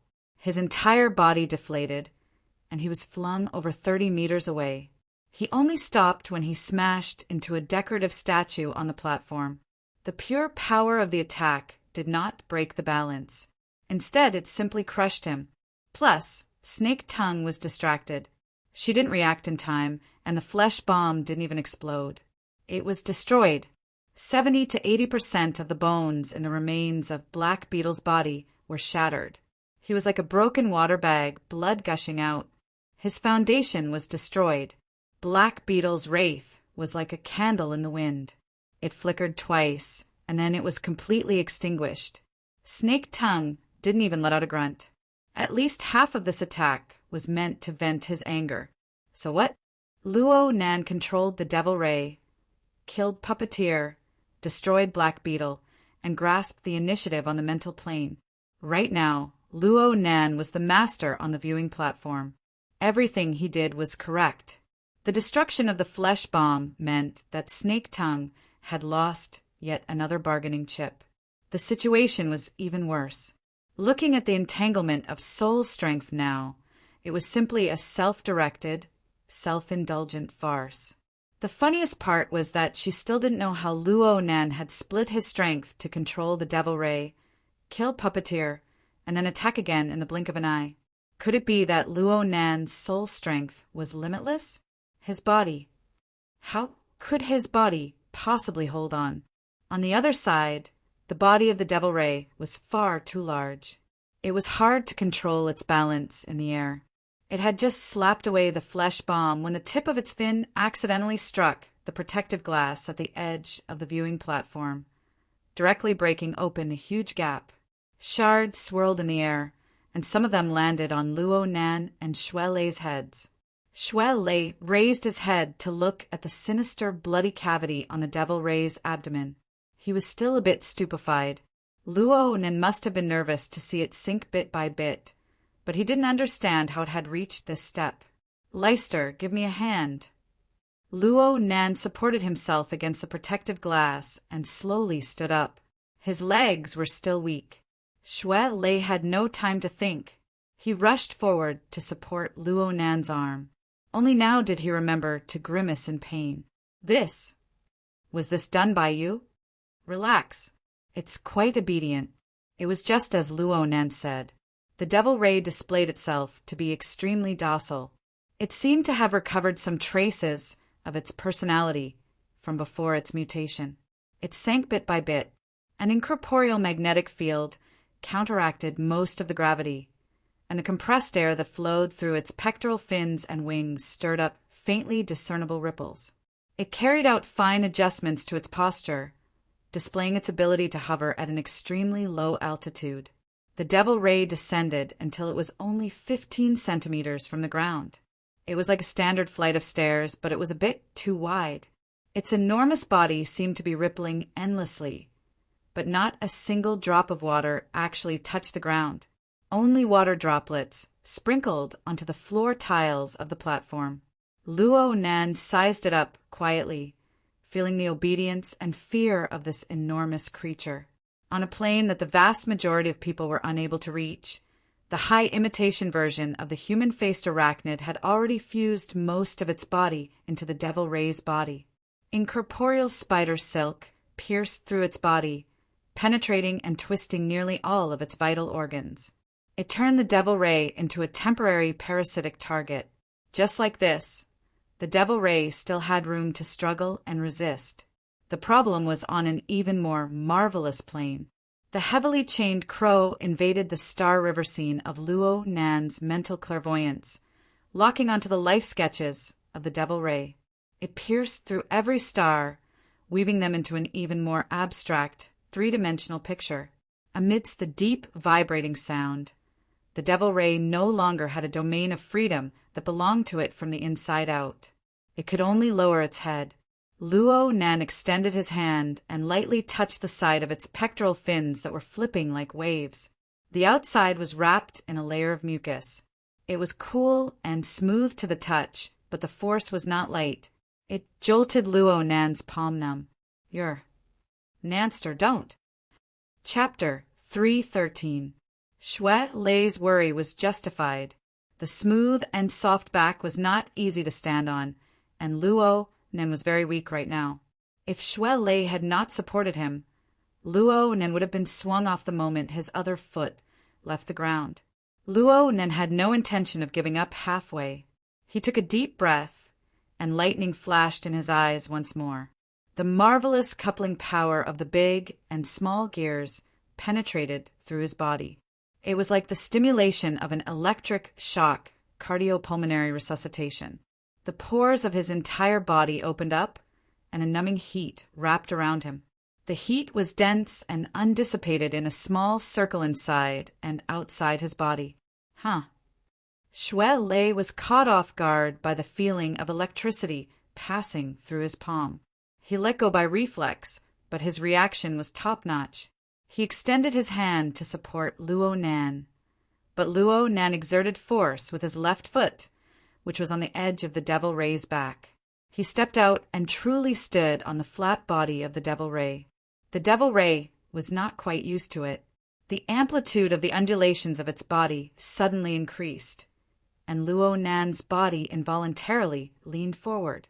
But under the coupling effect of the heart lantern of the eye's orifice, it shone at the right time. Lines filled with foresight were laid out. It was like an incorporeal spider web was laid out on the Devil Ray's back. The marvelous stickiness, the corresponding sense of balance between Luo Nan and the Devil Ray, rapidly increased. Luo Nan's own predictions, his control over the devil ghost fish, and the information sharing mode formed by the coupling of the large and small gears allowed Luo Nan's foresight to penetrate deep into every corner of the devil ghost fish's body. Even the changes in its emotions could be seen. His heart lantern of the eye's orifice had yet to truly reach maturity, but the changes that came from the coupling had already exceeded the limits of the heart lantern of the eye's orifice. Jim Master Xiao spoke of a heart lantern, a candle illuminating the 9 hells. Luo Nan had yet to see the 9 hells, but he was not inferior to Jim Master Xiao in the heart abyss. Aside from the separation of skin and flesh, Luo Nan and the Devil Ray could be said to be one body. They existed around Luo Nan's will. Under this state, Luo Nan took a step, and the force of his body leaning forward was eliminated. He swayed slightly and he grasped balance. He seemed to be in danger, but he was actually stable. The devil ray beneath him rippled endlessly. Luo Nen thought for a bit and simply stopped moving.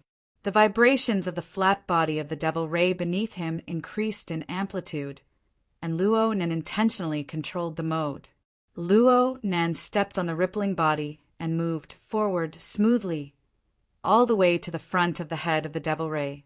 His thoughts stirred slightly, and the two long fins of the devil ray flipped over. These things were originally used by the devil ray to assist in hunting. Right now, Luo Nan was using them as handrails. He borrowed strength to stand steadily atop the devil ray's enormous body. The devil ray felt a bit awkward being gripped by Luo Nan's head fins. But right now, it was intimidated by Luo Nan's gloomy thundercloud-like emotions.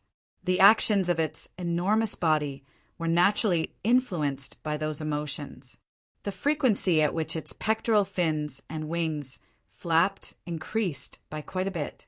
"Nanster, don't be rash."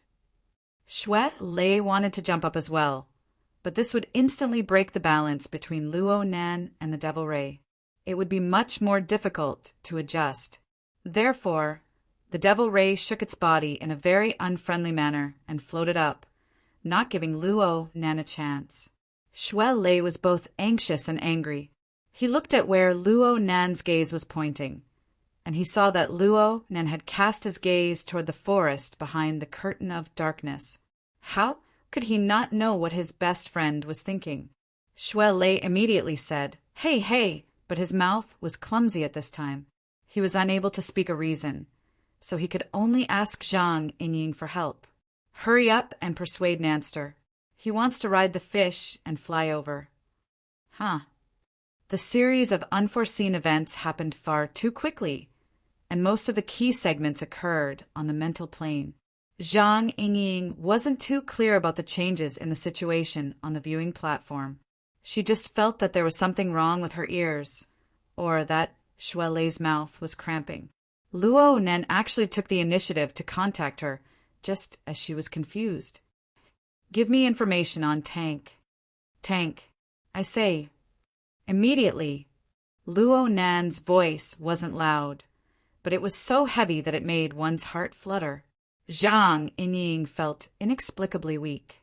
She mumbled, "That fellow's physical qualities are excellent. His hard body skills are especially outstanding. He can temporarily increase his defensive power. That's all." "Strong defensive power, huh?" Luo Nan looked as if he understood something. "What's going on over there? Hey, Luo Nan, Oops. Before Zhang Yingying could finish speaking, a terrifying deep howl rumbled over from the other side. Her heart suddenly clenched, and she felt her blood sink. Her brain went dizzy, and her entire body felt bad. She practically cut off the communication by reflex.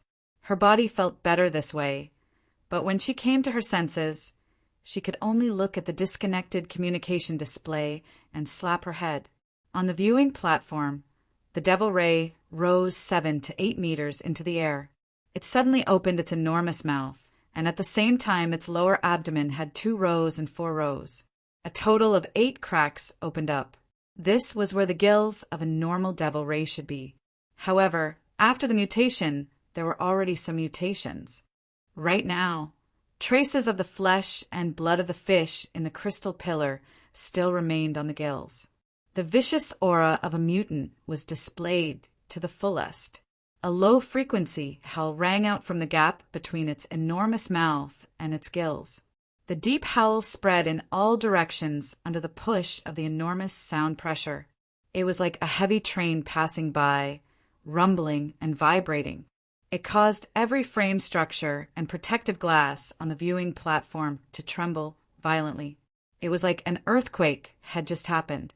However, this deep howl only lasted for less than 5 seconds before the platform suddenly went silent.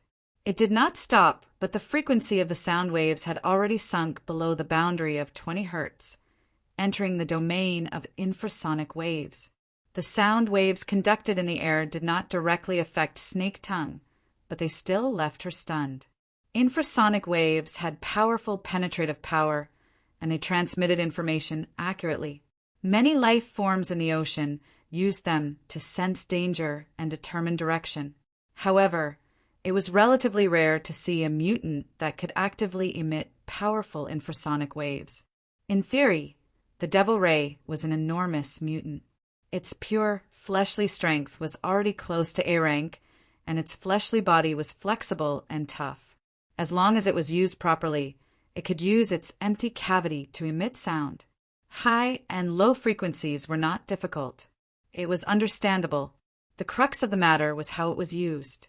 Perhaps the Devil Ray possessed the physical conditions to release shockingly powerful infrasound waves, but this was definitely not its innate ability. Even after it had mutated, it was still the same. Otherwise, its method of hunting for food would have undergone an astonishing change. The management of Cloud City Water Village would not have placed such a dangerous creature in the Crystal Pillar.